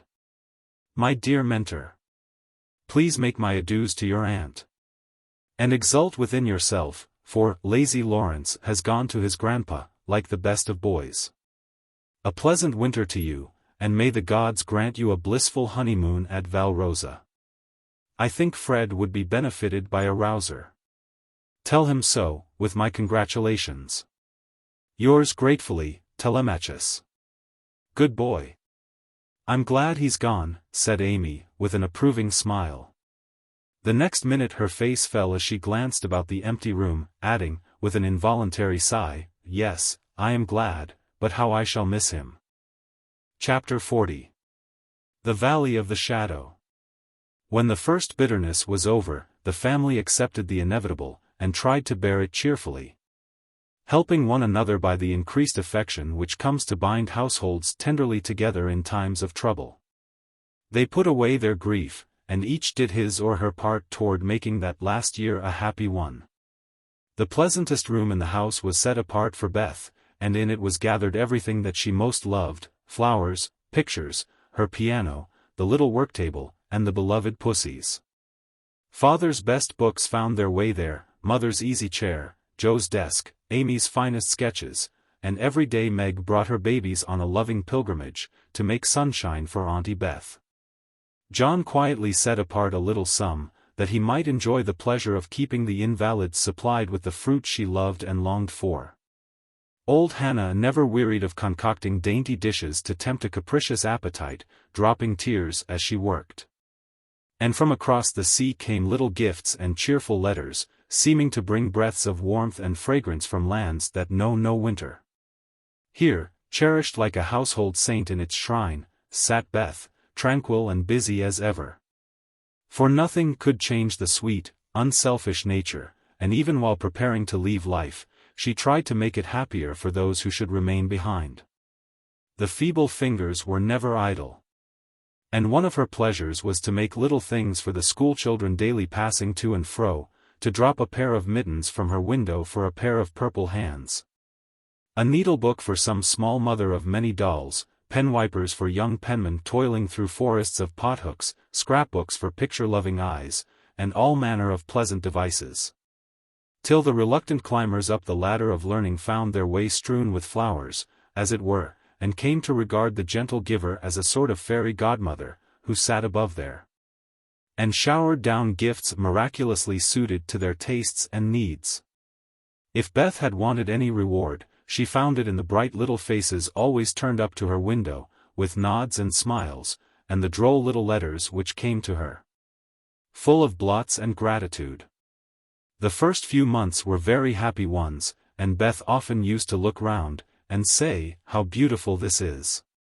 As they all sat together in her sunny room, the babies kicking and crowing on the floor, mother and sisters working near, and father reading, in his pleasant voice, from the wise old books which seemed rich in good and comfortable words, as applicable now as when written centuries ago. A little chapel, where a paternal priest taught his flock the hard lessons all must learn, trying to show them that hope can comfort love, and faith make resignation possible. Simple sermons, that went straight to the souls of those who listened. For the father's heart was in the minister's religion, and the frequent falter in the voice gave a double eloquence to the words he spoke or read. It was well for all that this peaceful time was given them as preparation for the sad hours to come, for, by and by, Beth said the needle was so heavy, and put it down forever. Talking wearied her, faces troubled her, pain claimed her for its own, and her tranquil spirit was sorrowfully perturbed by the ills that vexed her feeble flesh. Ah me! Such heavy days, such long, long nights, such aching hearts and imploring prayers, when those who loved her best were forced to see the thin hands stretched out to them beseechingly. To hear the bitter cry, "Help me, help me!" And to feel that there was no help. A sad eclipse of the serene soul, a sharp struggle of the young life with death. But both were mercifully brief, and then, the natural rebellion over, the old peace returned more beautiful than ever. With the wreck of her frail body, Beth's soul grew strong. And, though she said little, those about her felt that she was ready, saw that the first pilgrim called was likewise the fittest, and waited with her on the shore, trying to see the shining ones coming to receive her when she crossed the river. Joe never left her for an hour since Beth had said, "I feel stronger when you are here." She slept on a couch in the room, waking often to renew the fire, to feed, lift, or wait upon the patient creature who seldom asked for anything, and tried not to be a trouble. All day she haunted the room, jealous of any other nurse, and prouder of being chosen than of any honor her life ever brought her. Precious and helpful hours to Joe, for now her heart received the teaching that it needed. Lessons in patience were so sweetly taught her that she could not fail to learn them. Charity for all, the lovely spirit that can forgive and truly forget unkindness, the loyalty to duty that makes the hardest easy, and the sincere faith that fears nothing, but trusts undoubtingly. Often, when she woke, Joe found Beth reading in her well-worn little book, heard her singing softly, to beguile the sleepless night, or saw her lean her face upon her hands, while slow tears dropped through the transparent fingers. And Joe would lie watching her, with thoughts too deep for tears, feeling that Beth, in her simple, unselfish way, was trying to wean herself from the dear old life, and fit herself for the life to come, by sacred words of comfort, quiet prayers, and the music she loved so well. Seeing this did more for Joe than the wisest sermons, the saintliest hymns, the most fervent prayers that any voice could utter. For, with eyes made clear by many tears, and a heart softened by the tenderest sorrow, she recognized the beauty of her sister's life, uneventful, unambitious, yet full of the genuine virtues which smell sweet, and blossom in the dust, the self-forgetfulness that makes the humblest on earth remembered soonest in heaven. The true success which is possible to all. One night, when Beth looked among the books upon her table, to find something to make her forget the mortal weariness that was almost as hard to bear as pain.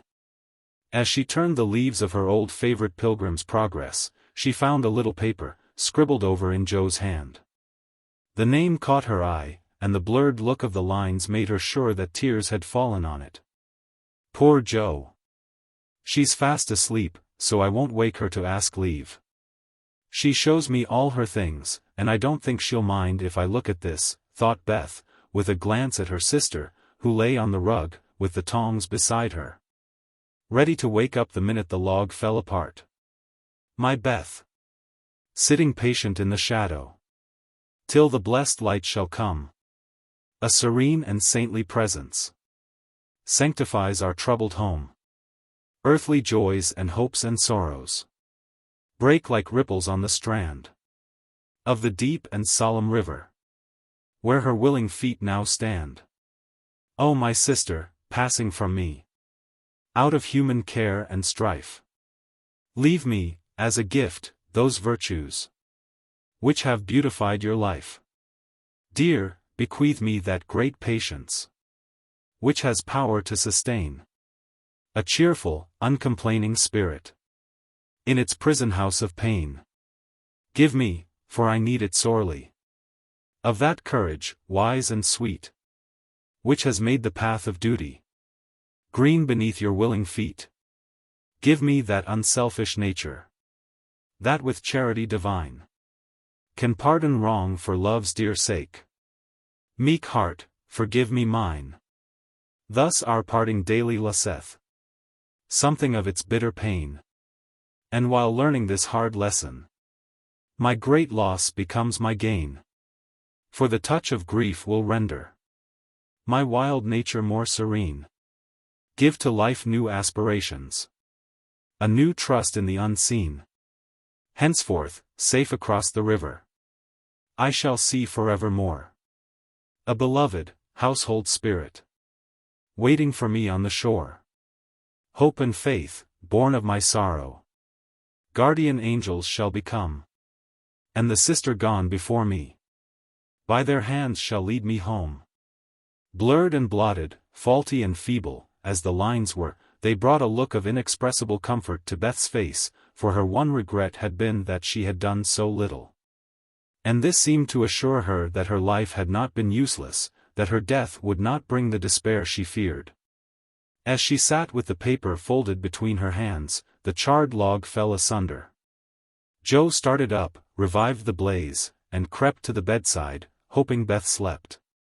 Not asleep, but so happy, dear. See, I found this and read it. I knew you wouldn't care. Have I been all that to you, Joe? She asked, with wistful, humble earnestness. Oh Beth, so much, so much. And Joe's head went down upon the pillow, beside her sister's. Then I don't feel as if I'd wasted my life. I'm not so good as you make me, but I have tried to do right.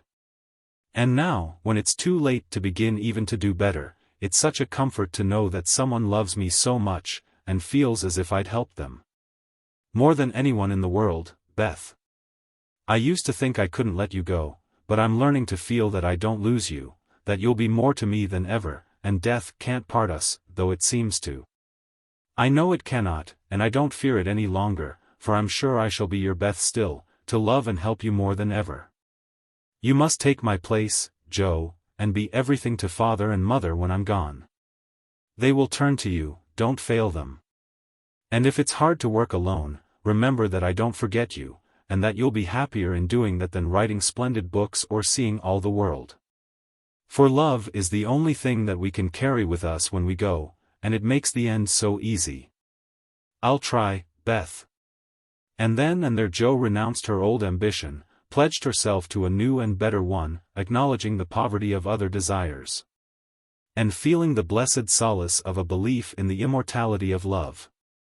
So the spring days came and went, the sky grew clearer, the earth greener, the flowers were up fair and early, and the birds came back in time to say goodbye to Beth, who, like a tired but trustful child, clung to the hands that had led her all her life, as father and mother guided her tenderly through the valley of the shadow, and gave her up to God. Seldom, except in books, do the dying utter memorable words, see visions, or depart with beatified countenances. And those who have sped many parting souls know that to most the end comes as naturally and simply as sleep. As Beth had hoped, the tide went out easily. And in the dark hour before the dawn, on the bosom where she had drawn her first breath, she quietly drew her last, with no farewell but one loving look, one little sigh. With tears and prayers and tender hands, mother and sisters made her ready for the long sleep that pain would never mar again. Seeing with grateful eyes the beautiful serenity that soon replaced the pathetic patience that had wrung their hearts so long, and feeling, with reverent joy, that to their darling death was a benignant angel, not a phantom full of dread.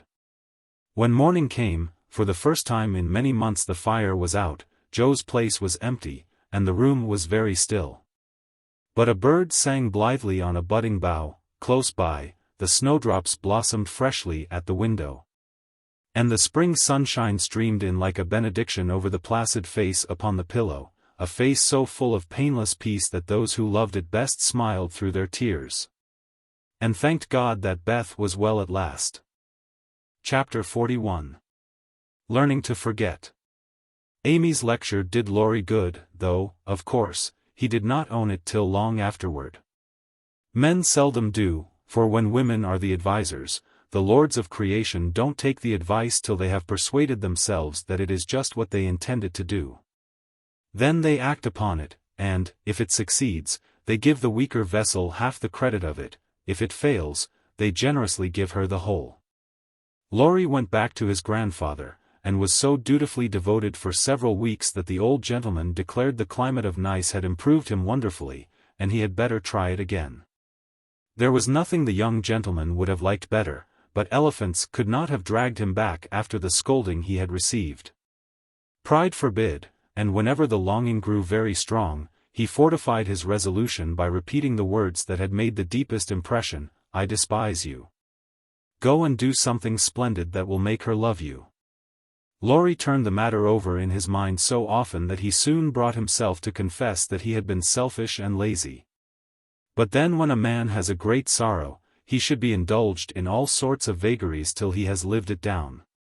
He felt that his blighted affections were quite dead now. And, though he should never cease to be a faithful mourner, there was no occasion to wear his weeds ostentatiously. Jo wouldn't love him, but he might make her respect and admire him by doing something which should prove that a girl's "no" had not spoilt his life. He had always meant to do something, and Amy's advice was quite unnecessary. He had only been waiting till the aforesaid blighted affections were decently interred.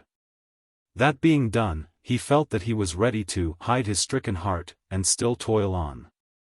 As Goethe, when he had a joy or a grief, put it into a song, so Laurie resolved to embalm his love-sorrow in music, and compose a requiem which should harrow up Jo's soul and melt the heart of every hearer. Therefore the next time the old gentleman found him getting restless and moody, and ordered him off, he went to Vienna, where he had musical friends, and fell to work with the firm determination to distinguish himself.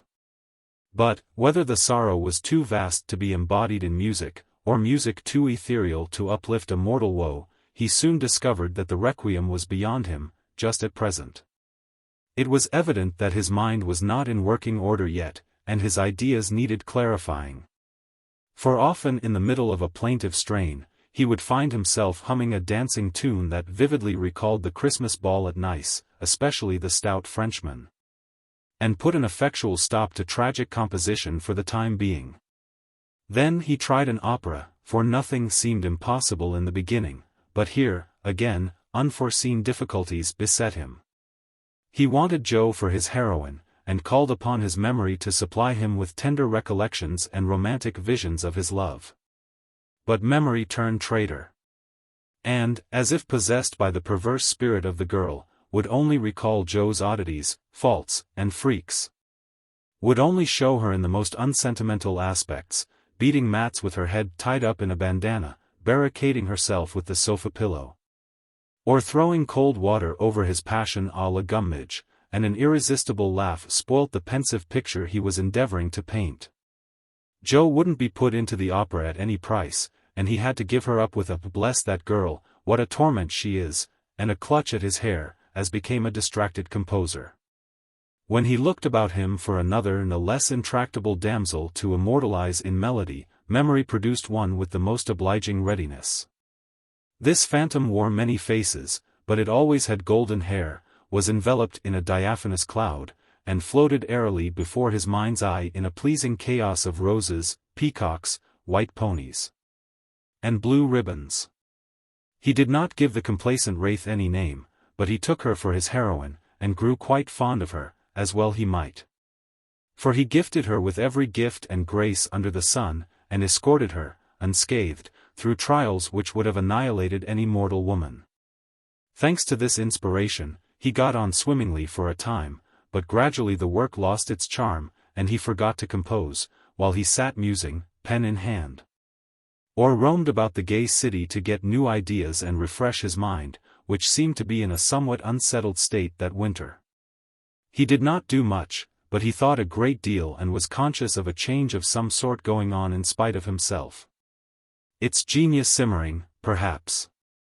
I'll let it simmer, and see what comes of it, he said, with a secret suspicion, all the while, that it wasn't genius, but something far more common.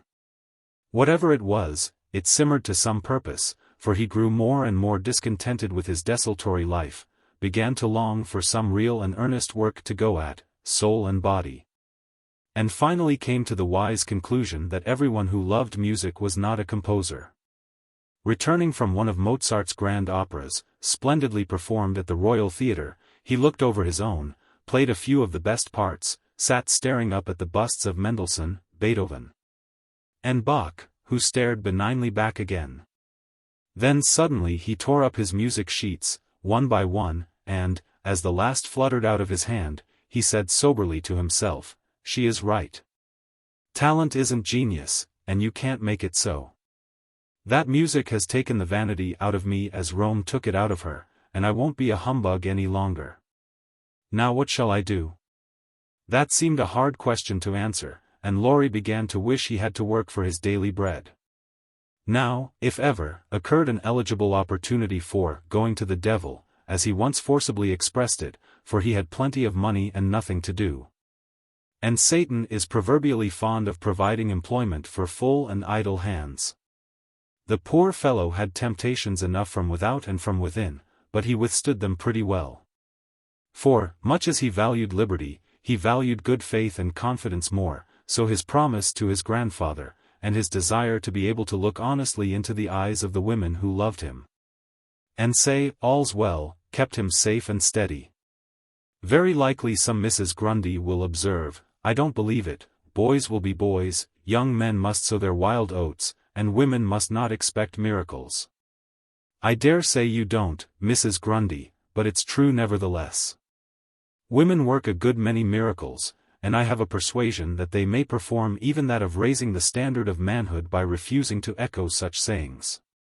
Let the boys be boys, the longer the better, and let the young men sow their wild oats if they must. But mothers, sisters, and friends may help to make the crop a small one, and keep many tares from spoiling the harvest, by believing and showing that they believe in the possibility of loyalty to the virtues which make men manliest in good women's eyes. If it is a feminine delusion, leave us to enjoy it while we may, for without it half the beauty and the romance of life is lost, and sorrowful forebodings would embitter all our hopes of the brave, tender-hearted little lads, who still love their mothers better than themselves, and are not ashamed to own it. Laurie thought that the task of forgetting his love for Jo would absorb all his powers for years, but, to his great surprise, he discovered it grew easier every day. He refused to believe it at first, got angry with himself, and couldn't understand it, but these hearts of ours are curious and contrary things, and time and nature work their will in spite of us. Laurie's heart wouldn't ache, the wound persisted in healing with a rapidity that astonished him, and, instead of trying to forget, he found himself trying to remember. He had not foreseen this turn of affairs, and was not prepared for it.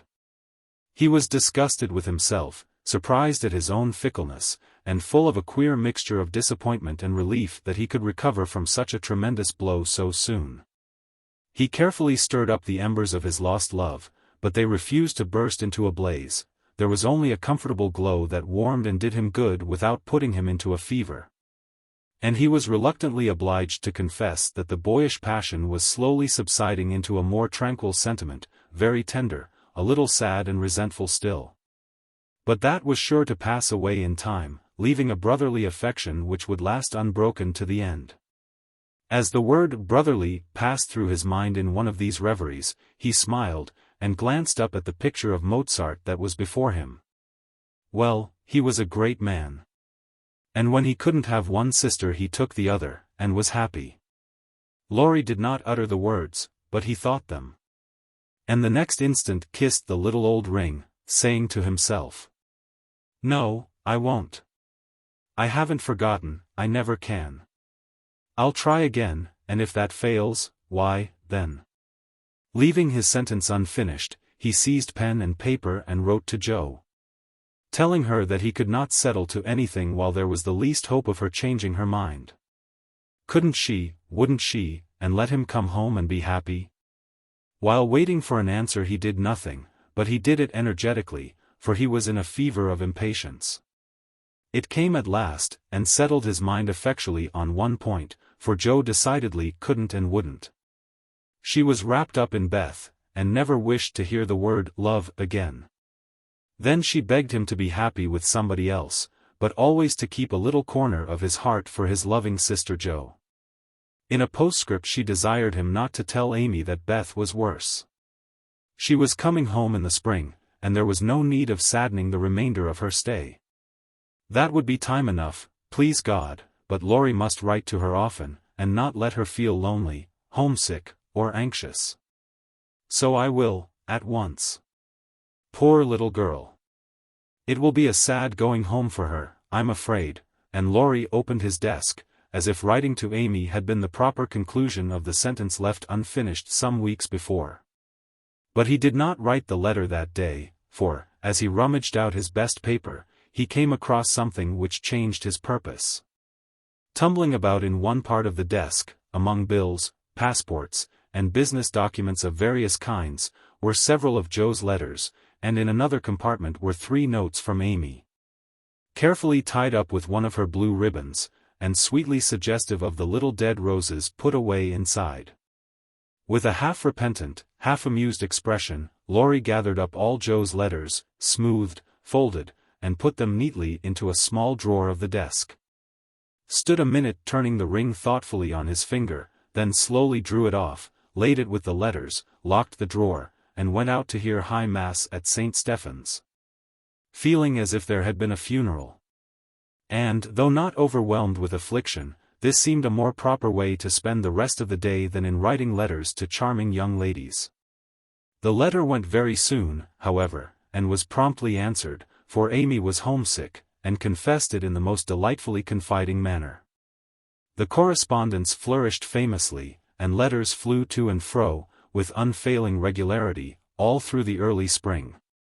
Laurie sold his busts, made allumettes of his opera, and went back to Paris, hoping somebody would arrive before long. He wanted desperately to go to Nice, but would not till he was asked. And Amy would not ask him, for just then she was having little experiences of her own, which made her rather wish to avoid the quizzical eyes of our boy. Fred Vaughn had returned, and put the question to which she had once decided to answer, yes, thank you, but now she said, no, thank you, kindly but steadily. For, when the time came, her courage failed her. And she found that something more than money and position was needed to satisfy the new longing that filled her heart so full of tender hopes and fears. The words, Fred is a good fellow, but not at all the man I fancied you would ever like, and Laurie's face when he uttered them, kept returning to her as pertinaciously as her own did when she said in look, if not in words, I shall marry for money. It troubled her to remember that now, she wished she could take it back, it sounded so unwomanly. She didn't want Laurie to think her a heartless, worldly creature. She didn't care to be a queen of society now half so much as she did to be a lovable woman. She was so glad he didn't hate her for the dreadful things she said, but took them so beautifully, and was kinder than ever. His letters were such a comfort, for the home letters were very irregular, and were not half so satisfactory as his when they did come. It was not only a pleasure, but a duty to answer them, for the poor fellow was forlorn, and needed petting, since Joe persisted in being stony-hearted. She ought to have made an effort, and tried to love him. It couldn't be very hard, many people would be proud and glad to have such a dear boy care for them. But Joe never would act like other girls, so there was nothing to do but be very kind, and treat him like a brother. If all brothers were treated as well as Laurie was at this period, they would be a much happier race of beings than they are. Amy never lectured now, she asked his opinion on all subjects. She was interested in everything he did, made charming little presents for him, and sent him 2 letters a week, full of lively gossip, sisterly confidences, and captivating sketches of the lovely scenes about her. As few brothers are complimented by having their letters carried about in their sisters' pockets, read and reread diligently, cried over when short, kissed when long, and treasured carefully. We will not hint that Amy did any of these fond and foolish things. But she certainly did grow a little pale and pensive that spring, lost much of her relish for society, and went out sketching alone a good deal. She never had much to show when she came home, but was studying nature, I dare say, while she sat for hours, with her hands folded, on the terrace at Valrosa. Or absently sketched any fancy that occurred to her, a stalwart knight carved on a tomb, a young man asleep in the grass, with his hat over his eyes, or a curly-haired girl in gorgeous array, promenading down a ballroom on the arm of a tall gentleman, both faces being left a blur according to the last fashion in art, which was safe, but not altogether satisfactory. Her aunt thought that she regretted her answer to Fred. And, finding denials useless and explanations impossible, Amy left her to think what she liked, taking care that Laurie should know that Fred had gone to Egypt. That was all, but he understood it, and looked relieved, as he said to himself, with a venerable air. I was sure she would think better of it. Poor old fellow. I've been through it all, and I can sympathize. With that he heaved a great sigh, and then, as if he had discharged his duty to the past, put his feet up on the sofa, and enjoyed Amy's letter luxuriously. While these changes were going on abroad, trouble had come at home, but the letter telling that Beth was failing never reached Amy, and when the next found her, the grass was green above her sister. The sad news met her at Vevey, for the heat had driven them from Nice in May, and they had travelled slowly to Switzerland, by way of Genoa and the Italian lakes. She bore it very well, and quietly submitted to the family decree that she should not shorten her visit, for, since it was too late to say goodbye to Beth, she had better stay. And let absence soften her sorrow. But her heart was very heavy, she longed to be at home, and every day looked wistfully across the lake, waiting for Laurie to come and comfort her. He did come very soon. For the same mail brought letters to them both, but he was in Germany, and it took some days to reach him. The moment he read it, he packed his knapsack, bade adieu to his fellow pedestrians, and was off to keep his promise, with a heart full of joy and sorrow, hope and suspense.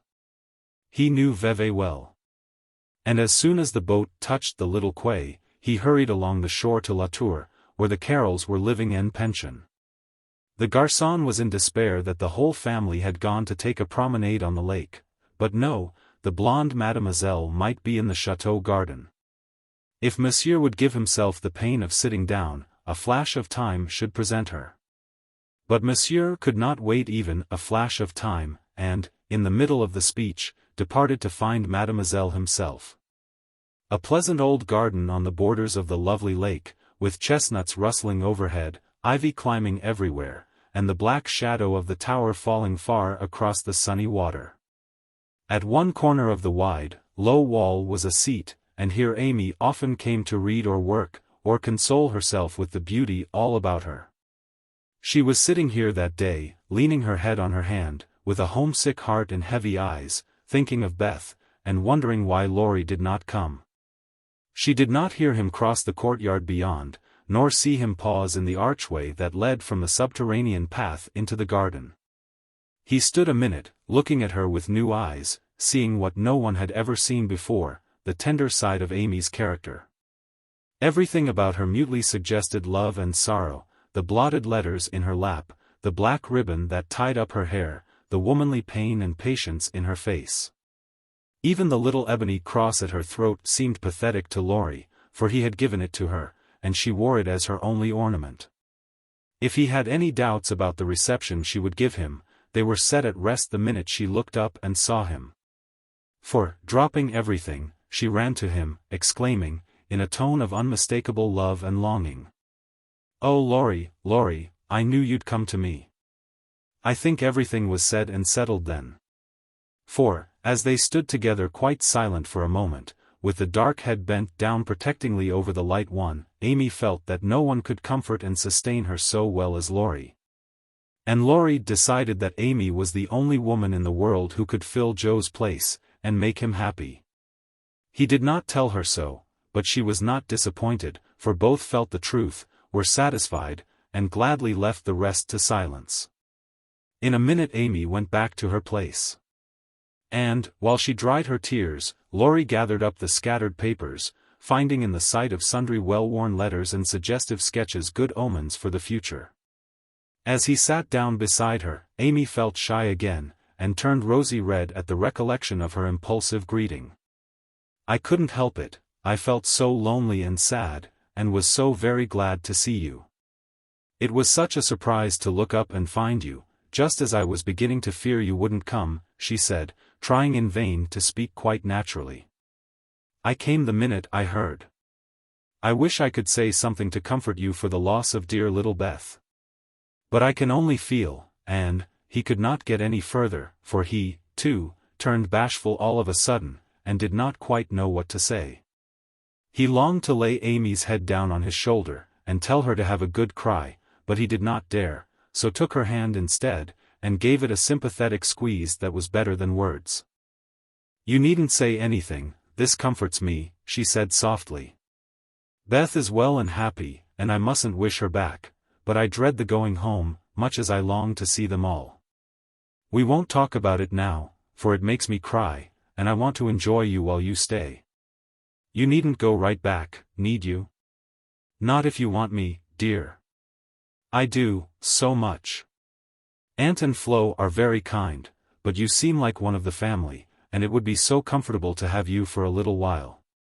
Amy spoke and looked so like a homesick child, whose heart was full, that Laurie forgot his bashfulness all at once. And gave her just what she wanted, the petting she was used to and the cheerful conversation she needed. "Poor little soul, you look as if you'd grieved yourself half sick. I'm going to take care of you, so don't cry any more, but come and walk about with me. The wind is too chilly for you to sit still," he said, in the half-caressing, half-commanding way that Amy liked, as he tied on her hat, drew her arm through his, and began to pace up and down the sunny walk, under the new-leaved chestnuts. He felt more at ease upon his legs, and Amy found it very pleasant to have a strong arm to lean upon, a familiar face to smile at her, and a kind voice to talk delightfully for her alone. The quaint old garden had sheltered many pairs of lovers, and seemed expressly made for them, so sunny and secluded was it, with nothing but the tower to overlook them, and the wide lake to carry away the echo of their words, as it rippled by below. For an hour this new pair walked and talked, or rested on the wall, enjoying the sweet influences which gave such a charm to time and place. And when an unromantic dinner bell warned them away, Amy felt as if she left her burden of loneliness and sorrow behind her in the chateau garden. The moment Mrs. Carroll saw the girl's altered face, she was illuminated with a new idea, and exclaimed to herself, "Now I understand it all, the child has been pining for young Laurence. Bless my heart, I never thought of such a thing." With praiseworthy discretion, the good lady said nothing, and betrayed no sign of enlightenment, but cordially urged Laurie to stay, and begged Amy to enjoy his society, for it would do her more good than so much solitude.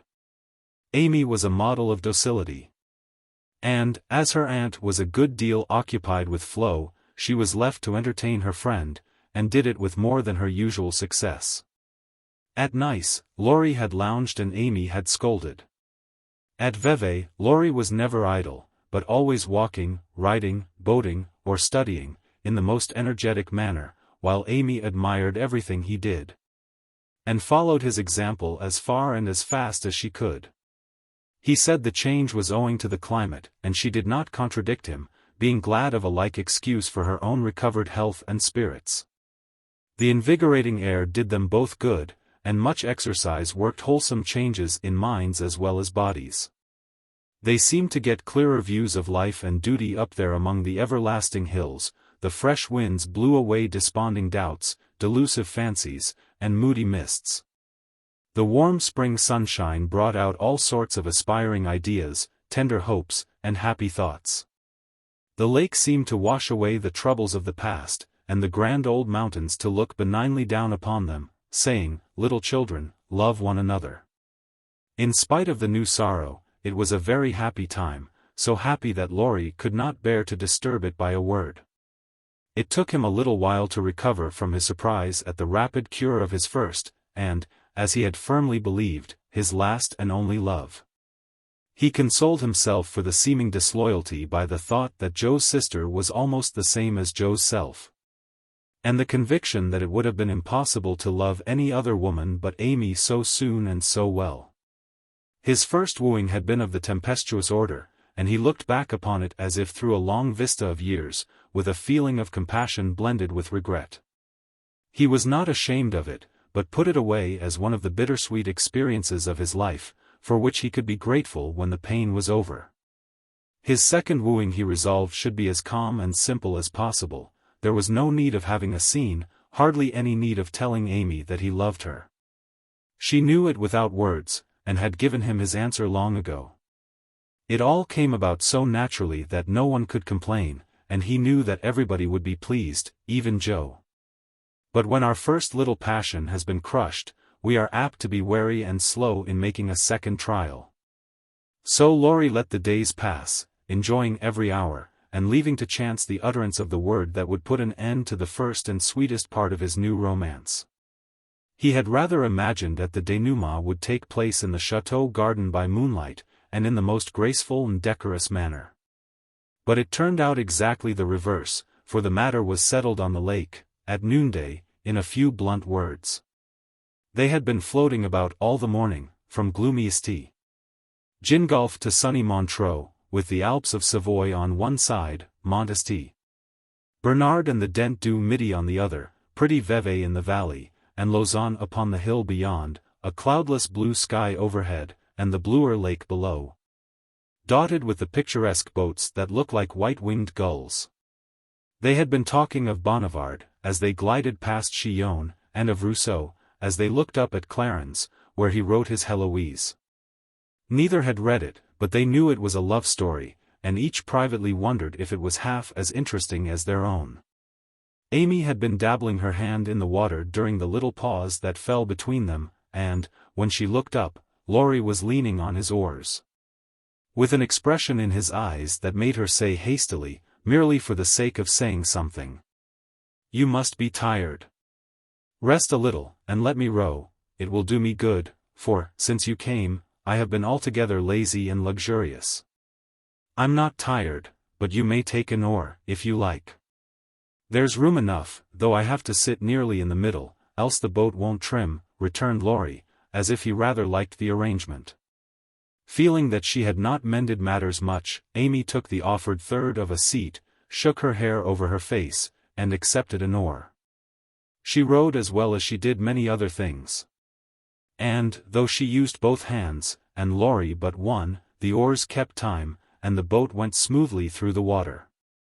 "How well we pull together, don't we?" said Amy, who objected to silence just then. "So well that I wish we might always pull in the same boat. Will you, Amy?" very tenderly. "Yes, Laurie," very low. Then they both stopped rowing, and unconsciously added a pretty little tableau of human love and happiness to the dissolving views reflected in the lake. Chapter 42. All alone. It was easy to promise self-abnegation when self was wrapped up in another, and heart and soul were purified by a sweet example. But when the helpful voice was silent, the daily lesson over, the beloved presence gone, and nothing remained but loneliness and grief, then Joe found her promise very hard to keep. How could she comfort father and mother, when her own heart ached with a ceaseless longing for her sister? How could she make the house cheerful, when all its light and warmth and beauty seemed to have deserted it when Beth left the old home for the new? And where in all the world could she find some useful, happy work to do, that would take the place of the loving service which had been its own reward? She tried in a blind, hopeless way to do her duty, secretly rebelling against it all the while, for it seemed unjust that her few joys should be lessened, her burdens made heavier, and life get harder and harder as she toiled along. Some people seemed to get all sunshine, and some all shadow. It was not fair, for she tried more than Amy to be good, but never got any reward, only disappointment, trouble, and hard work. Poor Joe, these were dark days to her, for something like despair came over her when she thought of spending all her life in that quiet house, devoted to humdrum cares, a few small pleasures, and the duty that never seemed to grow any easier. "I can't do it. I wasn't meant for a life like this, and I know I shall break away and do something desperate if somebody don't come and help me," she said to herself, when her first efforts failed. And she fell into the moody, miserable state of mind which often comes when strong wills have to yield to the inevitable.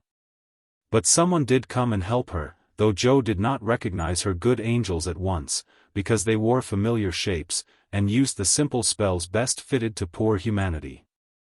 Often she started up at night, thinking Beth called her, and when the sight of the little empty bed made her cry with the bitter cry of an unsubmissive sorrow, "Oh Beth, come back!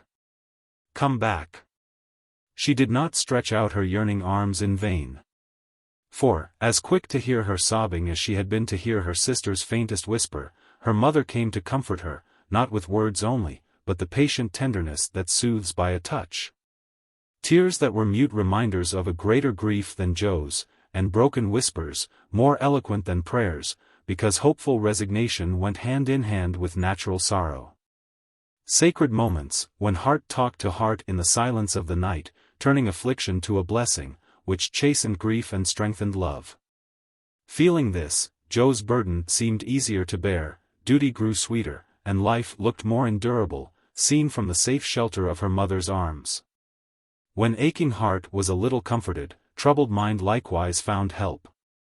For one day she went to the study, and, leaning over the good grey head lifted to welcome her with a tranquil smile, she said, very humbly, "Father, talk to me as you did to Beth. I need it more than she did, for I'm all wrong." "My dear, nothing can comfort me like this," he answered, with a falter in his voice, and both arms round her, as if he, too, needed help, and did not fear to ask it. Then, sitting in Beth's little chair close beside him, Joe told her troubles, the resentful sorrow for her loss, the fruitless efforts that discouraged her, the want of faith that made life look so dark, and all the sad bewilderment which we call despair. She gave him entire confidence, he gave her the help she needed, and both found consolation in the act. For the time had come when they could talk together not only as father and daughter, but as man and woman, able and glad to serve each other with mutual sympathy as well as mutual love. Happy, thoughtful times there in the old study which Joe called the Church of One Member, and from which she came with fresh courage, recovered cheerfulness, and a more submissive spirit.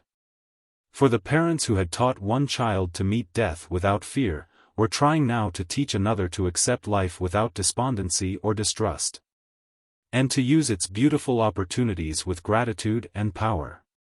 Other helps had Joe, humble, wholesome duties and delights that would not be denied their part in serving her, and which she slowly learned to see and value. Brooms and dishcloths never could be as distasteful as they once had been, for Beth had presided over both. And something of her housewifely spirit seemed to linger round the little mop and the old brush, that was never thrown away. As she used them, Joe found herself humming the songs Beth used to hum, imitating Beth's orderly ways, and giving the little touches here and there that kept everything fresh and cozy. Which was the first step toward making home happy, though she didn't know it, till Hannah said with an approving squeeze of the hand, "You thoughtful creetur. You're determined we shan't miss that dear lamb if you can help it.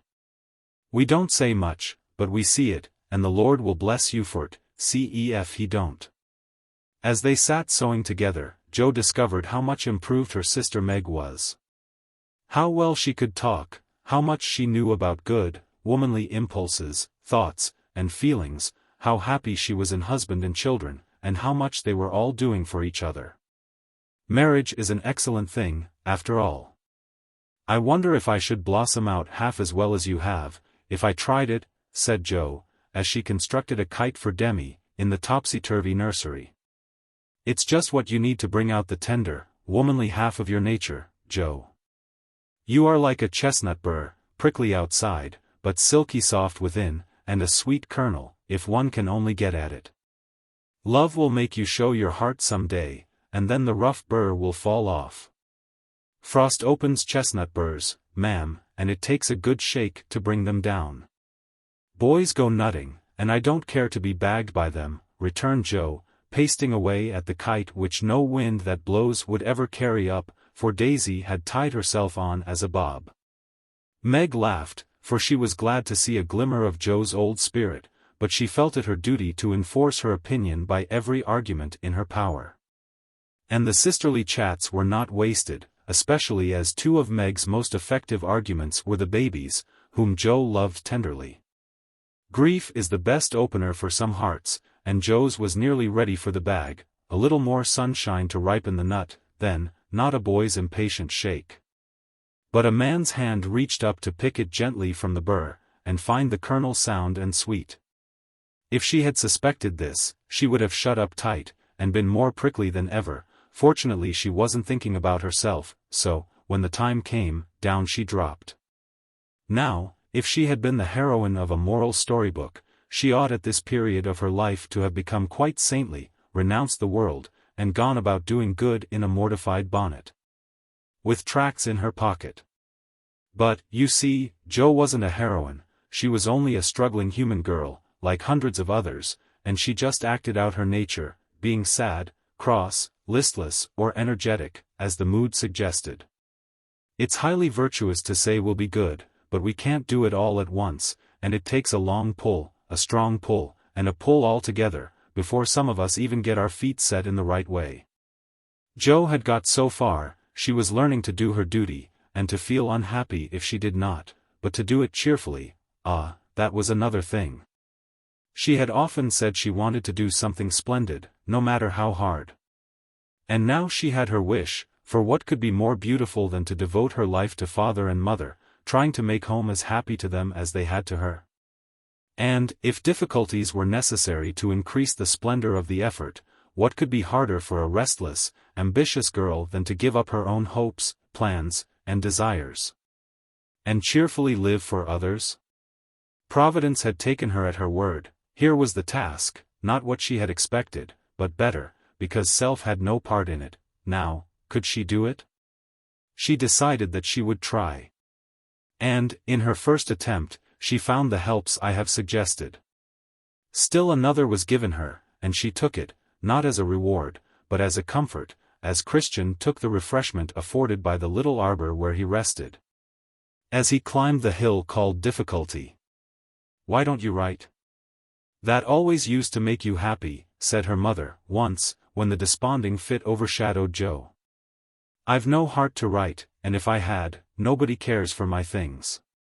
"We do, write something for us, and never mind the rest of the world. Try it, dear, I'm sure it would do you good, and please us very much." "Don't believe I can." But Jo got out her desk, and began to overhaul her half-finished manuscripts.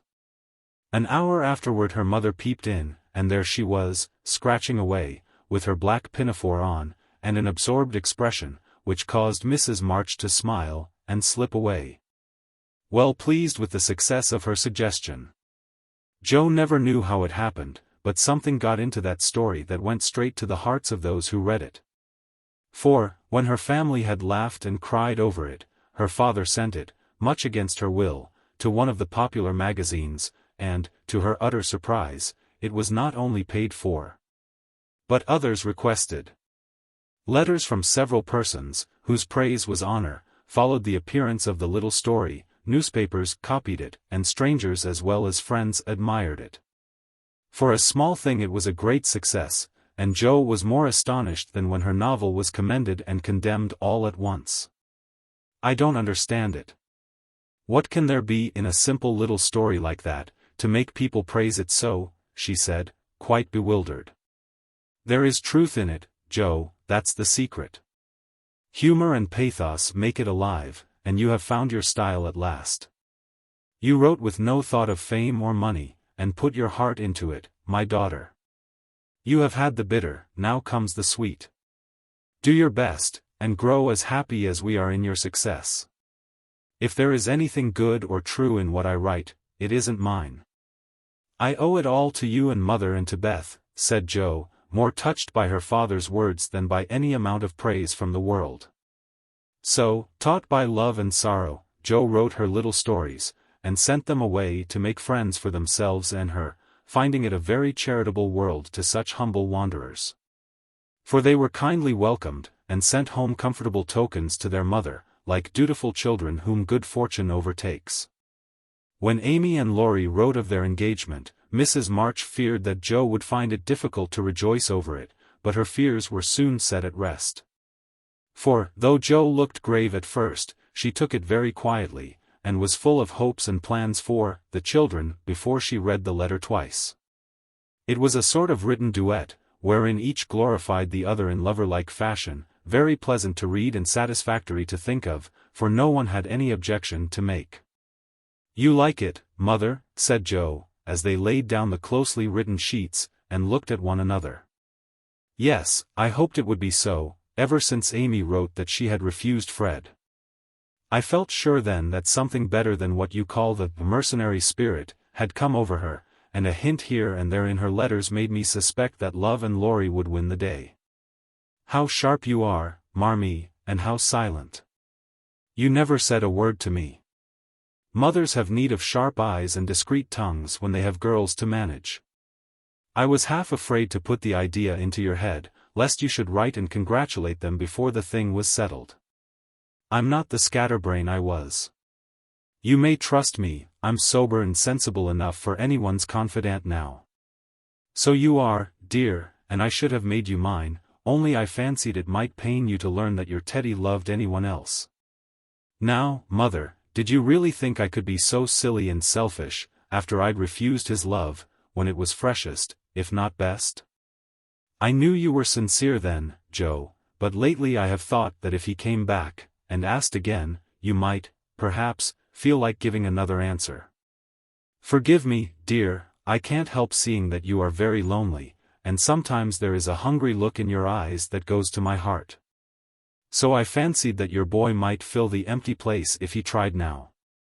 No, mother, it is better as it is, and I'm glad Amy has learned to love him. But you are right in one thing, I am lonely, and perhaps if Teddy had tried again, I might have said, yes, not because I love him any more, but because I care more to be loved than when he went away. I'm glad of that, Joe, for it shows that you are getting on. There are plenty to love you, so try to be satisfied with father and mother, sisters and brothers, friends and babies, till the best lover of all comes to give you your reward. Mothers are the best lovers in the world, but I don't mind whispering to Marmee that I'd like to try all kinds. It's very curious, but the more I try to satisfy myself with all sorts of natural affections, the more I seem to want. I'd no idea hearts could take in so many. Mine is so elastic, it never seems full now, and I used to be quite contented with my family. I don't understand it. I do. And Mrs. March smiled her wise smile, as Joe turned back the leaves to read what Amy said of Laurie. It is so beautiful to be loved as Laurie loves me. He isn't sentimental, doesn't say much about it, but I see and feel it in all he says and does, and it makes me so happy and so humble that I don't seem to be the same girl I was. I never knew how good and generous and tender he was till now, for he lets me read his heart, and I find it full of noble impulses and hopes and purposes, and am so proud to know it's mine. He says he feels as if he could make a prosperous voyage now with me aboard as mate, and lots of love for ballast. I pray he may, and try to be all he believes me, for I love my gallant captain with all my heart and soul and might, and never will desert him, while God lets us be together. Oh mother, I never knew how much like heaven this world could be, when two people love and live for one another. And that's our cool, reserved, and worldly Amy. Truly, love does work miracles. How very, very happy they must be. And Joe laid the rustling sheets together with a careful hand, as one might shut the covers of a lovely romance, which holds the reader fast till the end comes. And he finds himself alone in the workaday world again. By and by Joe roamed away upstairs, for it was rainy, and she could not walk. A restless spirit possessed her, and the old feeling came again, not bitter as it once was, but a sorrowfully patient wonder why one sister should have all she asked, the other nothing. It was not true. She knew that, and tried to put it away, but the natural craving for affection was strong, and Amy's happiness woke the hungry longing for someone to love with heart and soul, and cling to while God let them be together. Up in the garret, where Joe's unquiet wanderings ended, stood 4 little wooden chests in a row, each marked with its owner's name, and each filled with relics of the childhood and girlhood ended now for all. Joe glanced into them, and when she came to her own, leaned her chin on the edge, and stared absently at the chaotic collection, till a bundle of old exercise books caught her eye. She drew them out, turned them over, and relived that pleasant winter at kind Mrs. Kirk's. She had smiled at first, then she looked thoughtful, next sad, and when she came to a little message written in the professor's hand, her lips began to tremble, the books slid out of her lap. And she sat looking at the friendly words, as if they took a new meaning, and touched a tender spot in her heart. "Wait for me, my friend. I may be a little late, but I shall surely come." Oh, if he only would. So kind, so good, so patient with me always. My dear old Fritz, I didn't value him half enough when I had him, but now how I should love to see him, for everyone seems going away from me, and I'm all alone. And holding the little paper fast, as if it were a promise yet to be fulfilled, Jo laid her head down on a comfortable rag bag, and cried, as if in opposition to the rain pattering on the roof. Was it all self-pity, loneliness, or low spirits? Or was it the waking up of a sentiment which had bided its time as patiently as its inspirer? Who shall say? Chapter 43. Surprises. Jo was alone in the twilight, lying on the old sofa, looking at the fire, and thinking. It was her favorite way of spending the hour of dusk. No one disturbed her, and she used to lie there on Beth's little red pillow, planning stories, dreaming dreams, or thinking tender thoughts of the sister who never seemed far away. Her face looked tired, grave, and rather sad, for tomorrow was her birthday, and she was thinking how fast the years went by, how old she was getting, and how little she seemed to have accomplished. Almost 25, and nothing to show for it. Jo was mistaken in that, there was a good deal to show, and by she saw, and was grateful for it. An old maid, that's what I'm to be. A literary spinster, with a pen for a spouse, a family of stories for children, and 20 years hence a morsel of fame, perhaps. When, like poor Johnson, I'm old, and can't enjoy it, solitary, and can't share it, independent, and don't need it. Well, I needn't be a sour saint nor a selfish sinner. And, I dare say, old maids are very comfortable when they get used to it, but, and there Jo sighed, as if the prospect was not inviting. It seldom is, at first, and 30 seems the end of all things to 5 and 20. But it's not so bad as it looks, and one can get on quite happily if one has something in one's self to fall back upon. At 25, girls begin to talk about being old maids, but secretly resolve that they never will be. At 30 they say nothing about it, but quietly accept the fact, and, if sensible, console themselves by remembering that they have 20 more useful, happy years, in which they may be learning to grow old gracefully. Don't laugh at the spinsters, dear girls, for often very tender, tragical romances are hidden away in the hearts that beat so quietly under the sober gowns, and many silent sacrifices of youth. Health, ambition, love itself, make the faded faces beautiful in God's sight. Even the sad, sour sisters should be kindly dealt with, because they have missed the sweetest part of life, if for no other reason. And, looking at them with compassion, not contempt, girls in their bloom should remember that they too may miss the blossom time. That rosy cheeks don't last forever, that silver threads will come in the bonny brown hair, and that, by and by, kindness and respect will be as sweet as love and admiration now. Gentlemen, which means boys, be courteous to the old maids, no matter how poor and plain and prim, for the only chivalry worth having is that which is the readiest to pay deference to the old. Protect the feeble, and serve womankind, regardless of rank, age, or color. Just recollect the good aunts who have not only lectured and fussed, but nursed and petted, too often without thanks.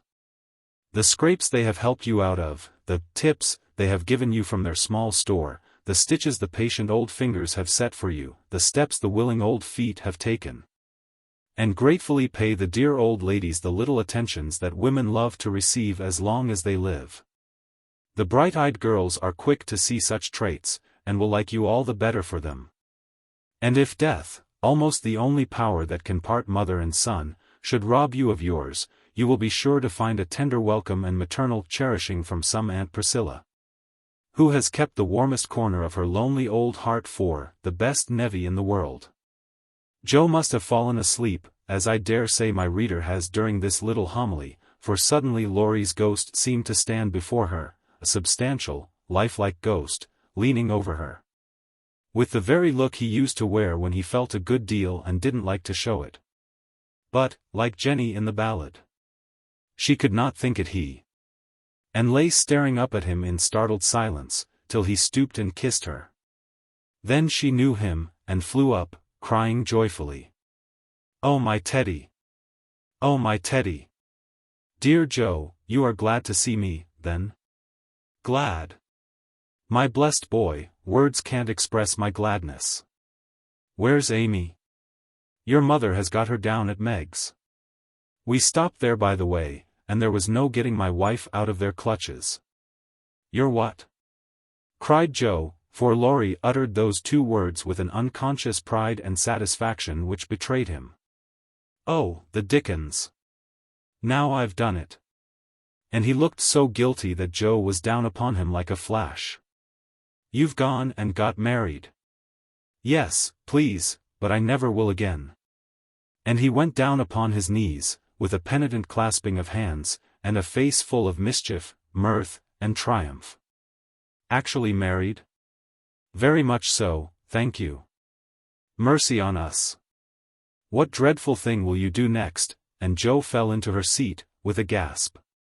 "A characteristic, but not exactly complimentary, congratulation," returned Laurie, still in an abject attitude, but beaming with satisfaction. "What can you expect, when you take one's breath away, creeping in like a burglar, and letting cats out of bags like that? Get up, you ridiculous boy, and tell me all about it." "Not a word, unless you let me come in my old place, and promise not to barricade." Joe laughed at that as she had not done for many a long day, and patted the sofa invitingly, as she said, in a cordial tone. "The old pillow is up garret, and we don't need it now. So, come and 'fess, Teddy." "How good it sounds to hear you say, Teddy. No one ever calls me that but you," and Laurie sat down, with an air of great content. "What does Amy call you?" "My lord." "That's like her." "Well, you look it," and Joe's eyes plainly betrayed that she found her boy comelier than ever. The pillow was gone, but there was a barricade, nevertheless, a natural one, raised by time, absence, and change of heart. Both felt it, and for a minute looked at one another as if that invisible barrier cast a little shadow over them. It was gone directly, however, for Laurie said, with a vain attempt at dignity. "Don't I look like a married man and the head of a family?" "Not a bit, and you never will. You've grown bigger and bonnier, but you are the same scapegrace as ever." "Now, really, Joe, you ought to treat me with more respect," began Laurie, who enjoyed it all immensely. "How can I, when the mere idea of you, married and settled, is so irresistibly funny that I can't keep sober?" answered Joe, smiling all over her face, so infectiously that they had another laugh, and then settled down for a good talk, quite in the pleasant old fashion. "It's no use your going out in the cold to get Amy, for they are all coming up presently. I couldn't wait. I wanted to be the one to tell you the grand surprise, and have first skim, as we used to say when we squabbled about the cream.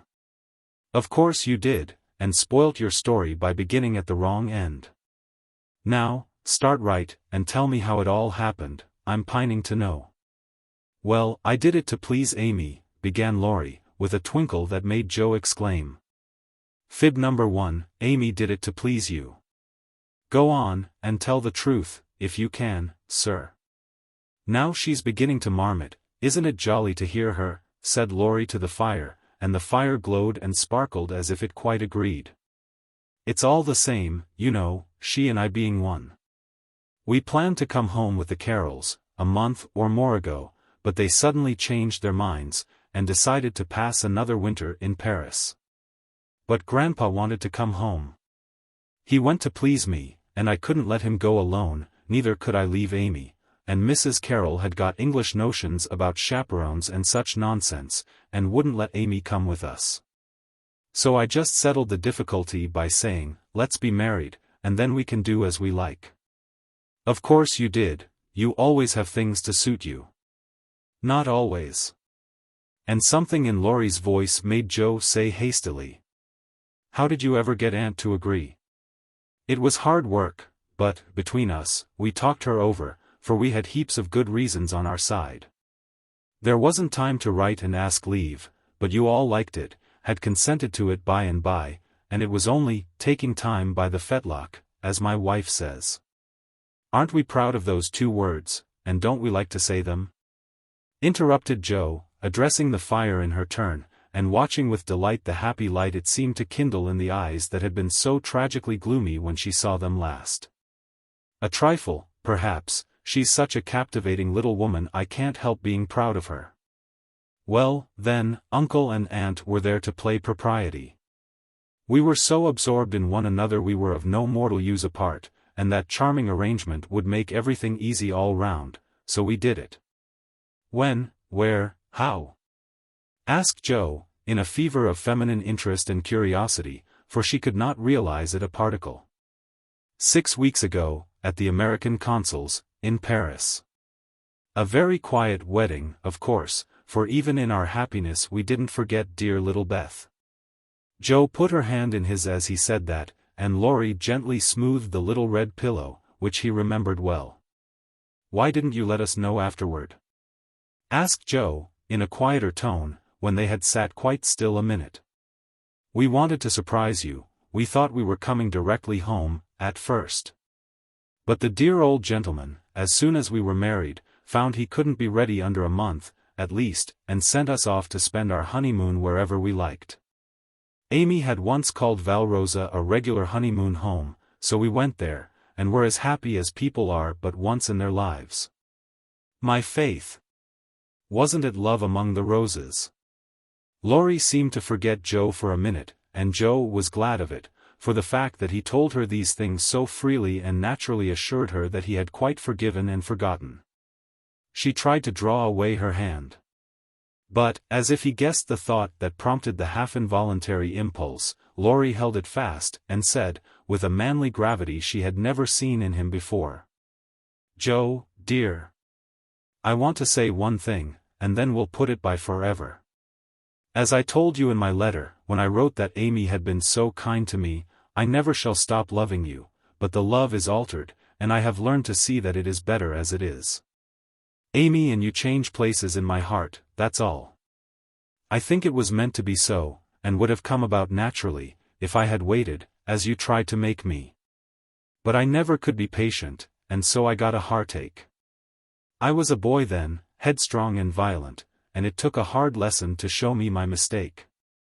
For it was one, Jo, as you said, and I found it out, after making a fool of myself. Upon my word, I was so tumbled up in my mind, at one time, that I didn't know which I loved best, you or Amy, and tried to love both alike. But I couldn't, and when I saw her in Switzerland, everything seemed to clear up all at once. You both got into your right places, and I felt sure that it was well off with the old love before it was on with the new. That I could honestly share my heart between Sister Jo and wife Amy, and love them both dearly. Will you believe it, and go back to the happy old times when we first knew one another? I'll believe it, with all my heart, but, Teddy, we never can be boy and girl again, the happy old times can't come back, and we mustn't expect it. We are man and woman now, with sober work to do, for playtime is over, and we must give up frolicking. I'm sure you feel this, I see the change in you, and you'll find it in me. I shall miss my boy, but I shall love the man as much, and admire him more, because he means to be what I hoped he would. We can't be little playmates any longer, but we will be brother and sister, to love and help one another all our lives, won't we, Laurie? He did not say a word, but took the hand she offered him, and laid his face down on it for a minute, feeling that out of the grave of a boyish passion, there had risen a beautiful, strong friendship to bless them both. Presently Jo said cheerfully, for she didn't want the coming home to be a sad one. I can't make it true that you children are really married, and going to set up housekeeping. Why, it seems only yesterday that I was buttoning Amy's pinafore, and pulling your hair when you teased. Mercy me, how time does fly. As one of the children is older than yourself, you needn't talk so like a grandma. I flatter myself I'm a gentleman growed, as Peggotty said of David. And when you see Amy, you'll find her rather a precocious infant, said Laurie, looking amused at her maternal air. You may be a little older in years, but I'm ever so much older in feeling, Teddy. Women always are, and this last year has been such a hard one that I feel 40. Poor Joe. We left you to bear it alone, while we went pleasuring. You are older, here's a line, and there's another. Unless you smile, your eyes look sad, and when I touched the cushion, just now, I found a tear on it. You've had a great deal to bear, and had to bear it all alone. What a selfish beast I've been. And Laurie pulled his own hair, with a remorseful look. But Joe only turned over the traitorous pillow, and answered, in a tone which she tried to make quite cheerful. No, I had father and mother to help me, the dear babies to comfort me. And the thought that you and Amy were safe and happy, to make the troubles here easier to bear. I am lonely, sometimes, but I dare say it's good for me, Anne. You never shall be again, broke in Laurie, putting his arm about her, as if to fence out every human ill. Amy and I can't get on without you, so you must come and teach the children to keep house, and go halves in everything, just as we used to do, and let us pet you. And all be blissfully happy and friendly together. If I shouldn't be in the way, it would be very pleasant. I begin to feel quite young already, for, somehow, all my troubles seemed to fly away when you came. You always were a comfort, Teddy. And Joe leaned her head on his shoulder, just as she did years ago, when Beth lay ill, and Laurie told her to hold on to him. He looked down at her, wondering if she remembered the time, but Joe was smiling to herself, as if, in truth, her troubles had all vanished at his coming. You are the same Joe still, dropping tears about 1 minute, and laughing the next. You look a little wicked now. What is it, Grandma? I was wondering how you and Amy get on together. Like angels. Yes, of course, at first, but which rules?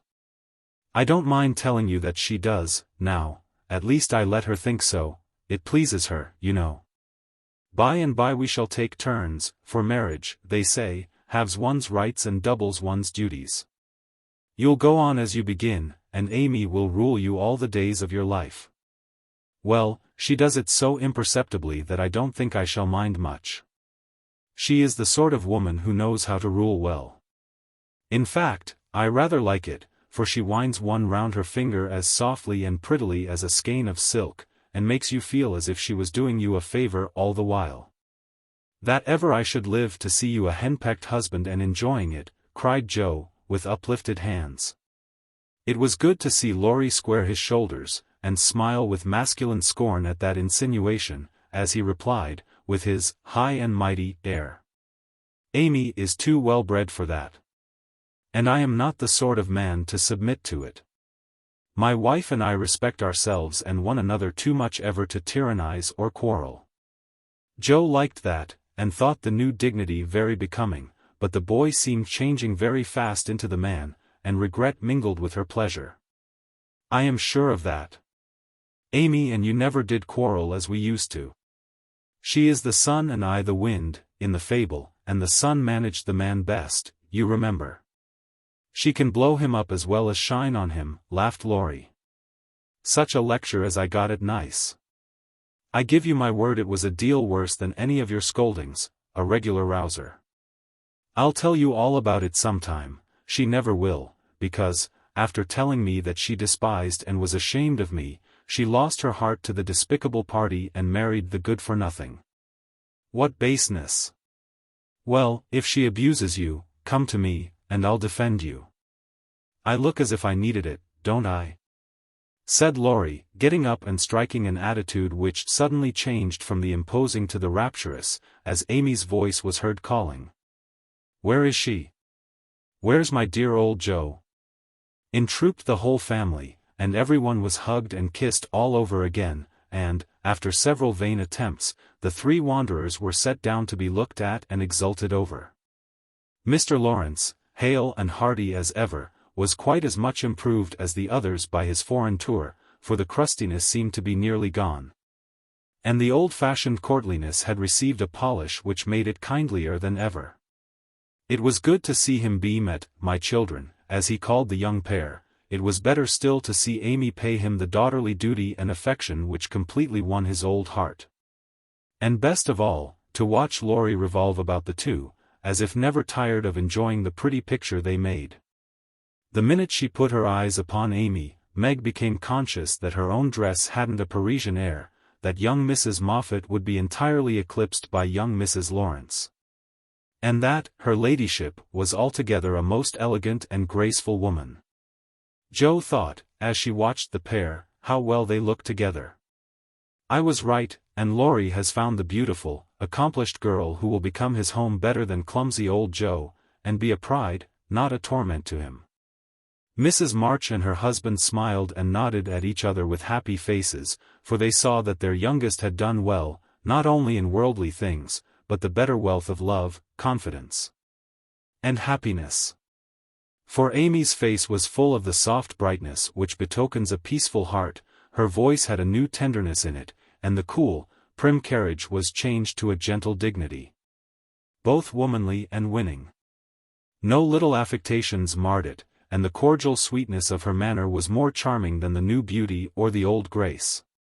For it stamped her at once with the unmistakable sign of the true gentlewoman she had hoped to become. "Love has done much for our little girl," said her mother softly. "She has had a good example before her all her life, my dear," Mr. March whispered back, with a loving look at the worn face and grey head beside him. Daisy found it impossible to keep her eyes off her "pitty auntie," but attached herself like a lapdog to the wonderful chatelaine full of delightful charms. Demi paused to consider the new relationship before he compromised himself by the rash acceptance of a bribe, which took the tempting form of a family of wooden bears from Bern. A flank movement produced an unconditional surrender, however, for Laurie knew where to have him.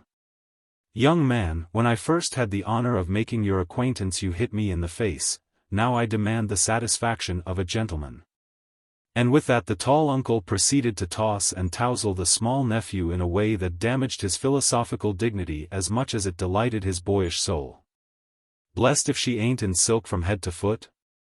Ain't it a relishin' sight to see her set tin there as fine as a fiddle, and hear folks calling little Amy, Ms. Laurence?" muttered old Hannah, who could not resist frequent peeks through the slide as she set the table in a most decidedly promiscuous manner.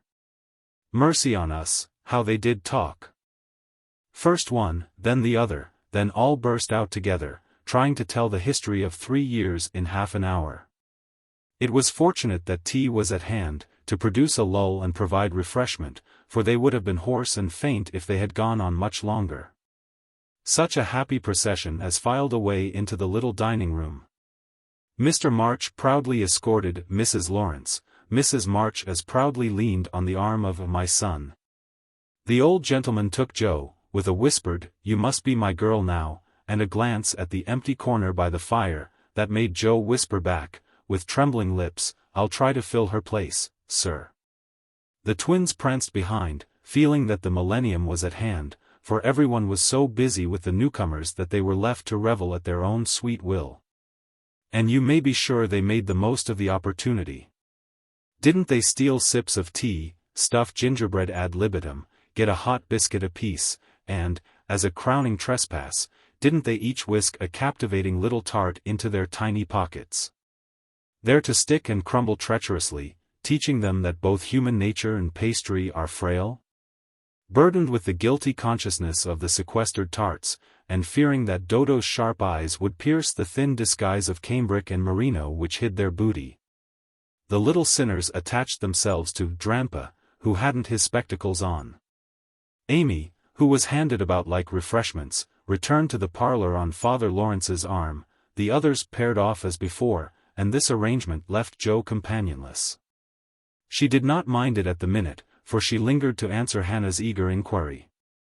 "Will Miss Amy ride in her coupe, and use all them lovely silver dishes that's stored away over yender? Shouldn't wonder if she drove 6 white horses, ate off gold plate, and wore diamonds and point lace every day. Teddy thinks nothing too good for her," returned Joe with infinite satisfaction. "No more there is." "Will you have hash or fish balls for breakfast?" asked Hannah, who wisely mingled poetry and prose. "I don't care." And Joe shut the door, feeling that food was an uncongenial topic just then.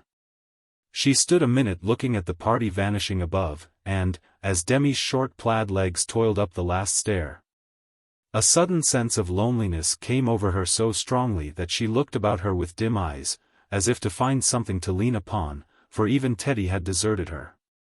If she had known what birthday gift was coming every minute nearer and nearer, she would not have said to herself, "I'll weep a little weep when I go to bed, it won't do to be dismal now." Then she drew her hand over her eyes, for one of her boyish habits was never to know where her handkerchief was, and had just managed to call up a smile when there came a knock at the porch door. She opened it with hospitable haste and started as if another ghost had come to surprise her, for there stood a tall, bearded gentleman, beaming on her from the darkness like a midnight sun. "Oh, Mr. Bear, I am so glad to see you," cried Joe, with a clutch, as if she feared the night would swallow him up before she could get him in. "And I to see Miss Marsh, but no, you have a party," and the professor paused as the sound of voices and the tap of dancing feet came down to them. "No, we haven't, only the family. My sister and friends have just come home, and we are all very happy. Come in, and make one of us." Though a very social man, I think Mr. Bear would have gone decorously away, and come again another day, but how could he, when Joe shut the door behind him, and bereft him of his hat? Perhaps her face had something to do with it, for she forgot to hide her joy at seeing him, and showed it with a frankness that proved irresistible to the solitary man, whose welcome far exceeded his boldest hopes. "If I shall not be Monsieur de Trop, I will so gladly see them all. You have been ill, my friend?" He put the question abruptly, for, as Joe hung up his coat, the light fell on her face, and he saw a change in it. "Not ill, but tired and sorrowful. We have had trouble since I saw you last." "Ah, yes, I know. My heart was sore for you when I heard that." And he shook hands again, with such a sympathetic face that Joe felt as if no comfort could equal the look of the kind eyes, the grasp of the big, warm hand. "Father, Mother, this is my friend, Professor Bear," she said, with a face and tone of such irrepressible pride and pleasure that she might as well have blown a trumpet and opened the door with a flourish. If the stranger had had any doubts about his reception, they were set at rest in a minute by the cordial welcome he received. Everyone greeted him kindly, for Joe's sake at first, but very soon they liked him for his own. They could not help it, for he carried the talisman that opens all hearts, and these simple people warmed to him at once, feeling even the more friendly because he was poor. For poverty enriches those who live above it, and is a sure passport to truly hospitable spirits. Mr. Bear sat looking about him with the air of a traveler who knocks at a strange door, and, when it opens, finds himself at home. The children went to him like bees to a honey-pot, and, establishing themselves on each knee, proceeded to captivate him by rifling his pockets, pulling his beard, and investigating his watch, with juvenile audacity. The women telegraphed their approval to one another, and Mr. March, feeling that he had got a kindred spirit, opened his choicest stores for his guests' benefit.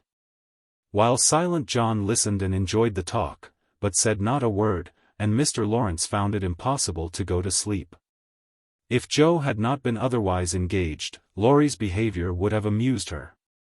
For a faint twinge, not of jealousy, but something like suspicion, caused that gentleman to stand aloof at first, and observe the newcomer with brotherly circumspection.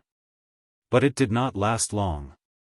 He got interested in spite of himself, and, before he knew it, was drawn into the circle, for Mr. Bear talked well in this genial atmosphere, and did himself justice. He seldom spoke to Laurie, but he looked at him often, and a shadow would pass across his face, as if regretting his own lost youth, as he watched the young man in his prime. Then his eye would turn to Joe so wistfully that she would have surely answered the mute inquiry if she had seen it.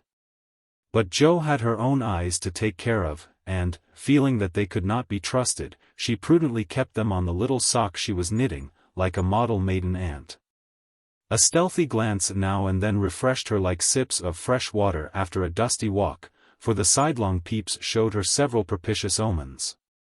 Mr. Bear's face had lost the absent-minded expression, and looked all alive with interest in the present moment, actually young and handsome, she thought, forgetting to compare him with Laurie.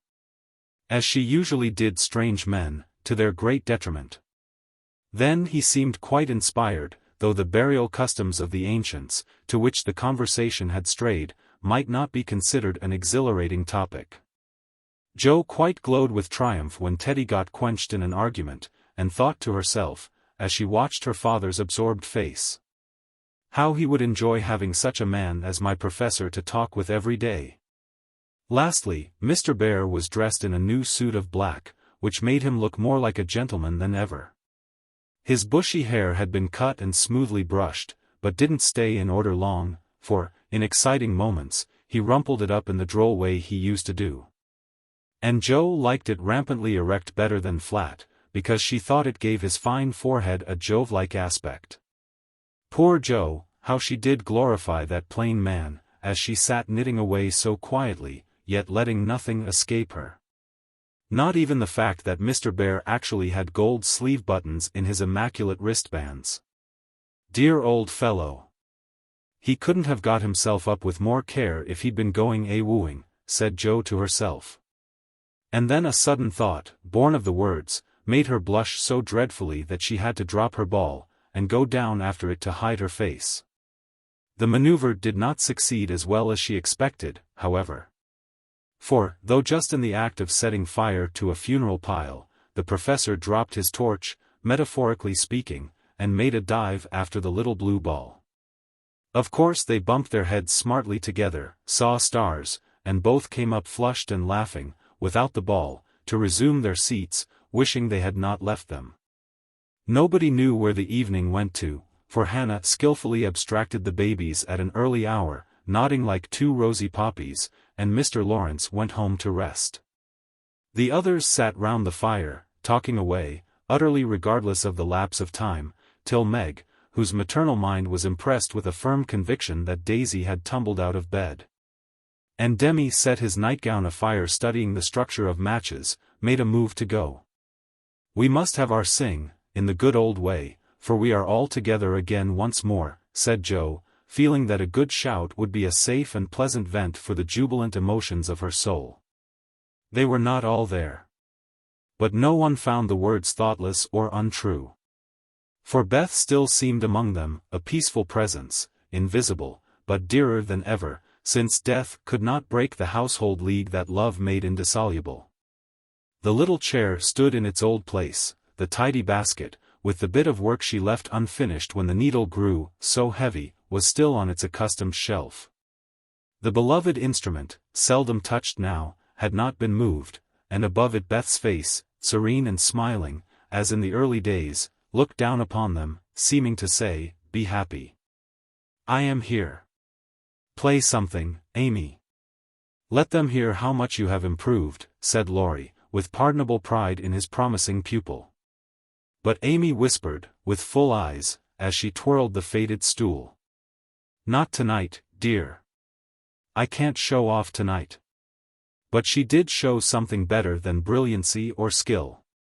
For she sung Beth's songs with a tender music in her voice which the best master could not have taught. And touched the listeners' hearts with a sweeter power than any other inspiration could have given her. The room was very still, when the clear voice failed suddenly at the last line of Beth's favorite hymn. It was hard to say. "Earth hath no sorrow that heaven cannot heal." And Amy leaned against her husband, who stood behind her, feeling that her welcome home was not quite perfect without Beth's kiss. "Now, we must finish with Mignon's song. For Mr. Bear sings that," said Jo, before the pause grew painful. And Mr. Bear cleared his throat with a gratified hem, as he stepped into the corner where Jo stood, saying, "You will sing with me? We go excellently well together." A pleasing fiction, by the way, for Jo had no more idea of music than a grasshopper. But she would have consented if he had proposed to sing a whole opera, and warbled away, blissfully regardless of time and tune. It didn't much matter. For Mr. Bear sang like a true German, heartily and well, and Jo soon subsided into a subdued hum, that she might listen to the mellow voice that seemed to sing for her alone. Know'st thou the land where the citron blooms? Used to be the professor's favorite line, for Das Land meant Germany to him.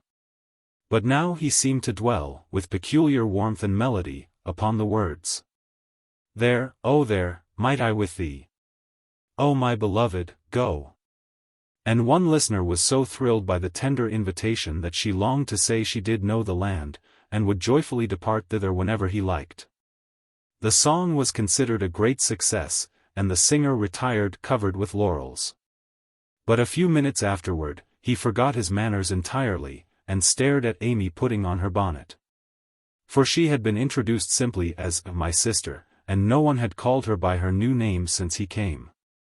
He forgot himself still further when Laurie said, in his most gracious manner, at parting, "My wife and I are very glad to meet you, sir.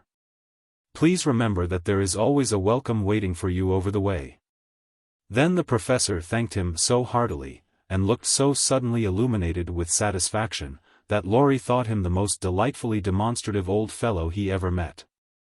"I too shall go, but I shall gladly come again, if you will give me leave, dear madam, for a little business in the city will keep me here some days."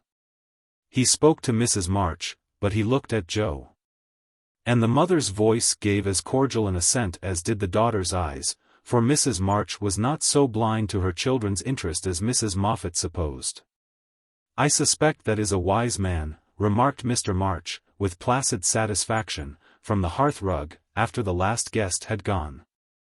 "I know he is a good one," added Mrs. March, with decided approval, as she wound up the clock. "I thought you'd like him," was all Jo said, as she slipped away to her bed. She wondered what the business was that brought Mr. Bear to the city, and finally decided that he had been appointed to some great honor, somewhere, but had been too modest to mention the fact. If she had seen his face when, safe in his own room, he looked at the picture of a severe and rigid young lady, with a good deal of hair, who appeared to be gazing darkly into futurity, it might have thrown some light upon the subject, especially when he turned off the gas, and kissed the picture in the dark. Chapter 44. My Lord and Lady. "Please, Madam Mother, could you lend me my wife for half an hour? The luggage has come, and I've been making hay of Amy's Paris finery, trying to find some things I want," said Laurie, coming in the next day to find Mrs. Laurence sitting in her mother's lap, as if being made the baby again. "Certainly. Go, dear, I forget that you have any home but this," and Mrs. March pressed the white hand that wore the wedding ring, as if asking pardon for her maternal covetousness. "I shouldn't have come over if I could have helped it, but I can't get on without my little woman any more than a weathercock can without wind," suggested Jo, as he paused for a simile. Jo had grown quite her own saucy self again since Teddy came home. "Exactly. For Amy keeps me pointing due west most of the time, with only an occasional whiffle round to the south, and I haven't had an easterly spell since I was married. Don't know anything about the north, but am altogether salubrious and balmy, hey, my lady? Lovely weather so far. I don't know how long it will last, but I'm not afraid of storms, for I'm learning how to sail my ship. Come home, dear, and I'll find your bootjack. I suppose that's what you are rummaging after among my things." "Men are so helpless, mother," said Amy, with a matronly air, which delighted her husband. "What are you going to do with yourselves after you get settled?" asked Jo, buttoning Amy's cloak as she used to button her pinafores. "We have our plans. We don't mean to say much about them yet, because we are such very new brooms, but we don't intend to be idle. I'm going into business with a devotion that shall delight grandfather, and prove to him that I'm not spoilt. I need something of the sort to keep me steady. I'm tired of dawdling, and mean to work like a man." "And Amy, what is she going to do?" asked Mrs. March, well pleased at Laurie's decision, and the energy with which he spoke. After doing the civil all round, and airing our best bonnet, we shall astonish you by the elegant hospitalities of our mansion, the brilliant society we shall draw about us, and the beneficial influence we shall exert over the world at large. That's about it, isn't it, Madame Recamier? Asked Laurie, with a quizzical look at Amy. Time will show. Come away, impertinence, and don't shock my family by calling me names before their faces, answered Amy, resolving that there should be a home with a good wife in it before she set up a salon as a queen of society. How happy those children seem together, observed Mr. March, finding it difficult to become absorbed in his Aristotle after the young couple had gone. Yes, and I think it will last, added Mrs. March, with the restful expression of a pilot who has brought a ship safely into port. I know it will. Happy Amy. And Joe sighed, then smiled brightly as Professor Bear opened the gate with an impatient push. Later in the evening, when his mind had been set at rest about the bootjack, Laurie said suddenly to his wife, who was flitting about, arranging her new art treasures. Mrs. Laurence. My lord. That man intends to marry our Joe. I hope so, don't you, dear? Well, my love, I consider him a trump, in the fullest sense of that expressive word, but I do wish he was a little younger and a good deal richer. Now, Laurie, don't be too fastidious and worldly-minded. If they love one another it doesn't matter a particle how old they are nor how poor. Women never should marry for money. Amy caught herself up short as the words escaped her, and looked at her husband, who replied, with malicious gravity. Certainly not. Though you do hear charming girls say that they intend to do it sometimes. If my memory serves me, you once thought it your duty to make a rich match, that accounts, perhaps, for your marrying a good-for-nothing like me. Oh my dearest boy, don't say that. I forgot you were rich when I said yes. I'd have married you if you hadn't a penny, and I sometimes wish you were poor that I might show how much I love you. And Amy, who was very dignified in public and very fond in private, gave convincing proofs of the truth of her words. You don't really think I am such a mercenary creature as I tried to be once, do you?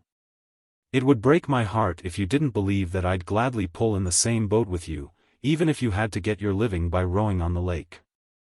Am I an idiot and a brute? How could I think so, when you refused a richer man for me, and won't let me give you half I want to now, when I have the right? Girls do it every day, poor things, and are taught to think it is their only salvation. But you had better lessons, and, though I trembled for you at one time, I was not disappointed, for the daughter was true to the mother's teaching.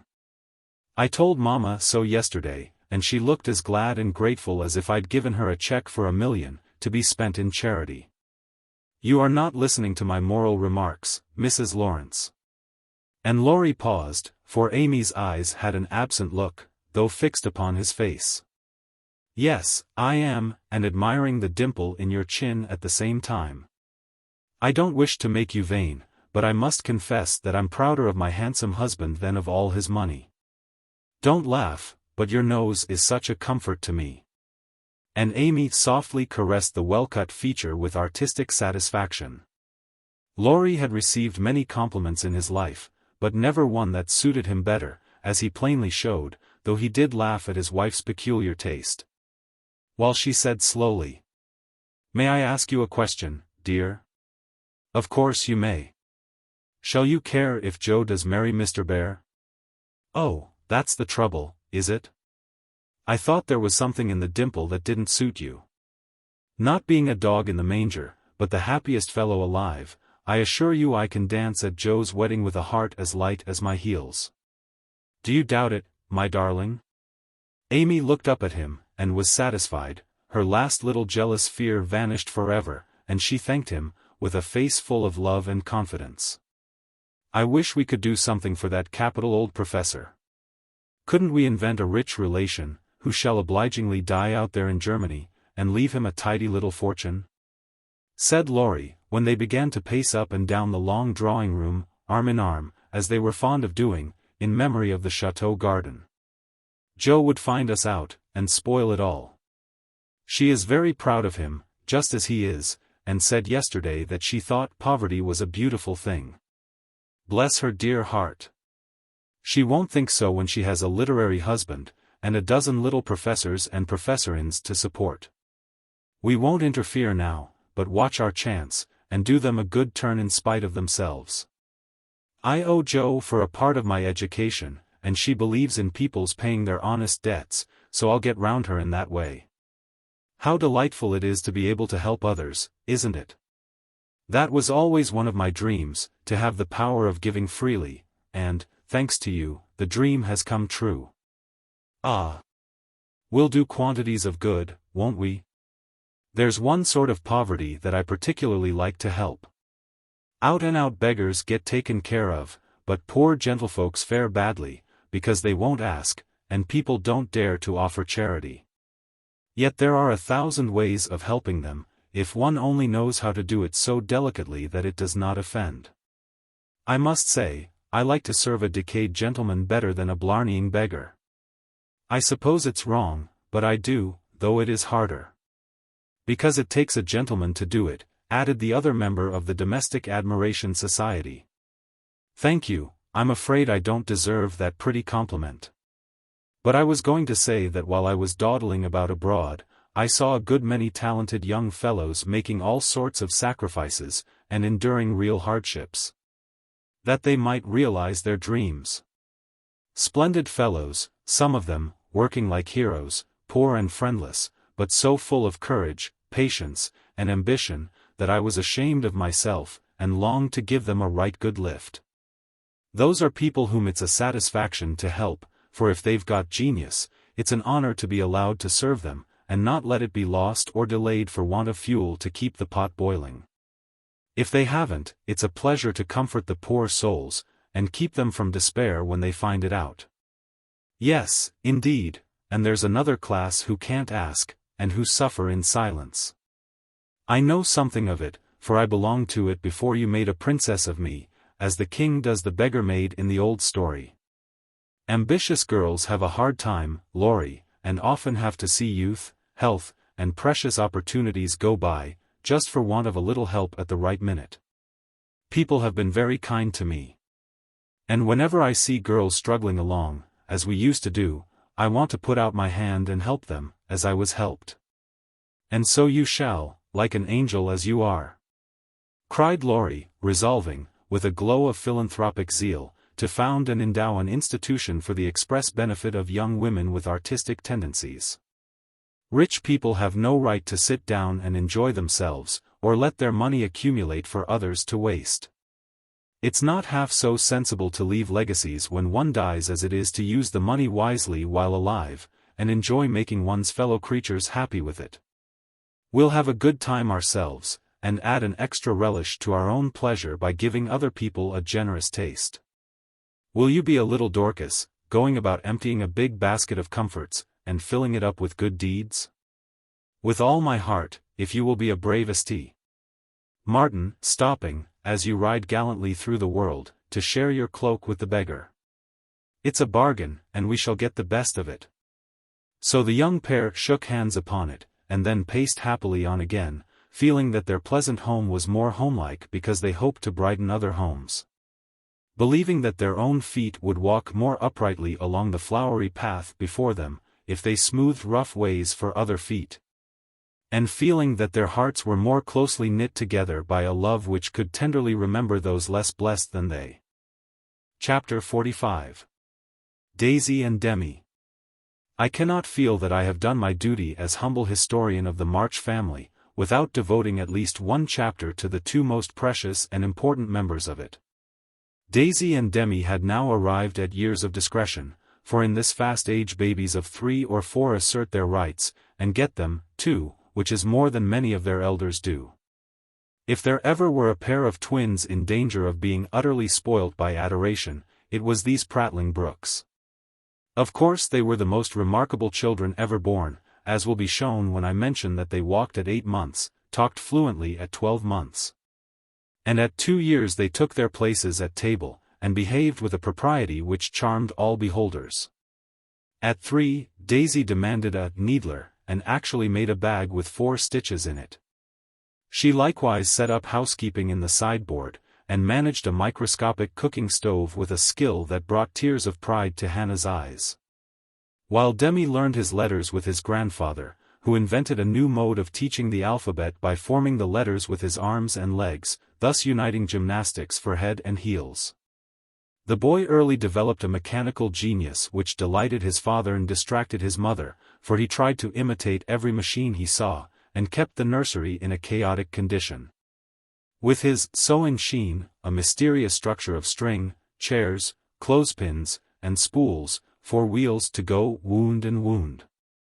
Also a basket hung over the back of a big chair, in which he vainly tried to hoist his too confiding sister, who, with feminine devotion, allowed her little head to be bumped till rescued. When the young inventor indignantly remarked, "Why, Mar, dat's my lelywater, and me's trying to pull her up." Though utterly unlike in character, the twins got on remarkably well together, and seldom quarreled more than thrice a day. Of course, Demi tyrannized over Daisy, and gallantly defended her from every other aggressor, while Daisy made a galley slave of herself, and adored her brother as the one perfect being in the world. A rosy, chubby, sunshiny little soul was Daisy, who found her way to everybody's heart, and nestled there. One of the captivating children, who seem made to be kissed and cuddled, adorned and adored like little goddesses, and produced for general approval on all festive occasions. Her small virtues were so sweet that she would have been quite angelic if a few small naughtinesses had not kept her delightfully human. It was all fair weather in her world, and every morning she scrambled up to the window in her little nightgown to look out, and say, no matter whether it rained or shone, "Oh, pity day, oh, pity day." Everyone was a friend, and she offered kisses to a stranger so confidingly that the most inveterate bachelor relented, and baby lovers became faithful worshippers. "Me loves everybody," she once said, opening her arms, with her spoon in one hand, and her mug in the other, as if eager to embrace and nourish the whole world. As she grew, her mother began to feel that the dovecot would be blessed by the presence of an inmate as serene and loving as that which had helped to make the old house home, and to pray that she might be spared a loss like that which had lately taught them how long they had entertained an angel unawares. Her grandfather often called her Beth, and her grandmother watched over her with untiring devotion, as if trying to atone for some past mistake, which no eye but her own could see. Demi, like a true Yankee, was of an inquiring turn, wanting to know everything, and often getting much disturbed because he could not get satisfactory answers to his perpetual, "What for?" He also possessed a philosophic bent, to the great delight of his grandfather, who used to hold Socratic conversations with him, in which the precocious pupil occasionally posed his teacher, to the undisguised satisfaction of the womenfolk. "What makes my legs go, Dranpa?" asked the young philosopher, surveying those active portions of his frame with a meditative air, while resting after a go-to-bed frolic one night. "It's your little mind, Demi," replied the sage, stroking the yellow head respectfully. "What is a little mind?" "It is something which makes your body move, as the spring made the wheels go in my watch when I showed it to you. Open me, I want to see it go wound." "I can't do that any more than you could open the watch. God winds you up, and you go till he stops you." "Does I?" and Demi's brown eyes grew big and bright as he took in the new thought. "Is I wounded up like the watch?" "Yes, but I can't show you how, for it is done when we don't see." Demi felt of his back, as if expecting to find it like that of the watch, and then gravely remarked, "I des dod does it when I's asleep." A careful explanation followed, to which he listened so attentively that his anxious grandmother said, "My dear, do you think it wise to talk about such things to that baby? He's getting great bumps over his eyes, and learning to ask the most unanswerable questions. If he is old enough to ask the questions, he is old enough to receive true answers. I am not putting the thoughts into his head, but helping him unfold those already there. These children are wiser than we are, and I have no doubt the boy understands every word I have said to him. Now, Demi, tell me where you keep your mind?" If the boy had replied like Alcibiades, "By the gods, Socrates, I cannot tell," his grandfather would not have been surprised. But when, after standing a moment on one leg, like a meditative young stork, he answered, in a tone of calm conviction, "In my little belly," the old gentleman could only join in Grandma's laugh, and dismiss the class in metaphysics. There might have been cause for maternal anxiety, if Demi had not given convincing proofs that he was a true boy, as well as a budding philosopher. For, often, after a discussion which caused Hannah to prophesy, with ominous nods, "That child ain't long for this world," he would turn about and set her fears at rest by some of the pranks with which dear, dirty, naughty little rascals distract and delight their parents' souls. Meg made many moral rules, and tried to keep them. But what mother was ever proof against the winning wiles, the ingenious evasions, or the tranquil audacity of the miniature men and women who so early show themselves accomplished artful dodgers? "No more raisins, Demi, they'll make you sick," says Mama to the young person who offers his services in the kitchen with unfailing regularity on plum pudding day. "Me likes to be sick. I don't want to have you, so run away and help Daisy make patty cakes." He reluctantly departs, but his wrongs weigh upon his spirit. And by, when an opportunity comes to redress them, he outwits Mama by a shrewd bargain. "Now you have been good children, and I'll play anything you like," says Meg, as she leads her assistant cooks upstairs, when the pudding is safely bouncing in the pot. "Truly, Marmar?" asks Demi, with a brilliant idea in his well-powdered head. "Yes, truly." "Anything you say," replies the short-sighted parent, preparing herself to sing "The Three Little Kittens" half a dozen times over, or to take her family to "Buy a Penny Bun," regardless of wind or limb. But Demi corners her by the cool reply, "Then we'll go and eat up all the raisins." Aunt Dodo was chief playmate and confidant of both children, and the trio turned the little house topsy-turvy. Aunt Amy was as yet only a name to them, Aunt Beth soon faded into a pleasantly vague memory, but Aunt Dodo was a living reality, and they made the most of her. For which compliment she was deeply grateful. But when Mr. Bear came, Joe neglected her playfellows, and dismay and desolation fell upon their little souls. Daisy, who was fond of going about peddling kisses, lost her best customer and became bankrupt. Demi, with infantile penetration, soon discovered that Dodo liked to play with the bear man better than she did with him. But, though hurt, he concealed his anguish, for he hadn't the heart to insult a rival who kept a mine of chocolate drops in his waistcoat pocket, and a watch that could be taken out of its case and freely shaken by ardent admirers. Some persons might have considered these pleasing liberties as bribes. But Demi didn't see it in that light, and continued to patronize the bear man with pensive affability, while Daisy bestowed her small affections upon him at the third call, and considered his shoulder her throne, his arm her refuge, his gifts treasures of surpassing worth.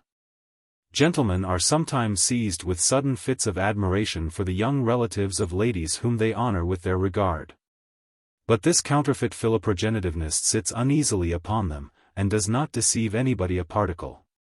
Mr. Bear's devotion was sincere, however likewise effective, for honesty is the best policy in love as in law. He was one of the men who are at home with children, and looked particularly well when little faces made a pleasant contrast with his manly one. His business, whatever it was, detained him from day to day, but evening seldom failed to bring him out to see. Well, he always asked for Mr. March, so I suppose he was the attraction. The excellent papa labored under the delusion that he was, and reveled in long discussions with the kindred spirit, till a chance remark of his more observing grandson suddenly enlightened him. Mr. Bear came in one evening to pause on the threshold of the study, astonished by the spectacle that met his eye. Prone upon the floor lay Mr. March, with his respectable legs in the air, and beside him, likewise prone, was Demi, trying to imitate the attitude with his own short, scarlet-stockinged legs. Both grovellers so seriously absorbed that they were unconscious of spectators, till Mr. Bear laughed his sonorous laugh, and Joe cried out, with a scandalized face, "Father, father! Here's the professor!" Down went the black legs and up came the grey head, as the preceptor said, with undisturbed dignity. "Good evening, Mr. Bear. Excuse me for a moment, we are just finishing our lesson. Now, Demi, make the letter and tell its name. I knows him." And, after a few convulsive efforts, the red legs took the shape of a pair of compasses, and the intelligent pupil triumphantly shouted, "It's a wee, Dranpa, it's a wee." "He's a born weller," laughed Joe, as her parent gathered himself up, and her nephew tried to stand on his head, as the only mode of expressing his satisfaction that school was over. "What have you been at today, Bubchin?" asked Mr. Bear, picking up the gymnast. "Me went to see little Mary." "And what did you there?" "I kissed her," began Demi, with artless frankness. "Prut! Thou beginnest early." "What did the little Mary say to that?" asked Mr. Bear, continuing to confess the young sinner, who stood upon his knee, exploring the waistcoat pocket. "Oh, she liked it, and she kissed me, and I liked it." "Don't little boys like little girls?" added Demi, with his mouth full, and an air of bland satisfaction. "You precocious chick. Who put that into your head?" said Joe, enjoying the innocent revelations as much as the professor. "'Tisn't in mine head. It's in mine mouth," answered literal Demi, putting out his tongue, with a chocolate drop on it, thinking she alluded to confectionery, not ideas. "Thou shouldst save some for the little friend, sweets to the sweet, manling," and Mr. Bear offered Joe some, with a look that made her wonder if chocolate was not the nectar drunk by the gods. Demi also saw the smile, was impressed by it, and artlessly inquired, "Do great boys like great girls, too, Fessor?" Like young Washington, Mr. Bear couldn't tell a lie. So he gave the somewhat vague reply that he believed they did sometimes, in a tone that made Mr. March put down his clothes brush, glance at Joe's retiring face, and then sink into his chair, looking as if the precocious chick had put an idea into his head that was both sweet and sour. Why Dodo, when she caught him in the china closet half an hour afterward, nearly squeezed the breath out of his little body with a tender embrace, instead of shaking him for being there. And why she followed up this novel performance by the unexpected gift of a big slice of bread and jelly, remained one of the problems over which Demi puzzled his small wits, and was forced to leave unsolved forever. Chapter 46. Under the Umbrella. While Laurie and Amy were taking conjugal strolls over velvet carpets, as they set their house in order, and planned a blissful future, Mr. Bear and Joe were enjoying promenades of a different sort, along muddy roads and sodden fields. "I always do take a walk toward evening, and I don't know why I should give it up, just because I often happen to meet the professor on his way out," said Joe to herself, after 2 or 3 encounters. For, though there were 2 paths to Meg's, whichever one she took she was sure to meet him either going or returning. He was always walking rapidly, and never seemed to see her till quite close, when he would look as if his short-sighted eyes had failed to recognize the approaching lady till that moment. Then, if she was going to Meg's, he always had something for the babies. If her face was turned homeward, he had merely strolled down to see the river, and was just about returning, unless they were tired of his frequent calls. Under the circumstances, what could Joe do but greet him civilly, and invite him in? If she was tired of his visits, she concealed her weariness with perfect skill, and took care that there should be coffee for supper, as Mr. Bear, doesn't like tea. By the second week, everyone knew perfectly well what was going on, yet everyone tried to look as if they were stone blind to the changes in Joe's face. They never asked why she sang about her work, did up her hair 3 times a day, and got so blooming with her evening exercise. And no one seemed to have the slightest suspicion that Professor Bear, while talking philosophy with the father, was giving the daughter lessons in love. Joe couldn't even lose her heart in a decorous manner, but sternly tried to quench her feelings, and, failing to do so, led a somewhat agitated life. She was mortally afraid of being laughed at for surrendering, after her many and vehement declarations of independence. Laurie was her especial dread. But, thanks to the new manager, he behaved with praiseworthy propriety, never called Mr. Bear a capital old fellow in public, never alluded, in the remotest manner, to Joe's improved appearance, or expressed the least surprise at seeing the professor's hat on the Marches' hall table nearly every evening. But he exulted in private and longed for the time to come when he could give Joe a piece of plate, with a bear and a ragged staff on it as an appropriate coat of arms. For a fortnight, the professor came and went with lover-like regularity. Then he stayed away for 3 whole days, and made no sign, a proceeding which caused everybody to look sober, and Joe to become pensive, at first, and then, alas for romance, very cross. Disgusted, I dare say, and gone home as suddenly as he came. It's nothing to me, of course. But I should think he would have come and bid us goodbye, like a gentleman, she said to herself, with a despairing look at the gate, as she put on her things for the customary walk. One dull afternoon. You'd better take the little umbrella, dear, it looks like rain, said her mother, observing that she had on her new bonnet, but not alluding to the fact. Yes, Marmee. Do you want anything in town? I've got to run in and get some paper, returned Joe, pulling out the bow under her chin before the glass as an excuse for not looking at her mother. Yes. I want some twilled silesia, a paper of number 9 needles, and 2 yards of narrow lavender ribbon. Have you got your thick boots on, and something warm under your cloak? I believe so, answered Joe absently. If you happen to meet Mr. Bear, bring him home to tea. I quite long to see the dear man, added Mrs. March. Joe heard that, but made no answer, except to kiss her mother, and walk rapidly away, thinking with a glow of gratitude, in spite of her heartache. How good she is to me. What do girls do who haven't any mothers to help them through their troubles? The dry goods stores were not down among the counting houses, banks, and wholesale warerooms, where gentlemen most do congregate. But Joe found herself in that part of the city before she did a single errand, loitering along as if waiting for someone. Examining engineering instruments in one window and samples of wool in another with most unfeminine interest. Tumbling over barrels, being half smothered by descending bales, and hustled unceremoniously by busy men who looked as if they wondered how the deuce she got there. A drop of rain on her cheek recalled her thoughts from baffled hopes to ruined ribbons.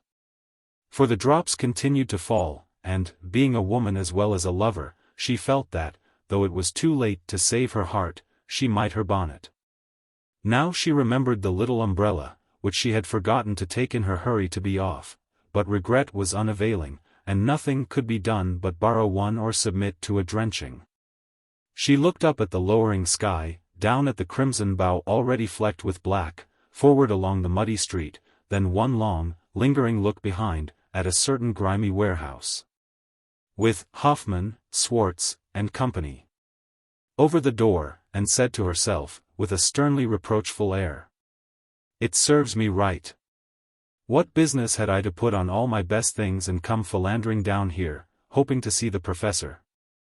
Joe, I'm ashamed of you. No, you shall not go there to borrow an umbrella, or find out where he is, from his friends. You shall trudge away, and do your errands in the rain. And if you catch your death and ruin your bonnet, it's no more than you deserve. Now then." With that she rushed across the street so impetuously that she narrowly escaped annihilation from a passing truck, and precipitated herself into the arms of a stately old gentleman, who said, "I beg pardon, ma'am," and looked mortally offended. Somewhat daunted, Joe righted herself, spread her handkerchief over the devoted ribbons, and, putting temptation behind her, hurried on, with increasing dampness about the ankles, and much clashing of umbrellas overhead. The fact that a somewhat dilapidated blue one remained stationary above the unprotected bonnet, attracted her attention, and, looking up, she saw Mr. Bear looking down. I feel to know the strong-minded lady who goes so bravely under many horse noses, and so fast through much mud. What do you down here, my friend? I'm shopping. Mr. Bear smiled, as he glanced from the pickle factory on one side, to the wholesale hide and leather concern on the other, but he only said politely, "You have no umbrella." May I go also, and take for you the bundles? Yes, thank you. Joe's cheeks were as red as her ribbon, and she wondered what he thought of her. But she didn't care, for in a minute she found herself walking away arm in arm with her professor, feeling as if the sun had suddenly burst out with uncommon brilliancy. That the world was all right again, and that one thoroughly happy woman was paddling through the wet that day. We thought you had gone, said Joe hastily, for she knew he was looking at her. Her bonnet wasn't big enough to hide her face, and she feared he might think the joy it betrayed unmaidenly. Did you believe that I should go with no farewell to those who have been so heavenly kind to me? He asked so reproachfully that she felt as if she had insulted him by the suggestion, and answered heartily. No, I didn't. I knew you were busy about your own affairs, but we rather missed you, father and mother especially. And you? I'm always glad to see you, sir. In her anxiety to keep her voice quite calm, Joe made it rather cool, and the frosty little monosyllable at the end seemed to chill the professor, for his smile vanished. As he said gravely, I thank you, and come one time more before I go. You are going, then? I have no longer any business here, it is done. Successfully, I hope, said Joe, for the bitterness of disappointment was in that short reply of his. I ought to think so, for I have a way open to me by which I can make my bread and jiff my jinglings much help. Tell me, please. I like to know all about the boys, said Joe eagerly. That is so kind, I gladly tell you. My friends find for me a place in a college, where I teach as at home, and earn enough to make the way smooth for Franz and Emile. For this I should be grateful, should I not? Indeed you should. How splendid it will be to have you doing what you like, and be able to see you often, and the boys. Cried Joe, clinging to the lads as an excuse for the satisfaction she could not help betraying. Ah! But we shall not meet often, I fear, this place is at the west. So far away. And Joe left her skirts to their fate, as if it didn't matter now what became of her clothes or herself. Mr. Bear could read several languages, but he had not learned to read women yet. He flattered himself that he knew Joe pretty well, and was, therefore, much amazed by the contradictions of voice, face, and manner, which she showed him in rapid succession that day. For she was in half a dozen different moods in the course of half an hour. When she met him she looked surprised, though it was impossible to help suspecting that she had come for that express purpose. When he offered her his arm, she took it with a look that filled him with delight, but when he asked if she missed him, she gave such a chilly, formal reply that despair fell upon him. On learning his good fortune she almost clapped her hands. Was the joy all for the boys? Then, on hearing his destination, she said, so far away. In a tone of despair that lifted him on to a pinnacle of hope. But the next minute she tumbled him down again by observing, like one entirely absorbed in the matter. Here's the place for my errands, will you come in? It won't take long. Joe rather prided herself upon her shopping capabilities, and particularly wished to impress her escort with the neatness and dispatch with which she would accomplish the business. But, owing to the flutter she was in, everything went amiss. She upset the tray of needles, forgot the silesia was to be twilled till it was cut off, gave the wrong change, and covered herself with confusion by asking for lavender ribbon at the calico counter. Mr. Bear stood by, watching her blush and blunder, and, as he watched, his own bewilderment seemed to subside, for he was beginning to see that on some occasions women, like dreams, go by contraries. When they came out, he put the parcel under his arm with a more cheerful aspect, and splashed through the puddles as if he rather enjoyed it, on the whole. Should we not do a little what you call shopping for the babies, and have a farewell feast tonight if I go for my last call at your so pleasant home? He asked, stopping before a window full of fruit and flowers. What will we buy? Said Joe, ignoring the latter part of his speech, and sniffing the mingled odors with an affectation of delight as they went in. May they have oranges and figs? Asked Mr. Bear, with a paternal air. They eat them when they can get them. Do you care for nuts? Like a squirrel. Hamburg grapes, yes, we shall surely drink to the fatherland in those? Joe frowned upon that piece of extravagance, and asked why he didn't buy a frail of dates, a cask of raisins, and a bag of almonds, and done with it. Whereat Mr. Bear confiscated her purse, produced his own, and finished the marketing by buying several pounds of grapes, a pot of rosy daisies, and a pretty jar of honey. To be regarded in the light of a demijohn. Then, distorting his pockets with the knobby bundles, and giving her the flowers to hold, he put up the old umbrella, and they travelled on again. "Miss Marsh, I have a great favour to ask of you," began the professor, after a moist promenade of half a block. "Yes, sir," and Joe's heart began to beat so hard she was afraid he would hear it. "I am bold to say it in spite of the rain, because so short a time remains to me." "Yes, sir," and Joe nearly crushed the small flower pot with the sudden squeeze she gave it. "I wish to get a little dress for my Tina, and I am too stupid to go alone. Will you kindly give me a word of taste and help?" "Yes, sir." And Joe felt as calm and cool, all of a sudden, as if she had stepped into a refrigerator. "Perhaps also a shawl for Tina's mother, she is so poor and sick, and the husband is such a care." Yes, yes, a thick, warm shawl would be a friendly thing to take the little mother. "I'll do it with pleasure, Mr. Bear. I'm going very fast and he's getting dearer every minute," added Joe to herself. Then, with a mental shake, she entered into the business with an energy which was pleasant to behold. Mr. Bear left it all to her, so she chose a pretty gown for Tina, and then ordered out the shawls. The clerk, being a married man, condescended to take an interest in the couple, who appeared to be shopping for their family. "Your lady may prefer this. It's a superior article, a most desirable color, quite chaste and genteel," he said, shaking out a comfortable gray shawl, and throwing it over Joe's shoulders. "Does this suit you, Mr. Bear?" she asked, turning her back to him, and feeling deeply grateful for the chance of hiding her face. "Excellently well." "We will have it," answered the professor, smiling to himself as he paid for it, while Joe continued to rummage the counters like a confirmed bargain hunter. "Now shall we go home?" he asked, as if the words were very pleasant to him. "Yes, it's late, and I'm so tired." Joe's voice was more pathetic than she knew. For now the sun seemed to have gone in as suddenly as it came out, the world grew muddy and miserable again, and for the first time she discovered that her feet were cold, her head ached. And that her heart was colder than the former, fuller of pain than the latter. Mr. Bear was going away, he only cared for her as a friend, it was all a mistake, and the sooner it was over the better.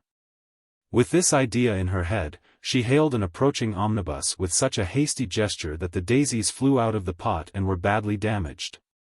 "This is not our omnibus," said the professor, waving the loaded vehicle away, and stopping to pick up the poor little flowers. "I beg your pardon, I didn't see the name distinctly." "Never mind, I can walk. I'm used to plodding in the mud," returned Joe, winking hard, because she would have died rather than openly wipe her eyes. Mr. Bear saw the drops on her cheeks, though she turned her head away. The sight seemed to touch him very much, for, suddenly stooping down, he asked in a tone that meant a great deal. "Heart's dearest, why do you cry?" Now, if Joe had not been new to this sort of thing she would have said she wasn't crying, had a cold in her head, or told any other feminine fib proper to the occasion. Instead of which that undignified creature answered, with an irrepressible sob. "Because you are going away." Mein Gott, that is so good!" cried Mr. Bear, managing to clasp his hands in spite of the umbrella and the bundles. "Joe, I have nothing but much love to give you. I came to see if you could care for it, and I waited to be sure that I was something more than a friend." "Am I? Can you make a little place in your heart for old Fritz?" he added, all in one breath. "Oh, yes," said Joe. And he was quite satisfied, for she folded both hands over his arm, and looked up at him with an expression that plainly showed how happy she would be to walk through life beside him. Even though she had no better shelter than the old umbrella, if he carried it. It was certainly proposing under difficulties, for, even if he had desired to do so, Mr. Bear could not go down upon his knees, on account of the mud. Neither could he offer Joe his hand, except figuratively, for both were full. Much less could he indulge in tender demonstrations in the open street, though he was near it, so the only way in which he could express his rapture was to look at her. With an expression which glorified his face to such a degree that there actually seemed to be little rainbows in the drops that sparkled on his beard. If he had not loved Joe very much, I don't think he could have done it then, for she looked far from lovely, with her skirts in a deplorable state, her rubber boots splashed to the ankle, and her bonnet a ruin. Fortunately, Mr. Bear considered her the most beautiful woman living, and she found him more Jove-like than ever. Though his hat brim was quite limp with the little rills trickling thence upon his shoulders, for he held the umbrella all over Joe, and every finger of his gloves needed mending. Passers-by probably thought them a pair of harmless lunatics, for they entirely forgot to hail a bus, and strolled leisurely along, oblivious of deepening dusk and fog. Little they cared what anybody thought, for they were enjoying the happy hour that seldom comes but once in any life, the magical moment which bestows youth on the old, beauty on the plain, wealth on the poor, and gives human hearts a foretaste of heaven. The professor looked as if he had conquered a kingdom, and the world had nothing more to offer him in the way of bliss. While Joe trudged beside him, feeling as if her place had always been there, and wondering how she ever could have chosen any other lot. Of course, she was the first to speak, intelligibly, I mean, for the emotional remarks which followed her impetuous, "Oh, yes," were not of a coherent or reportable character. "Friedrich, why didn't you?" "Ah, heaven, she gives me the name that no one speaks since Minna died," cried the professor, pausing in a puddle to regard her with grateful delight. "I always call you so to myself, I forgot, but I won't, unless you like it." "Like it? It is more sweet to me than I can tell." "Say, thou, also, and I shall say your language is almost as beautiful as mine." "Isn't thou a little sentimental?" asked Joe, privately thinking it a lovely monosyllable. "Sentimental?" "Yes. Thank God, we Germans believe in sentiment, and keep ourselves young. It. Your English, you, is so cold. Say, thou, heart's dearest, it means so much to me," pleaded Mr. Bear, more like a romantic student than a grave professor. "Well, then, why didn't thou tell me all this sooner?" asked Joe bashfully. "Now I shall have to show thee all my heart, and I so gladly will, because thou must take care of it hereafter." "See, then, my Joe, the dear, funny little name, I had a wish to tell something the day I said goodbye, in New York, but I thought the handsome friend was betrothed to thee, and so I spoke not." "Wouldst thou have said, yes, then, if I had spoken?" "I don't know, I'm afraid not, for I didn't have any heart just then." "Prut! That I do not believe. It was asleep till the fairy prince came through the wood, and waked it up." "Ah, well, die erste Liebe ist die best, but that I should not expect." "Yes, the first love is the best. So be contented, for I never had another." "Teddy was only a boy, and soon got over his little fancy," said Joe, anxious to correct the professor's mistake. "Good. Then I shall rest happy, and be sure that thou givest me all. I have waited so long, I am grown selfish, as thou wilt find, Professorin." "I like that," cried Joe, delighted with her new name. "Now tell me what brought you, at last, just when I most wanted you." "This," and Mr. Bear took a little worn paper out of his waistcoat pocket. Joe unfolded it, and looked much abashed, for it was one of her own contributions to a paper that paid for poetry, which accounted for her sending it an occasional attempt. "How could that bring you?" she asked, wondering what he meant. "I found it by chance. I knew it by the names and the initials, and in it there was one little verse that seemed to call me. 'Read and find him, I will see that you go not in the wet.'" Joe obeyed, and hastily skimmed through the lines which she had christened "In the garret. 4 little chests all in a row. Dim with dust, and worn by time. all fashioned and filled, long ago, by children now in their prime.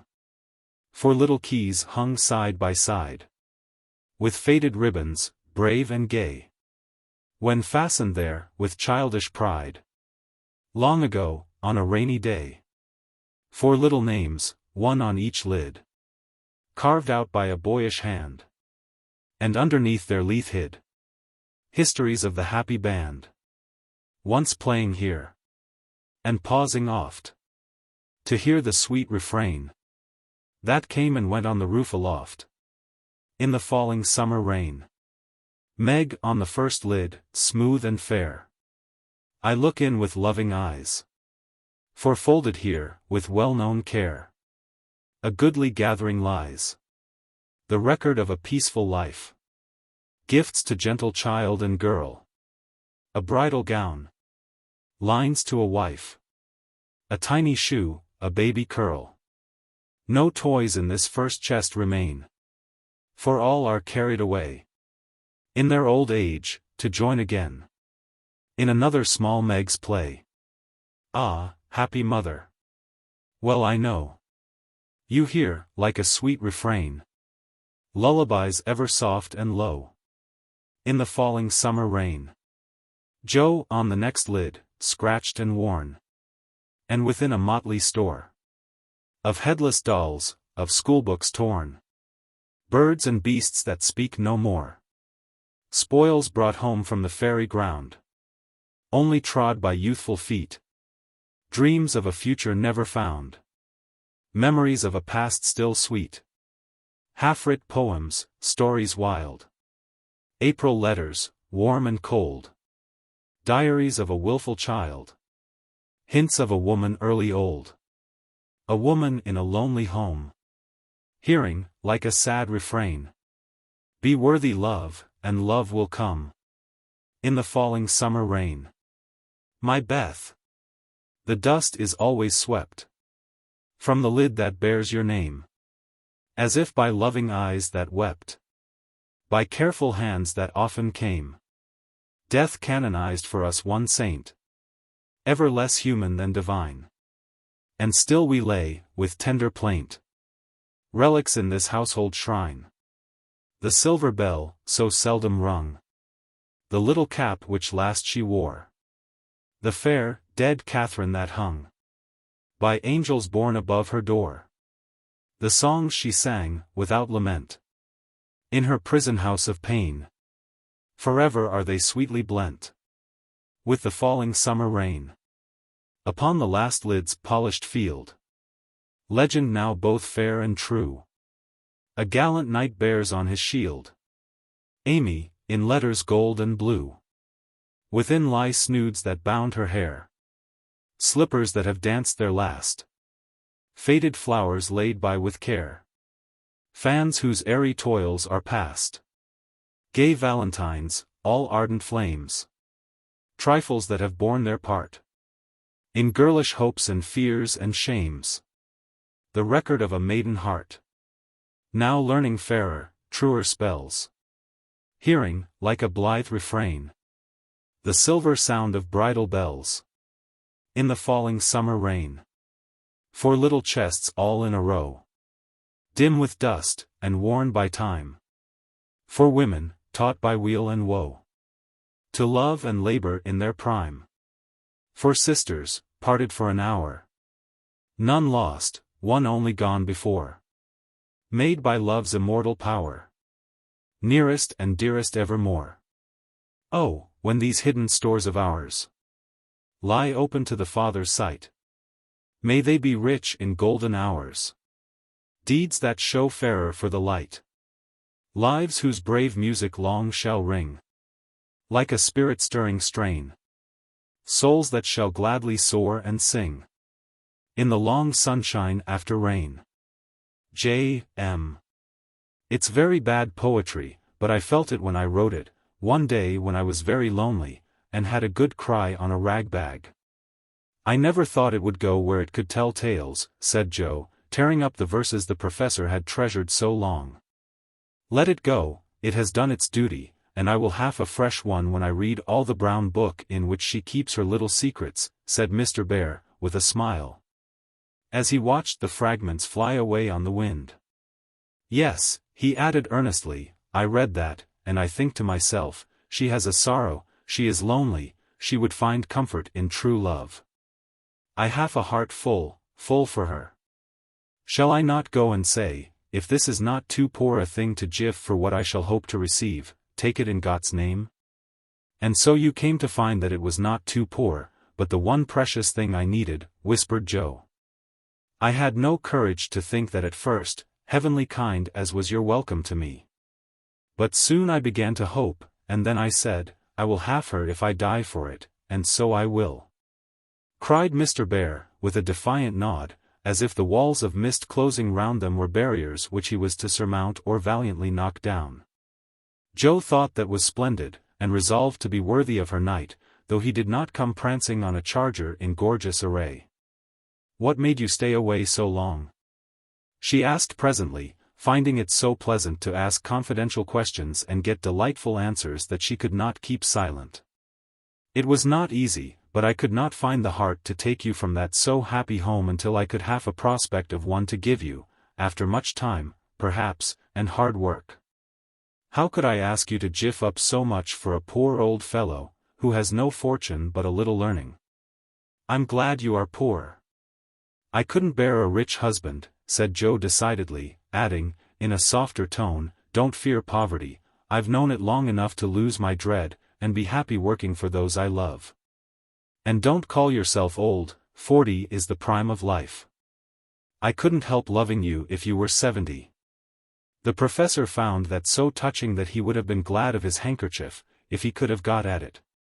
As he couldn't, Joe wiped his eyes for him, and said, laughing, as she took away a bundle or two, "I may be strong-minded, but no one can say I'm out of my sphere now. For woman's special mission is supposed to be drying tears and bearing burdens. I'm to carry my share, Friedrich, and help to earn the home. Make up your mind to that, or I'll never go," she added resolutely, as he tried to reclaim his load. "We shall see. Have you patience to wait a long time, Joe? I must go away and do my work alone. I must help my boys first, because, even for you, I may not break my word to Minna.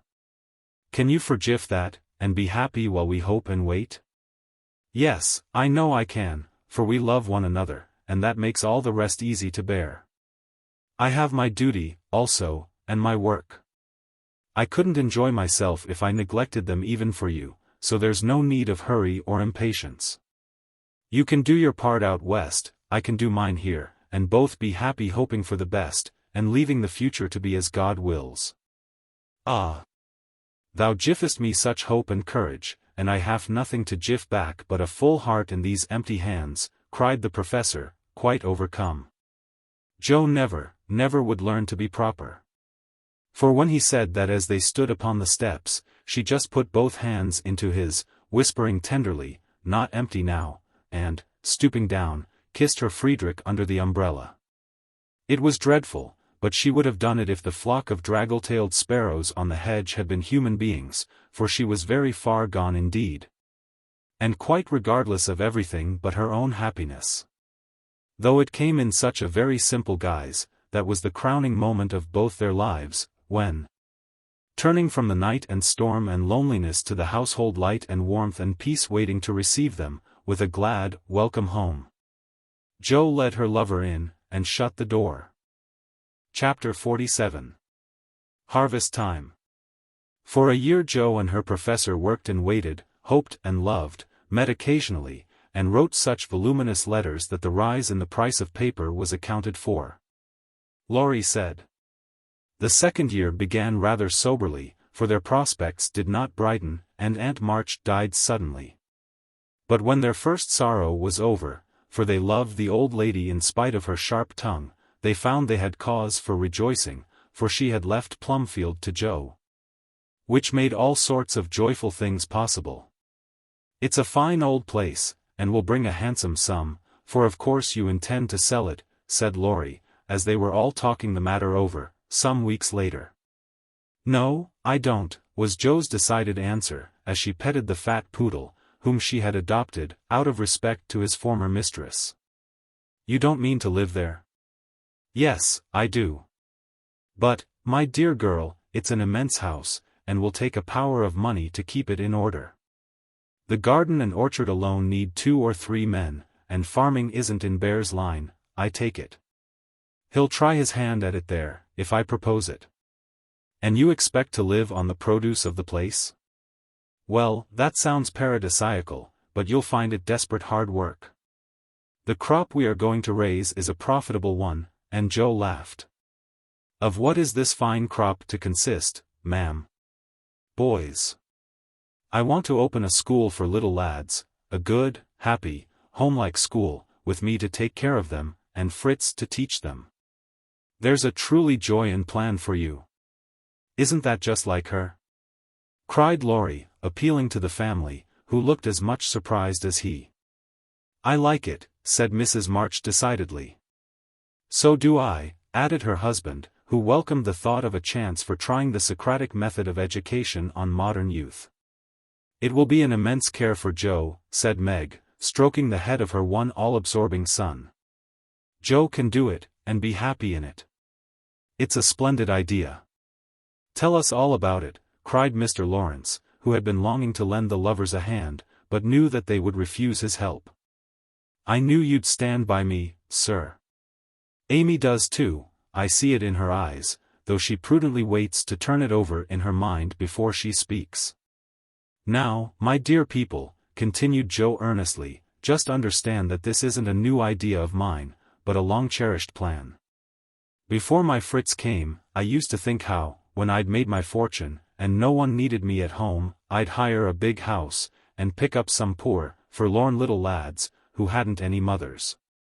And take care of them, and make life jolly for them before it was too late. I see so many going to ruin, for want of help at the right minute. I love so to do anything for them. I seem to feel their wants, and sympathize with their troubles, and, oh, I should so like to be a mother to them. Mrs. March held out her hand to Joe, who took it, smiling, with tears in her eyes, and went on in the old enthusiastic way, which they had not seen for a long while.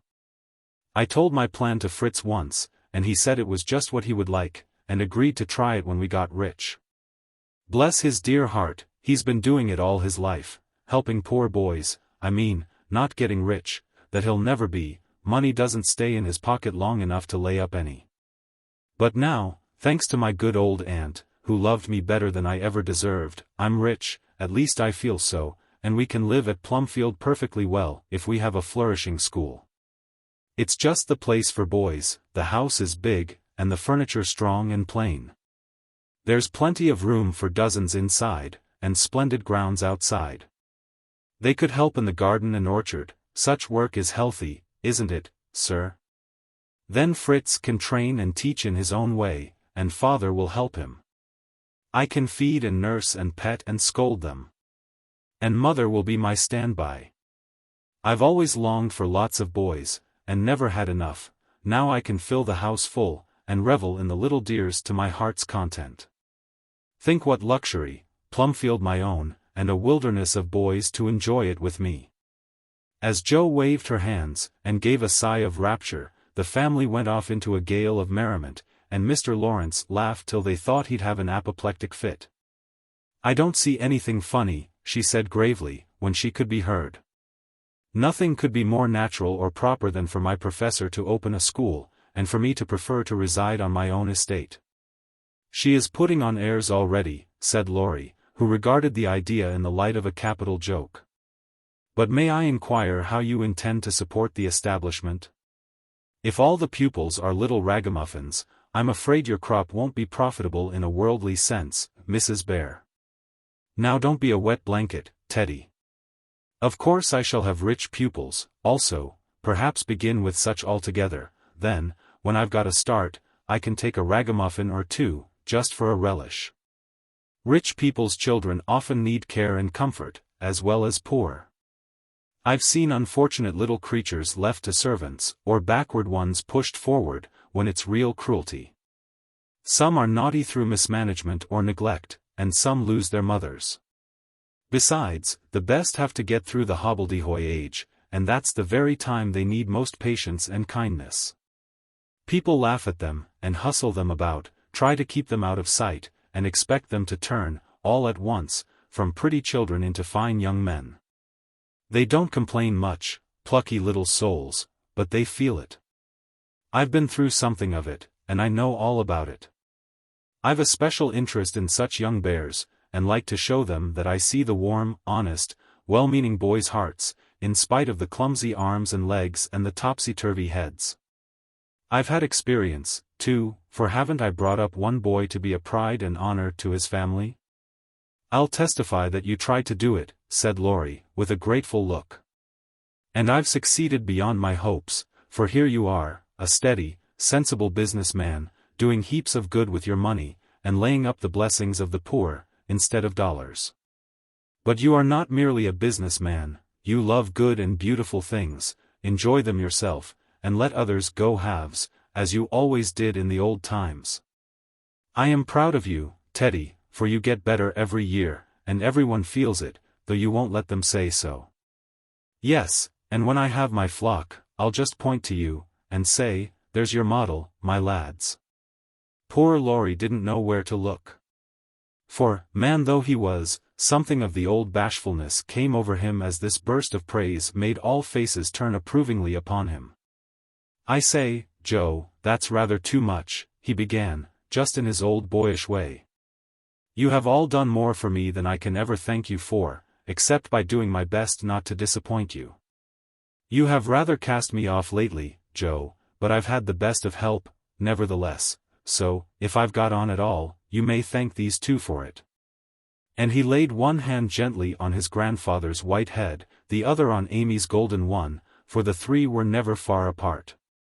I do think that families are the most beautiful things in all the world, burst out Joe, who was in an unusually uplifted frame of mind just then.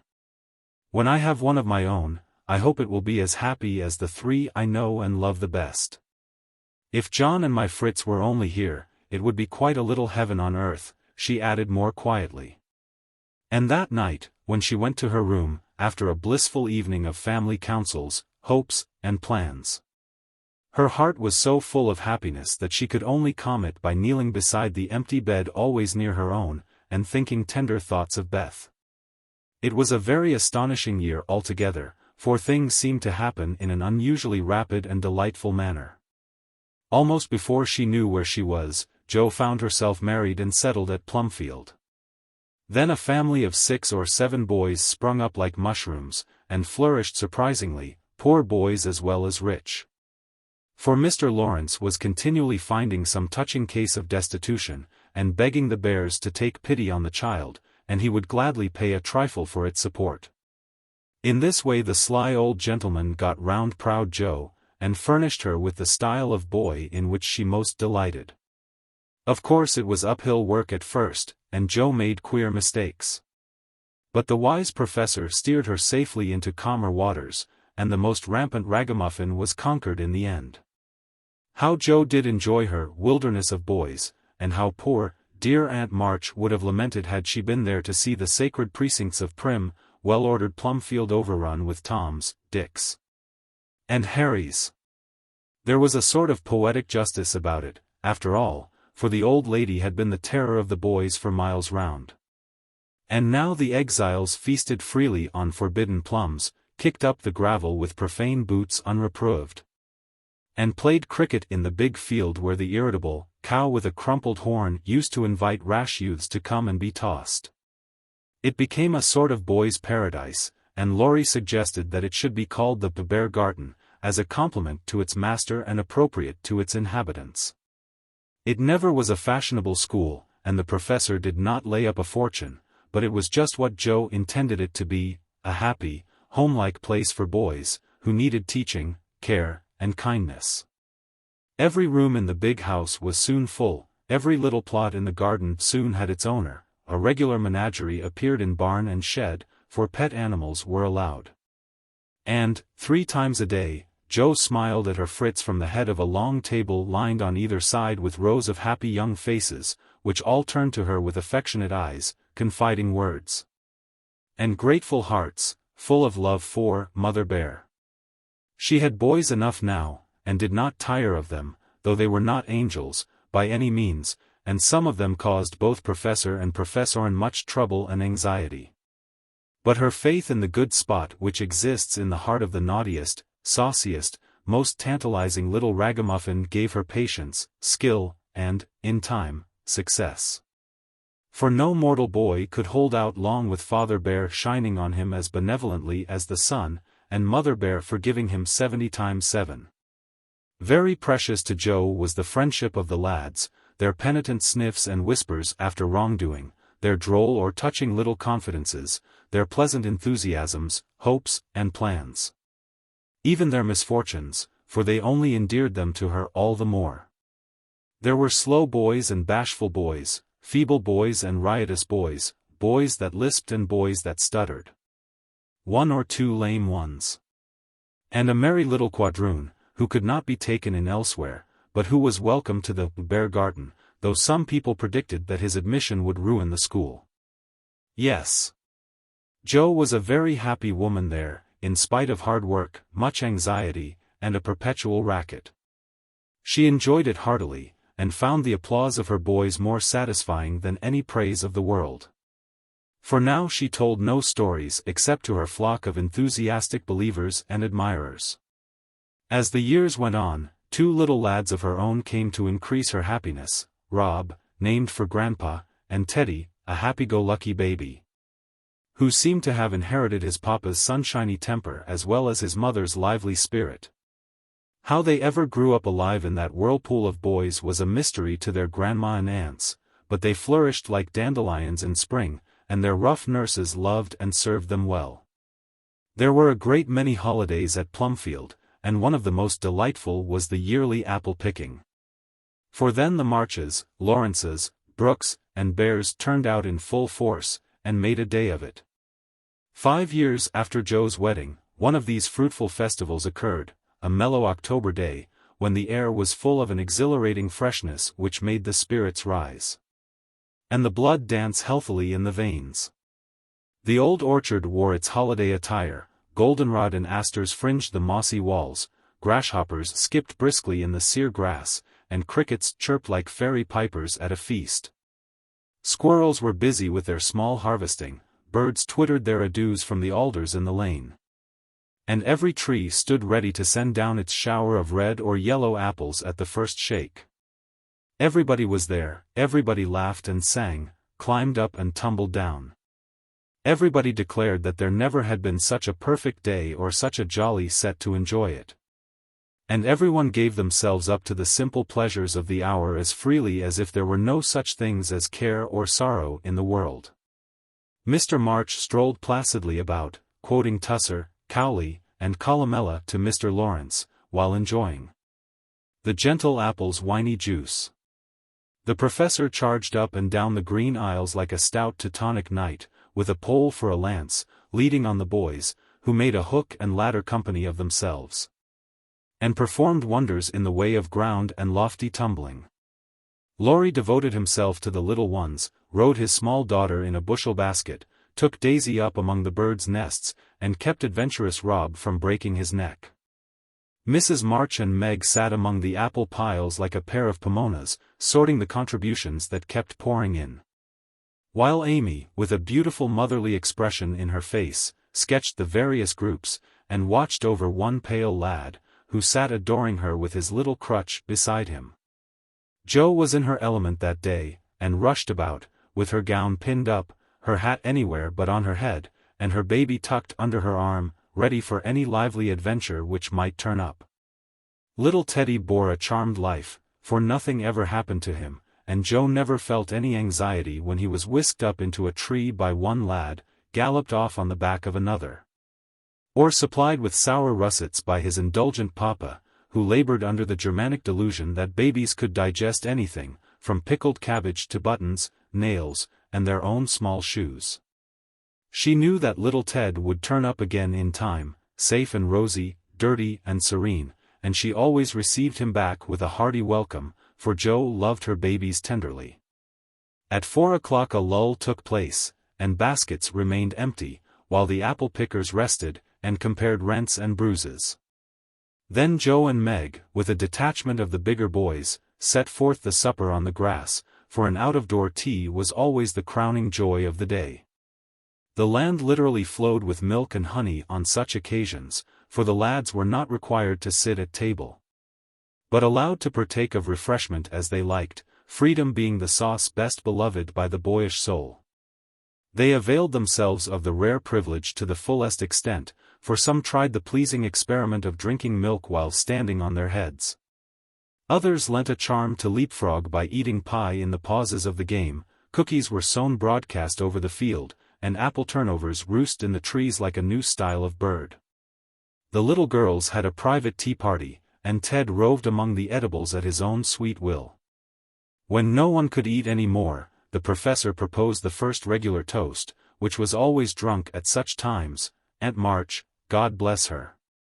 A toast heartily given by the good man, who never forgot how much he owed her, and quietly drunk by the boys, who had been taught to keep her memory green. Now, Grandma's 60th birthday. Long life to her, with 3 times 3. That was given with a will, as you may well believe, and the cheering once begun, it was hard to stop it. Everybody's health was proposed, from Mr. Laurence, who was considered their special patron, to the astonished guinea pig, who had strayed from its proper sphere in search of its young master. Demi, as the oldest grandchild, then presented the queen of the day with various gifts, so numerous that they were transported to the festive scene in a wheelbarrow. Funny presents, some of them, but what would have been defects to other eyes were ornaments to Grandma's, for the children's gifts were all their own. Every stitch Daisy's patient little fingers had put into the handkerchiefs she hemmed was better than embroidery to Mrs. March. Demi's shoebox was a miracle of mechanical skill, though the cover wouldn't shut. Rob's footstool had a wiggle in its uneven legs, that she declared was very soothing. And no page of the costly book Amy's child gave her was so fair as that on which appeared, in tipsy capitals, the words, "To dear Grandma, from her little Beth." During this ceremony the boys had mysteriously disappeared. And, when Mrs. March had tried to thank her children, and broken down, while Teddy wiped her eyes on his pinafore, the professor suddenly began to sing. Then, from above him, voice after voice took up the words, and from tree to tree echoed the music of the unseen choir, as the boys sung, with all their hearts, the little song Joe had written.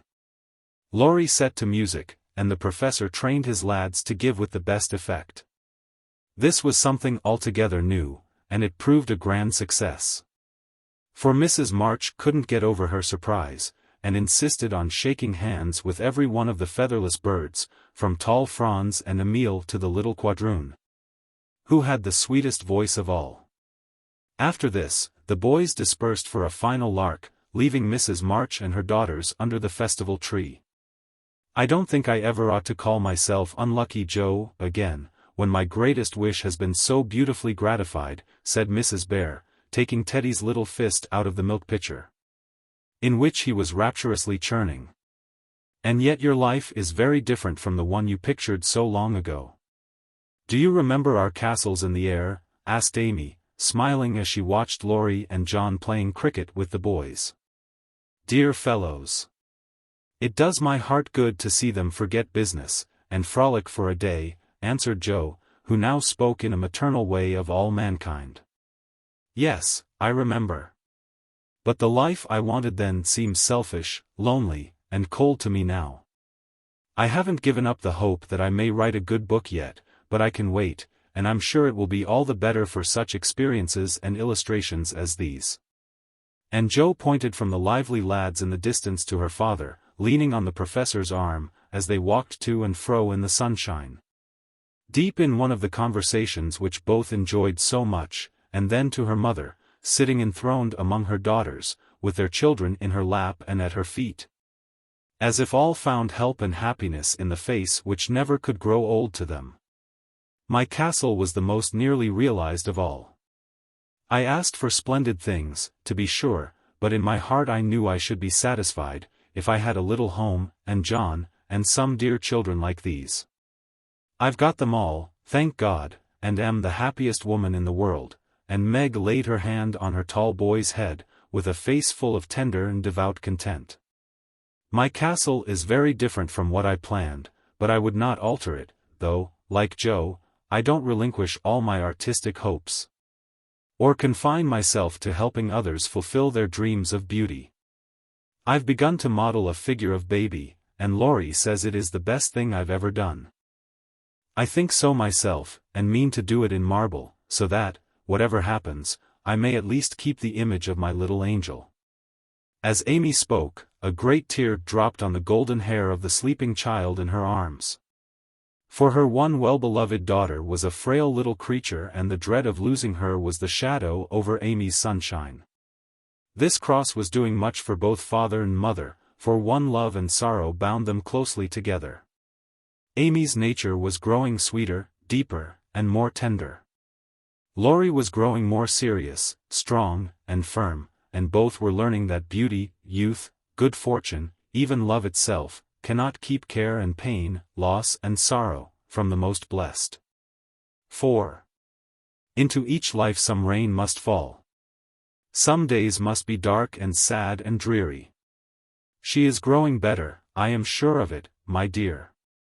Don't despond, but hope and keep happy, said Mrs. March, as tender-hearted Daisy stooped from her knee, to lay her rosy cheek against her little cousin's pale one. I never ought to, while I have you to cheer me up, Marmee, and Laurie to take more than half of every burden, replied Amy warmly. He never lets me see his anxiety, but is so sweet and patient with me, so devoted to Beth, and such a stay and comfort to me always, that I can't love him enough.